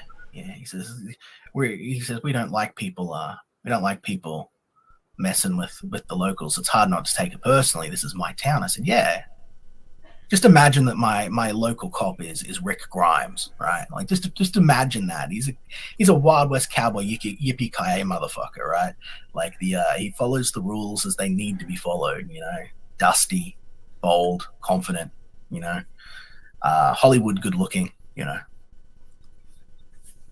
So now these fucktards, because they have put in a complaint to the cybercrimes department, have started the wheels turning again. When I thought, well, the only resort here was violence. Turns out, no, there might be another one. Just yet, Free flight for someone. Maybe not on the terms and conditions they want. Especially someone who's got a criminal history, that changes some things. Who's got a criminal history? history? I'm not saying that I won't violently assault someone. That's still probably going to happen, but this is the nature of things. Ladies and gentlemen, the dumbest man on the internet. Who's got a criminal history? Jeez, I thought Malin was dumb. If he had such an awesome police officer as a minder, as a mentor, like he's saying, that officer would tell him to shut the fuck up and stop saying these things on the internet. Like, so he's like, this man makes sense. And he left this video up. Let's speculate. Like, who's got a criminal? Like, wait till he gets to the JDA? part about the hole in the ground. Wait till he gets to that part. You think murder. JDA, because of his divorce, he's got a criminal history? His wife reported him, maybe? Has he been convicted? So what if who cares if someone has a It's criminal part of a history? divorce complaint, which suddenly Liam is a divorce lawyer in California, so he knows about all the legal laws and precedents of going through a divorce in California. You think maybe I'm in California. I don't know all that stuff. That's fantastic. who's that big bearded guy they used to always hang out with? Berserk Guts. He's got a criminal history, doesn't he? So what? Who cares? I have a criminal history. I have a criminal history, although it's concealed. Mike, what I is your have criminal no history? Arson. Mike, what? Well, they bumped it down to malicious mischief. So. Oh my goodness, And then they Mike. appealed it, so I you feel wouldn't like have- I It's all don't right. even know That's a you story anymore. for another time. I've heard the story. It's pretty funny. What's the story? I gotta hear it now. If it's funny. Move along. Wait, All right, it's let's go back funny. to- Here. It's funny. You These gotta. aren't the tell it. droids you're looking for. Oh my goodness. Let's go back to Liam. Stupid games, you're gonna win stupid prizes. It's like, so this worked out perfectly for me. It's like, oh, we're gonna teach Liam a lesson. We're gonna find out his location and dox him and all this other stuff. Well, no, turns out you just made a bigger mess for yourself, ladies. Hey ladies, looks like you made a bigger fucking mess for yourself. You got run into mummy and daddy didn't work. Daddy government ain't gonna save you. Daddy government is on Liam's side. Why does he I think control they the went to the government? I can. Because he's projecting. Do you hear what he's saying? I control the ground. I control the ground. No, he's I saying control the crown. vertical and He's the saying horizontal. crown. I control That's the even worse. crown. What are you saying, bro? What are you saying? What are we all saying? We don't know. Control the crown. Not you. Not you. You got away with it before because the cops in my old area, I guess, were lazy and didn't want to go deep on it. But I'm telling you, my Grimes, my local cop, he's got nothing but time on his fucking hands because all he's got to do is make sure people aren't stealing cattle and shoot the occasional drug mule. So he's got time, and he don't like the way that you guys have been talking about me, little old Liam. He don't like the way that you guys have been spreading lies and gossip and fake news, you know. He don't like it. He's on the orange man's side. He's voting Liam 2024. Someone just got in trouble because they couldn't just fucking stay away because they got scared and ran to daddy government and thought, uh-oh, got to make sure Liam can't fly. Got to make sure Liam can't fly. Didn't work. Liam can still fly. Now Liam's more interested in flying, but we're going to wait. We're going to wait. And we're going to Shazam up. I'm going to Superman up. Land down stateside. Liam, you're going to find yourself on the no-fly list. But first, we're going to see. Like, Yes, seriously. Seriously, he's going to be on the no-fly list. If Interpol is already involved in this story. Yeah. And they're listening to everything he says. Like, once you make a case, you have a case officer. So they're going to listen to JDA streams. If this is for real, the case officer will listen to the things that you're doing. If you've done this, like, it's strange. This is the weirdest turn in this whole JDA Liam saga ever. So not only did Mike S. Miller say that the Interpol contacted him, but he also just said earlier that he was talking to global authorities as well. So there's someone who is taking their time and actually having conversations. Like, I don't know, man. Like, this can become a legal scenario, like where, like like you're going to spend thousands of dollars for these lawyers to do these cross-country cases. It's not a cheap thing. Yeah, and it's I would bet hard money John had nothing to do with reporting this, but somebody reported this. Good. Right? That's like, no, I'm just saying, because he's saying like John ran to the cops. John's too freaking busy to care about running to the cops. He thinks this is all a joke. This is all just fun to him. To Liam, this is like, I've got to kill that guy. It's like, Do you think Liam though is doing this for YouTube attention? Like, no, you have to see the previous one, dude. He is not that good of an actor. He is just. The one that I just shared with you, it's literally I'm halfway through, and it's literally an hour and a half of him just talking about flying out to California and beating the shit out of John. Well, and the part about me saying he's. Oh, and yeah.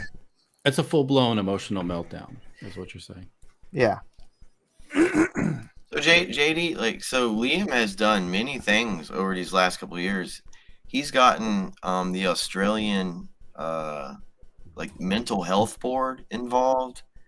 There's been emails that like he's a problem in this country. Like, you can't keep doing these things all the time. It's This is weird. Like I literally thought like at some point this could have all like been like squashed, and you don't go on the internet and say that you're gonna fly out and beat the shit out of somebody, and then call somebody else, you know, your friends in California, to have them go do it, and have them track him down at a convention and punch him in the face at a convention. Like, it's crazy. Like this is unhinged. I'm gonna be honest, and if Liam, if you're watching, I'm gonna say it. You're being unhinged. At least in the other one, you were seriously unhinged, man. Crocodile Dundee. Bacon says JDA has made a lot of crazy people mad. Dangerous hobby. We talked for about an hour with Ethan and Malin about PTP, Biggins. So if you wanted to jump in, we could jump back to that topic. You definitely think that's how we got here.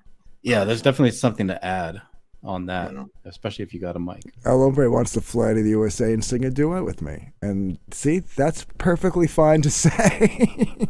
El Hombre seems like a cool dude, honestly. When you talk to him, he's Hombre is a cool dude. No, Yeah. he is a cool dude. No, he's been on streams before. And Duke can jam too. Yeah, he's funny too. He's got a great sense of humor. So I like El Hombre a lot. Yeah, Duke. Even though he's a big war campaign fan. Yeah. He's a huge PTP fan too. There you go. Way to be consistent. The bad takes. See what happens with the cybercrimes department. We're going to see if the cybercrimes department will do their job and extradite these scumbag fuckbags to stand trial for their crimes. And we'll see if we can bring them in with Julie. We'll see if we can bring all these motherfuckers in together. And let's make a circus of it. Put all these fucking clowns in cages for you guys. All these circus freaks. These furry animal fucking wife-beaten fucking circus freaks. Let's send them to jail, ladies and gentlemen. You know, let's do it. Let's do it. Not going to be Liam, because Liam didn't want trouble with no one and was happy just making comics and being left alone. But you guys couldn't help it. Yeah, guys couldn't help it. And now you've gone and activated my trap card. It's like, okay, cool. So, yeah, you guys are, as they say here in the land down under, you're fucked, mate. You know, remember, I made a promise. You're fucked, mate. Remember that? It took a little while, didn't it? Had to spend a small fortune and relocate my entire life. But, you know, it helps to have decent police, real police, not people that are there because they just want to get to the end of the workday and collect a paycheck, but people that care about community.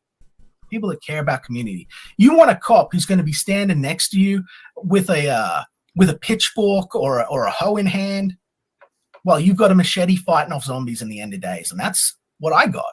Do you? Or not? No? Well, fortunately. And our local cop, he's a champion, he's a hero. He knows exactly what's going on. He knows exactly what the fuck's going on. And he doesn't like it. He thinks it's bitch made. He thinks it's fucked mate, is what he said. So Liam's still here, not in jail, guys. Not even facing charges. In fact, the charges are going out. Let's see what happens next. Because I think it's going to be violence, guys. And I know everyone's greatly offended by violence. It's the worst. It's a failure of communication. Well, yeah, it is. When you're talking to illiterate retards that can barely string together two words of truth, it's that's the thing, you know. But we'll see if the cybercrimes department can do its job, can hold people to account for the crimes they've committed, and you know, let's get our day in court. Or let's deal with this once and for all, shall we? Because as far as I'm concerned, and I mean this with all fucking due respect, I know that there are some folks that are upset. Oh, you can't control the internet, Liam. I don't want to control the internet. I just want to have my little piece of land where I can operate freely. I just want to know that when one of my good friends passes away, he's not going to be dragged through the fucking mud like a circus by these dickheads. You know, I just want to know that my daughter gets to grow up safe and not stalked by 50-year-old fucking simp weirdos that, you know, want to have sex with her. You know, I want to know what the fuck? that my wife doesn't have to cry or something. What? Biggins, What? come on. We'll talk about it. I'll give you the rundown. You can give us your take. What the fuck, dude? Bro, he's like, when you're going on tangents like this, like these, like you have thoughts that come into your brain. You know what I mean? Like, why would that thought come into your brain? Even if it did, you don't say it, man. I don't know. Is this a thing that like Liam is preoccupied with? I guess he's thinking about it continuously. I think he likes the hype, but like he's going, like, he's just playing the game too far. Like you're playing with fire. Is this a spiral? Like what's the deal here exactly? Was this brought on by something, or is it spontaneous?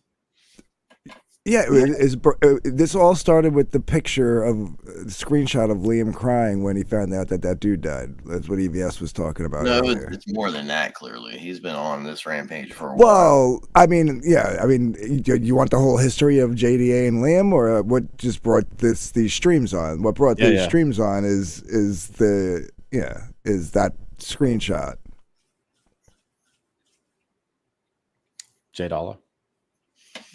I don't know. I paid like $2,500 to get my divorce expedited so I can go ahead and get remarried on a cruise ship. So I'm just, ain't nothing. Ain't nothing. If he was threatening me like this, if it was like me he was saying this to, like, careful. Yeah. Yeah, My entire family is cops. Like, my entire family are cops. I don't trust you at all anymore. I would just. You are the ask biggest my uncle. glowy in CG. Like, my uncle runs the police force for the high schools down here. You massive and manages all of the Fed police officers in all of the schools. I would just call him up and be like, "What should I do, sir?" KSS says, married on a cruise ship. Please tell me Amit got you a deal. You are hoe cakes all day. But I'm just saying, like, someone like JDA, if I was in his position, bro, JDA clearly has a pretty comfortable bank account. I would have no problem. J Dollar the snitch. J Dollar is a Fed. I've always said my parents were cops, or my family were cops. The biggest glowy. I have all of my dad's police badges right above the desk. Let's see. He's lying. Let's see these trophies. Those are his badges. Yeah. J Dollar is all a Fed. it is the coins that you get. Those are coins he picked up on the beach. No, metal no, detector. the respect coins. Like, I don't know what they're called. It's something they do in the military, and I know what you mean. Yeah, the Masons and all those things. Oh my goodness, Masons. Next thing you're going to tell us, you're hanging out at, Bilderberg. Well, you know what I'm talking about? The coins. When you do something, like if you do certain missions or you have certain contracts, challenge, you get like challenge coins. Challenge coins. Thank you, challenge coins. It's called scalps. No, because Scalps of patriots. Yeah, but I have all my dad's challenge coins. Well, Red's getting drunk. I drank a whole bottle tonight. I don't give a shit. All right, let's see more. To sleep anymore, or be worried about getting threatening messages, or have her message bank filled with pornographic moaning on her phone every single fucking day. And I'm going to get to that happy place. Can we just pick up the phone, hold it to the camera, and hit play? We need, you know what I mean? Like, just show that you're going to voicemail, put the, like little, so it says voicemail on the screen so we can see that like, you got to show this stuff, man. Like, oh my God, dude. But he's been doing this for years. He's been doing this same exact routine for years now. And I know, and I'm a sucker that wants to, I want to believe that something is going on that's making him a beat like this. I want to believe somebody is hacking the router. Yeah, hack the router. I am like the Fox Mulder of Liamology. Like, I want to believe. Truth is out there. Absolutely. But he makes it so hard. What's that music? The do do do do do do do do do do do do. What is that? Unsolved Mystery. I picture more of that music than the X-Files music, to be honest. Pete wants to know why, because I've known the guys since like forever. Like I've known them. Like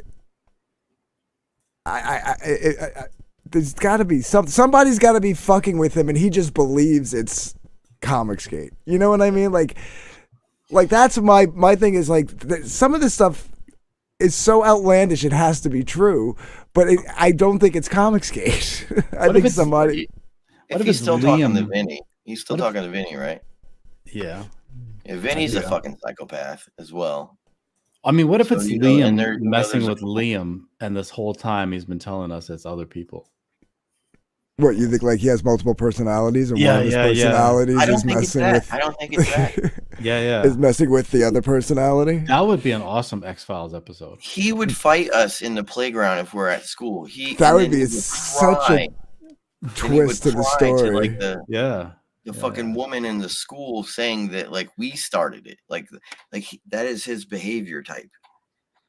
That is absolutely who the fuck he is. No matter what, you know. And I'm not going to dox people or play dirty. I'm just going to go through the existing system. And if that's not good enough to make the change, Jeremy. I'm going to have to do what us Australians do when something's not working the way it's meant to work. I'm going to have to go outside the rules. Just going to have to do it, guys. Might make some people cry. Some folks might say, oh, it's not fair. Those damn Australians, but we're shooting those British commanders. We're shooting those guys when they're telling us what to do. That's part of what we are. We're criminals because we don't have much respect for the law. We do what needs to be done. When someone touches a kid, they end up on the back of a truck out in the middle of nowhere and no one sees them again. That's how it works here in Australia. When you systematically try and destroy someone's life as a joke, it's just a joke, bro. Maybe they're going to punch back. Maybe the time to stop was a year ago. Or you could have just let it go. Let it go. Let Liam be upset a little bit and get over it in a day and have a bit of soul searching, a bit of spiritual quest as he thinks, am I really like just condemned to hell? Is there like maybe just let me do that? No, had to drag in cyber crimes. And now it's going to be really good because those guys are intimately familiar with everything you fucking idiots have been doing. They've got the discords. They've got everything that my attorney's got. They have everything. They're fucking everything on you assholes. And now I've got a guy who's actually willing to sit down and file all the paperwork. All right, TJ, I'm gonna send the link. Okay, So can you you wait just till we threaten get him. through this first, please? He just threatened to come to another country and murder someone. And then he's like, I got all the paperwork on you guys. Send it to my attorneys. Guys, We don't want to hear the TJ take on this. this can't be real. All right, TJ, everybody in the chat says you can screw off. So I feel like you're probably going to bring the viewership down if you come on. And Yeah. I frankly talking about the Negroids. Well, no, I frankly don't want the Vicky Simp perspective on this. So I'm happy to leave you in the chat. No, he has. Where did Mike go? Yeah, where did Mike go? I don't know. He muted and turned the camera off. It's probably something going on at the house, maybe. This is wrong. TJ is the cheap version of Biggins. That's just evil. Who says this?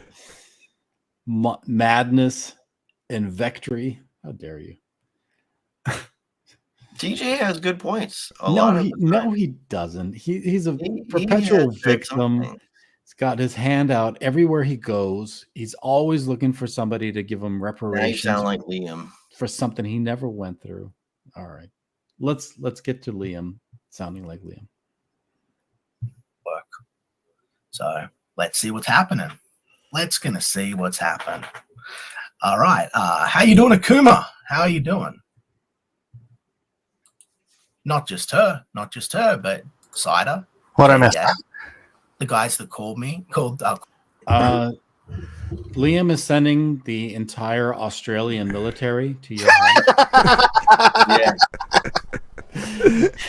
You can expect the Australian fleet to be off the coast of California. Australian MI6 is coming to get us. Yeah, bro. they're shooting Wallace at your home. No, we got to the point where he was saying things. You know, the legal system was going to take care of it, but if it didn't, he was going to have to do what all Australians do and break the rules and Right. Because he's going to take the law into his own hands. And then talking about how like they shoot British special forces or something. Yeah, and right. They kill pedophiles, so that's how they do things. And what the hell? He are you really reading? said all this, bro. What Beef is jerky. Why do you shove it in your mouth like that? What? Like you're chewing on, I don't know, the It's- end of a shoe. Look how thick it is. Look how thick it is. Exactly. That is the thickest beef jerky I've ever seen in my life. All right. It's Jack Link's. What is it made out of? What kind of animal is that? Cat. It says beef. It's the beef. It's got a picture of a cow. You're eating the bugs, Mike. You don't realize it. They snuck the bugs into your food.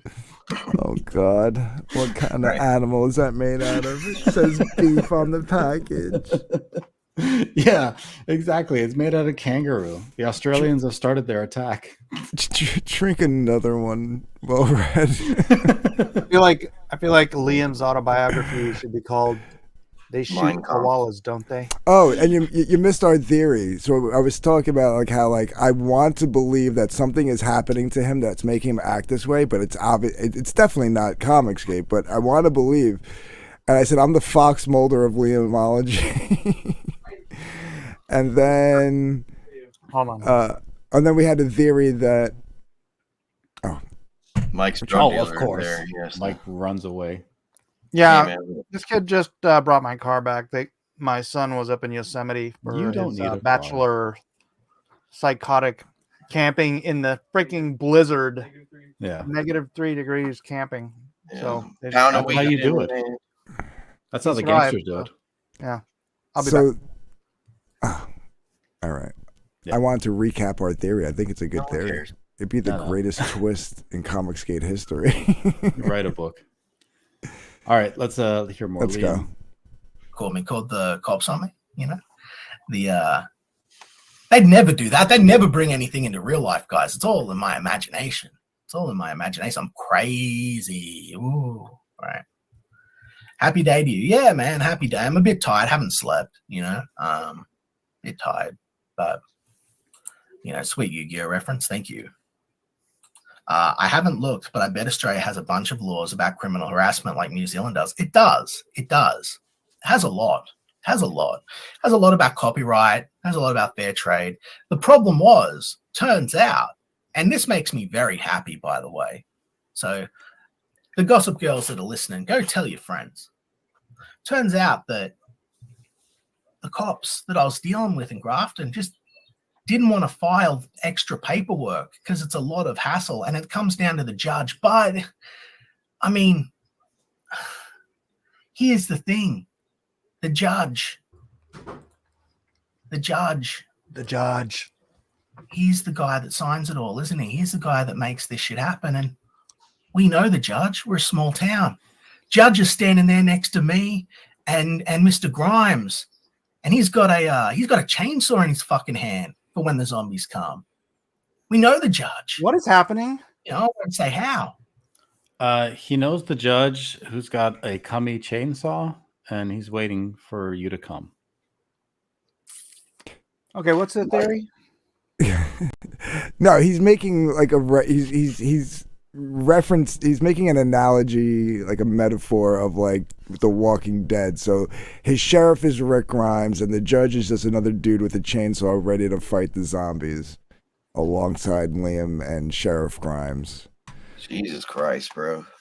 Like So is he lives- doing like- a thing where he's trying to do this video to make himself look like a crazy person so the first video doesn't count?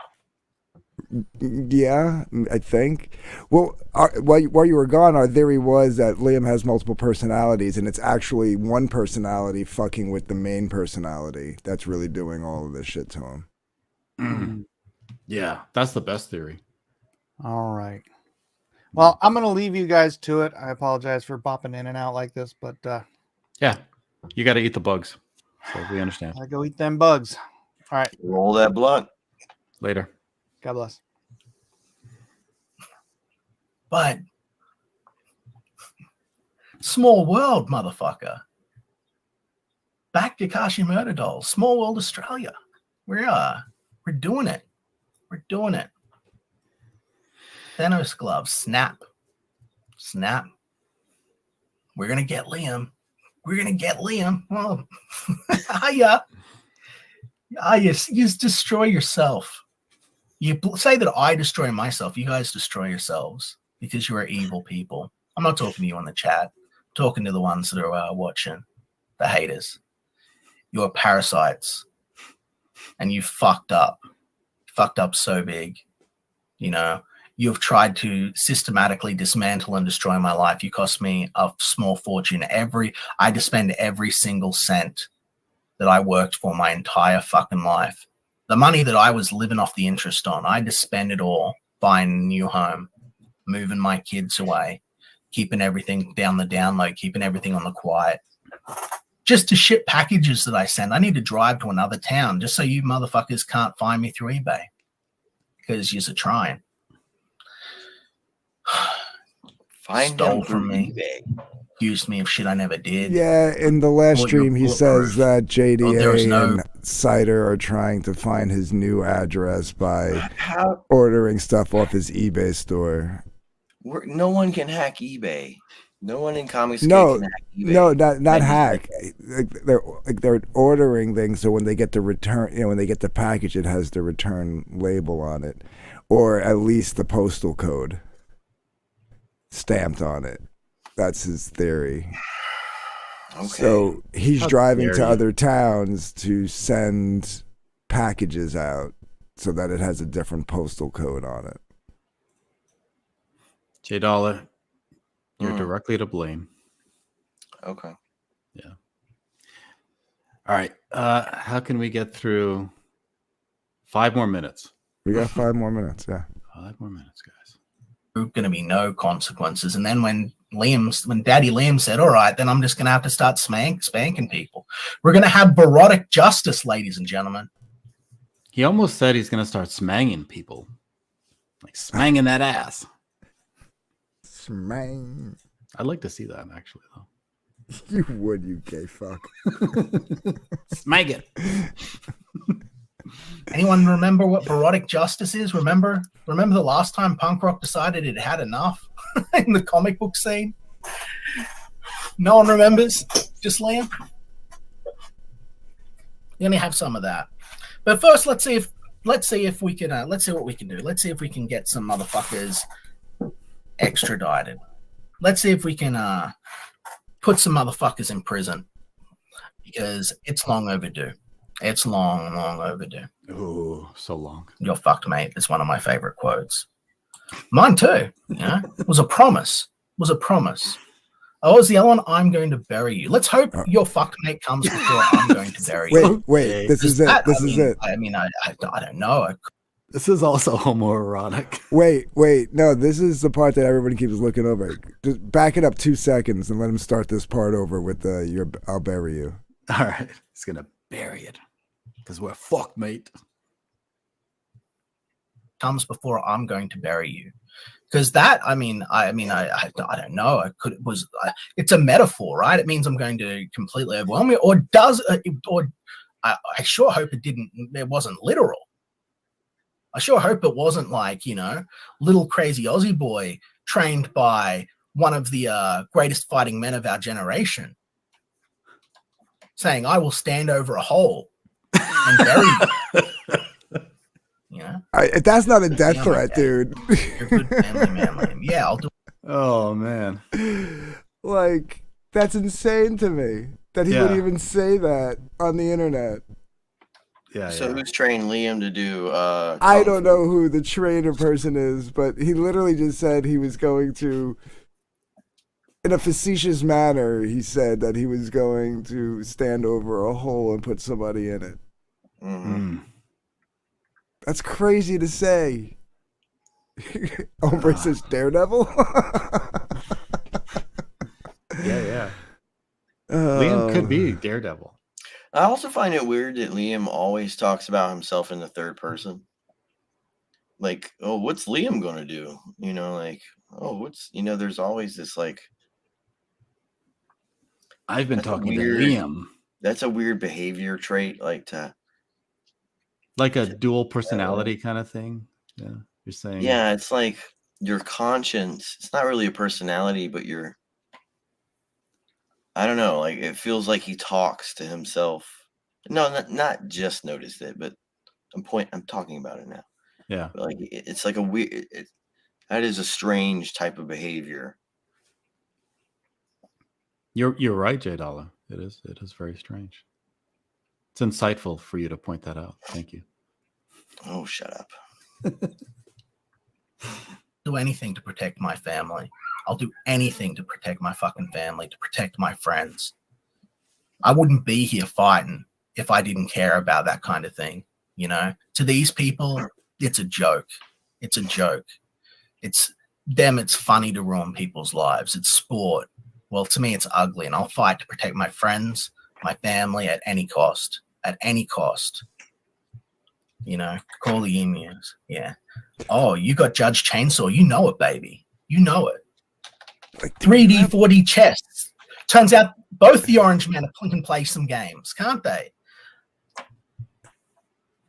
Donald Trump, QAnon. Erotic comics. That's right. That's right. How you doing, King of Squibs? Out of the chat. That's all. I'm going to go spend some time with my daughter. But yeah, so that was fun. That was fun. Thank you for being so stupid. Thank you for being so fucking stupid. I'm not stupid. Fantastic. You can have some more content. You want some little content cummies for your stream? Here you go. You just got it. Cummies. It's not going to be what you wanted, though, is it?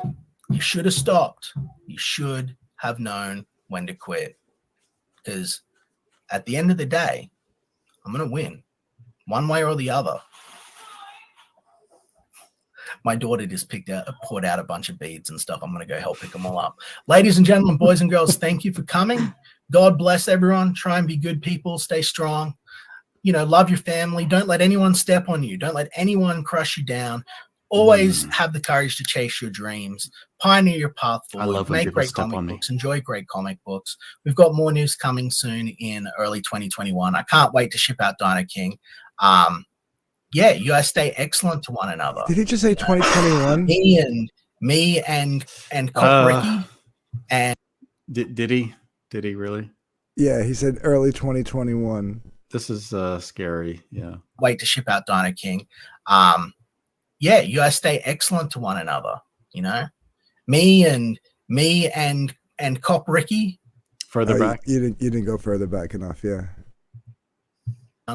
Always have the courage to chase your dreams. One more. Pioneer your path. Be good people. Stay strong. Okay. You know, love your family. Don't let anyone step on you. Don't let anyone crush you down. Always have the courage to chase your dreams. Pioneer your path forward. Make great comic books. Enjoy great comic books. We've got more news coming soon in early 2021. I can't wait to ship out Dino King. He just said yeah, 2021. you guys stay excellent to one another. Yeah. You know, Scary. me and Cop Ricky and Judge Chainsaw are prepping up for the end of fucking days, baby. End of days. You know, I got my little compound built. I got my little fucking compound. I'm going to build my cool little anti-zombie wall. We're going to... I got one of those. We're going to win. We're going to survive. No one has the right to take away your freedom. No one has the right to take away your security. No one has the right to step into the life of your family. No one should be posting the pregnancy photos or the birthing photos of your wife. No one should be hacking your security. No one should be lying about your past or your intentions or pretending to be you and committing crimes in your name that you're held to account for. You know, we should just be living happily, making comic books and having laughs in the chat. And that's what we'll be back to tomorrow. And I'll keep you guys up to date on the turning of the wheels. But I can't wait to have these clowns and Miss Julie sitting all in their cages, like the monkeys picking each other's fucking fleas. You know, like I wonder how their addictions will be fueled when they're sitting away behind bars. Maybe that'll be motivation for them to rethink their fucking life. You know, I'm a tyranny because I want to enforce the law. Well, you know, I'm a tyrant. I'm the tyrant because I'm not going to let you abuse people. Let it be me or anyone else. This is the realm of superheroes, ladies and gentlemen. We're all about vigilante justice. You know? And here in the land down under, we're about getting the job done. No matter the cost. No matter the cost. I'll catch you guys later. I'm going to go help my wife. Pete Callan said, I can't wait for this Liam to find out it's 2024. I think our theory might be right, and the other Liam doesn't know that it's 2024. I will murder you. See you later. I'm gonna go check on my wife. That's the funniest thing J Doll has ever said sober. Oh my gosh. And I still have the other half of the other one to watch. I know. My goodness.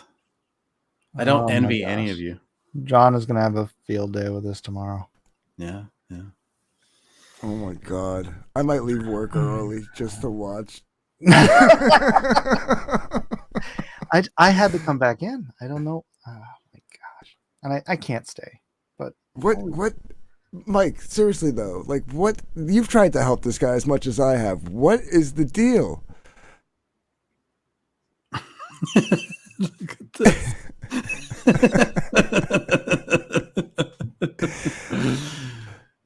Like we're literally the last two people trying to help this guy, and it's making it hard.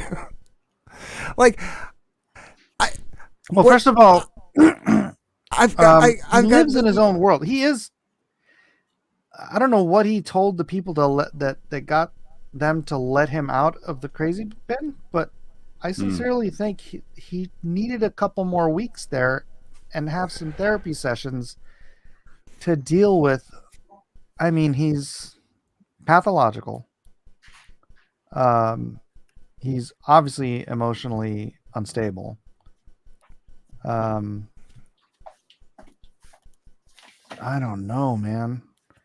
But I mean, he has a wife and a kid. Like, I mean, I guess that means nothing. But usually, usually crazy people don't get married while they're crazy. Like, this has been going on since before he was married. Well, he knocked her up. Right. And they got married. Because he's a good Christian boy, you know. Oi, oi, oi. Not that I'm saying he's going to hell. I would never say that.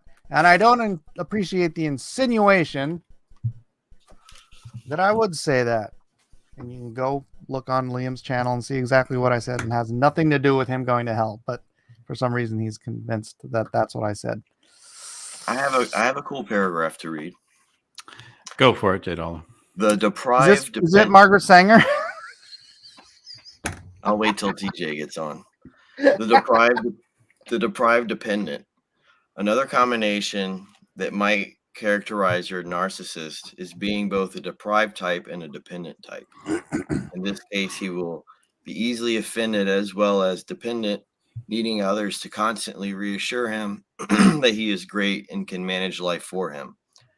Discreetly, he seeks out others to protect him from a deeply false sense of shame about his defective, lonely, and inadequate self. He may come across as needy or hypersensitive rather than demanding as show-offish.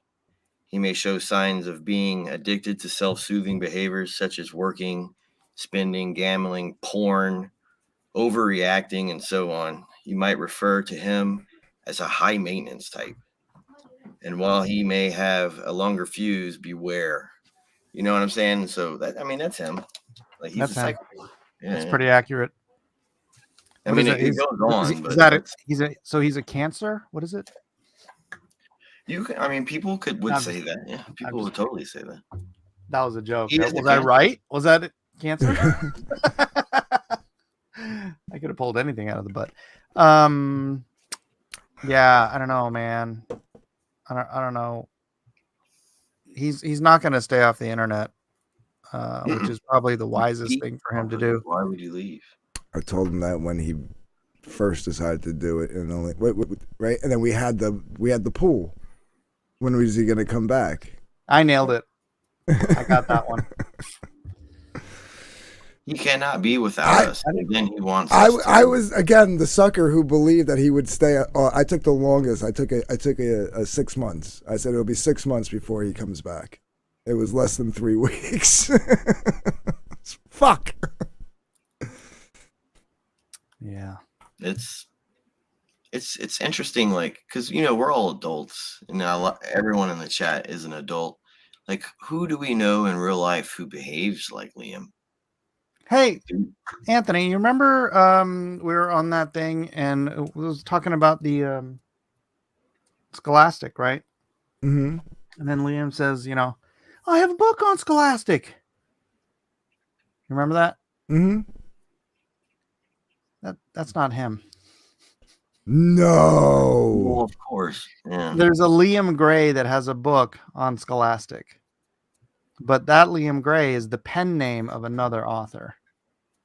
No. So Liam was taking credit for being on Scholastic because someone else is using his name on Scholastic. No. So he just lied point blank. Of course he fucking lied. Well, He's not this having- was this off was in the- stream. This is a private stream. We were like after show, and we were just trying to help him and like talking about what's important, Fighting the and culture everything, war, fighting the yeah. culture war and everything. And I was saying, and he was saying that he was a Scholastic author, and I'm like, dude, then you're so more far ahead than everybody else. And he was just fully freaking lying in my face. A liar will lie and lie and lie and lie. No. Yeah. Like, that's You didn't blatant. believe him, Anthony, did you? Because I mean, dude, it's like he just had it because he never said anything about Scholastic before, Right. but he just had it in his mind that he probably Googled himself and saw this book on Scholastic's website and said, "Hey, that's my name." Yeah, the way And it then when I came said up. Scholastic, he's like, "I have a book on Scholastic." Yeah, the way it came up I'm a was very pathological liar. Yeah. It was very what's the word I'm looking for? Organic. The way like it and then he's like, yeah, and he put a link and then Mike pulled it up and we're looking at it and even Ethan mentioned it on stream once. So he obviously told Ethan the same thing not too long ago, like within the last couple of weeks. Like right after we had that conversation, I was watching the stream and Ethan mentioned how Liam had a book on Scholastic. So he must have told Ethan at some point, I got a book on Scholastic. Yeah. Dude, that's insane. So not only did he no. Why would I don't even understand. Like he lies all the time. Why would you even Because like he act said, it surprised? was so organic to the conversation. And it was off air. Yeah. It's just There was private no conversation. performative like reason to do this. No, it was just Everything he does is it was performative. just Like- pathological. Like It was if he never literally brought it pathological. up, Mike would have mentioned Scholastic for a millisecond and we would have moved on to like what the point Mike was originally going to, which I couldn't tell you at this point because the minute he brought it up, we fucking shifted gears to him being on Scholastic and how he was so far ahead of the game and blah, blah, blah, and this and that.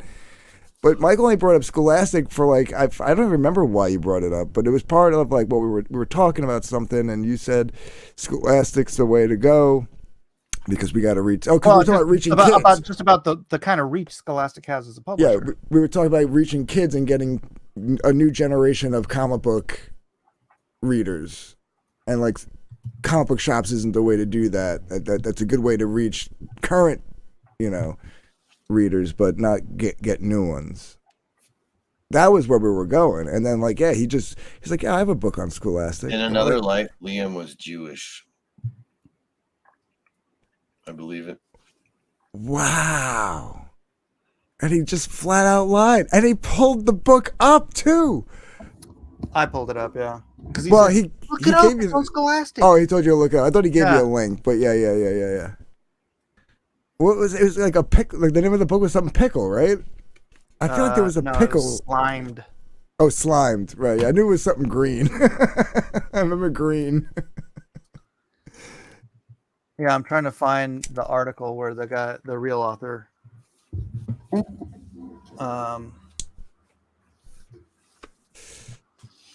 Yeah, you show me Taylor the connection. Like, how do you know like that it's not him and that it's somebody else?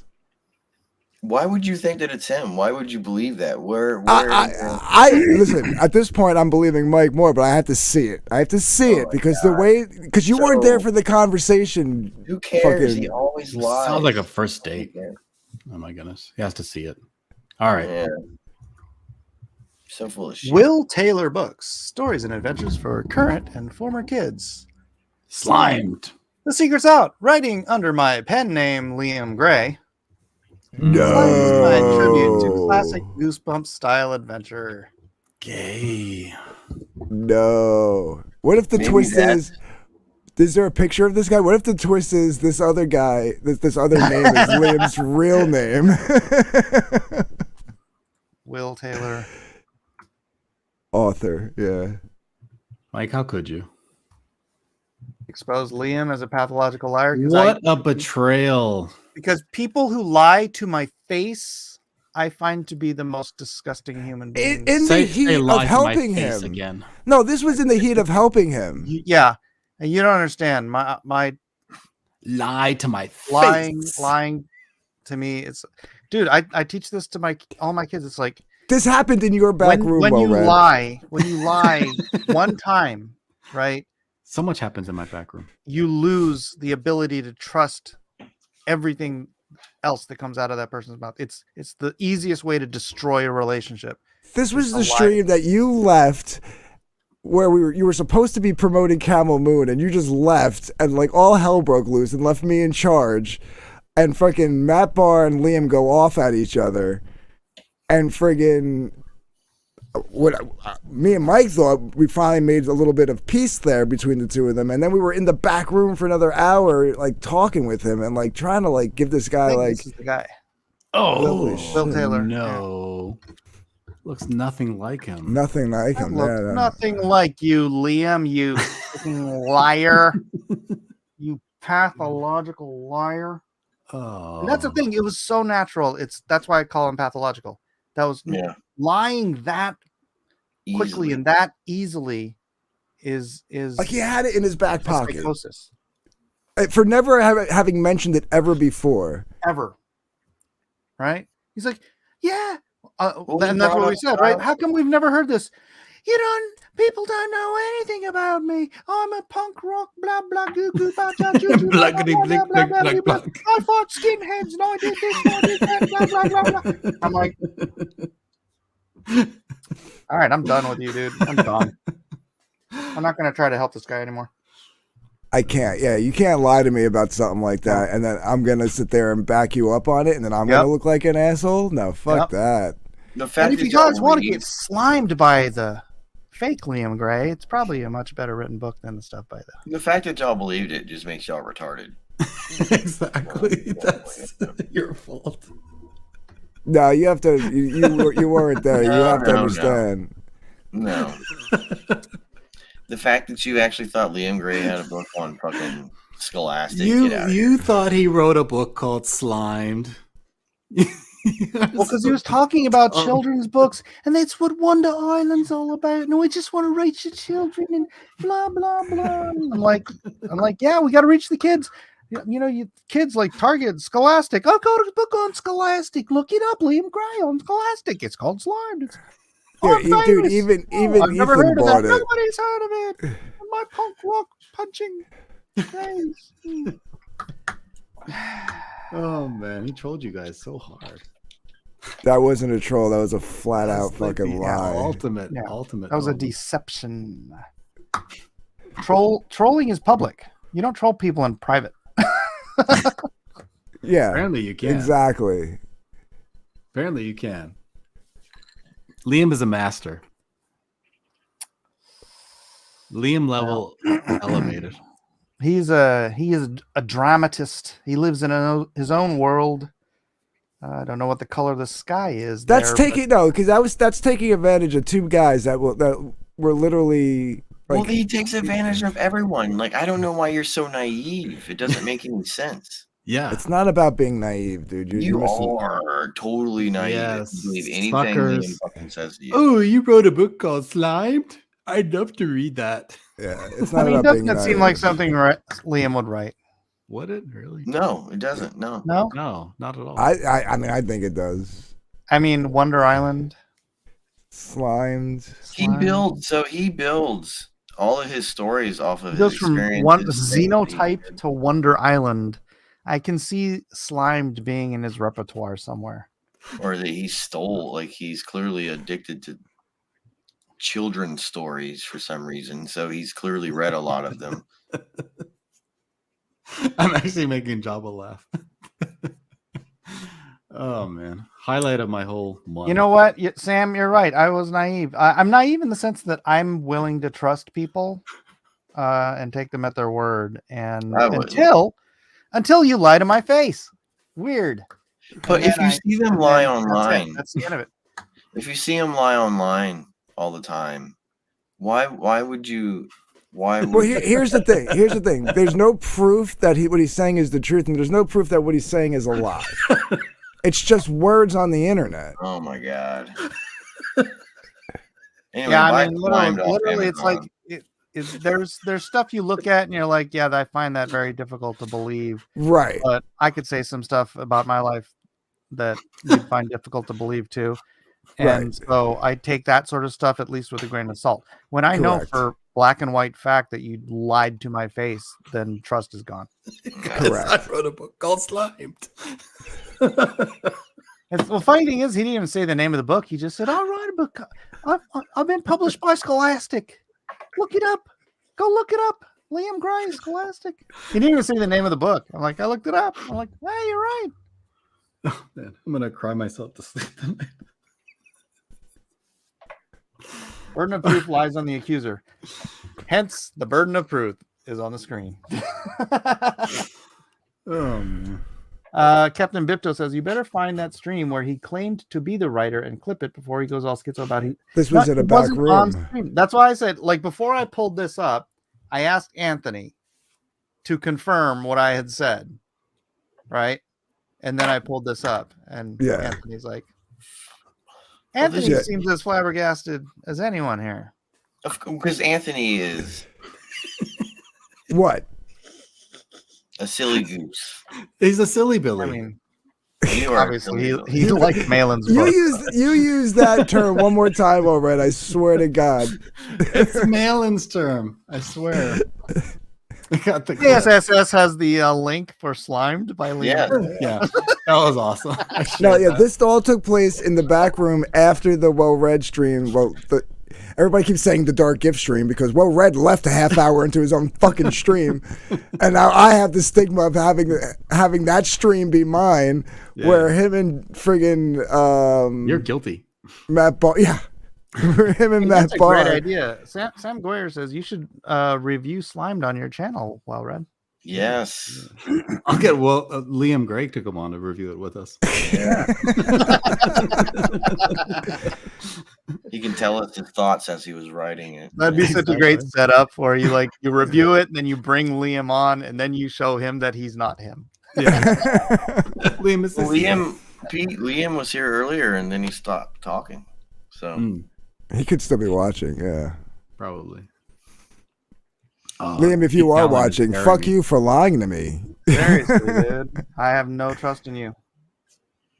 And fuck you for saying you want to kill people on the internet. You know, like. Well, that's just stupidity. Like, I don't take him seriously on that.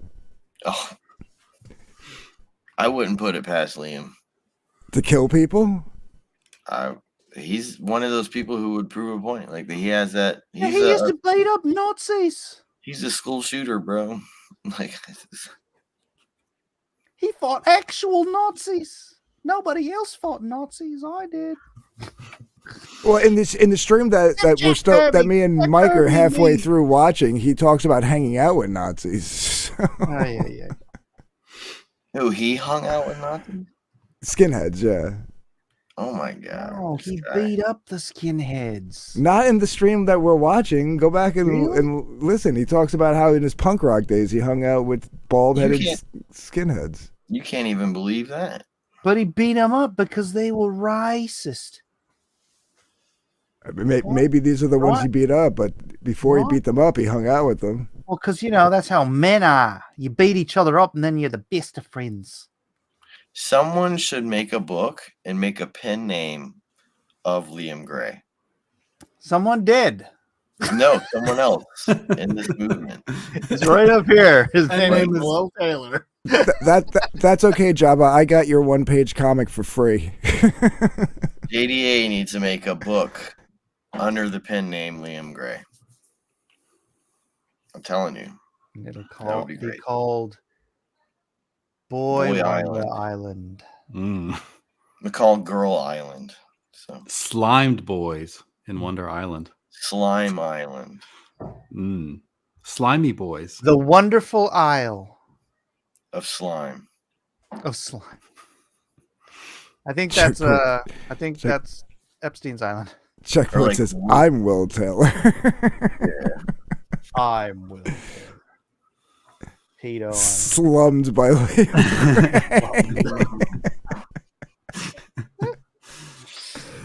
I'm telling you, his autobiography should be they shoot koalas, don't they? That's the name. Oh my god! Autobiography. I can't believe. Like, how did he not realize that we would find out? Because he doesn't care to lie. When you lie that often and so much, like you can't. Yeah, legit. That's what makes it pathological. Mm-hmm. You forget the lie. Now I can't believe. Yeah, now I can't like everything that I've like tried to like be like the things that I was like, all right, well, maybe that could be true. You just have to show me proof. Every single benefit of the doubt has just evaporated. Yeah, I can't.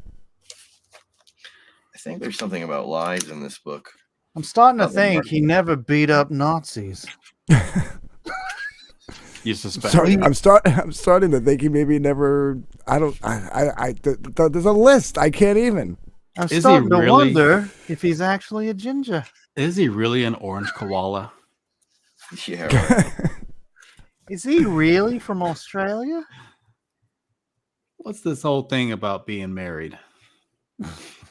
Pete says my wife had Liam figured out from the Oz days, and she's an idiot. She is married to Pete. Slimed Island. No. He never had cancer, said Jabba. Yeah, I doubt cancer now. I now doubt that greatly. Well, the cancer thing, you don't just get like ball surgery and you're fine. Prove to me that he had ball surgery. Show me that man's balls. Yeah, and I love how he's always grabbing pieces of paper and he's like, "Oh yeah, that's the NDA, and this is the deed to my house over here. These are all my stocks. Contract with President Trump." Yeah. I have Steve Jobs' will in my possession. You could ask to see. He says he has a prosthetic, so he could just be like. But I would be like, well, flick the prosthetic.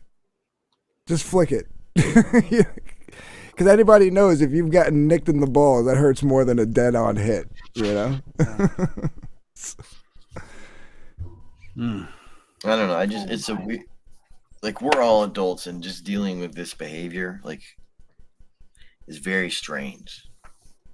Yeah, I'm done with that. I'm not all that strange. I'm done. It is because like not everyone deals with a Liam in their life.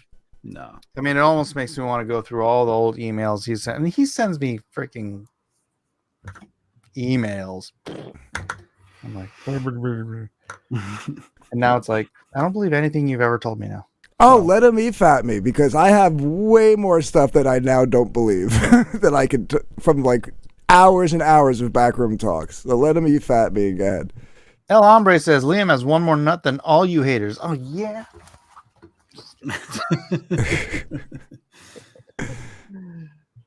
All right, guys. I've been hitting 5.5 hours. I kind of need to crash. Yeah, I gotta wake up in the morning and go to bed. I don't know if I can sleep now. I'm fucking kids to school, so I'm a little like annoyed at the moment. I'm annoyed that you believe him. I'm annoyed that all of you are annoyed. I found out about this a while ago, and I have not confronted him about it because I didn't want to drag him, like, because I was on stream with him, and I didn't want to be like, oh, by the way, you freaking liar. I don't know. Maybe I just didn't want to. That's a good way to phrase it. Yeah. Pete Callan is shocked. Shocked, he tells you. Shocked, I say. Yeah, but I'm the most evil. Mike is in all of YouTube land or whatever. Yeah. Raptor says, "Why we tried telling you." You should all just believe everything Ethan ever says about me because he's totally never lies to anyone. I have I have listened to his vocal inflections. I have this stupid need to try to help people I feel like need help. You can never tell Anthony anything. Just can't. Why? Because he's 'Cause too you high to can't. understand. You're an like you just said. I have the stupid need to help everyone. Like you have to. Like you're addicted to like finding the results of like the person that you're helping in need. He's trying to cure cancer, guys. No, like if somebody needs help, that obviously needs help, I want to help them. Yeah, and he obviously needs help, but Sounds like a groomer to me. he's Yeah, gross. well read. Yes. End the stream. I am ending it now. Good night, everyone. Good night. Right.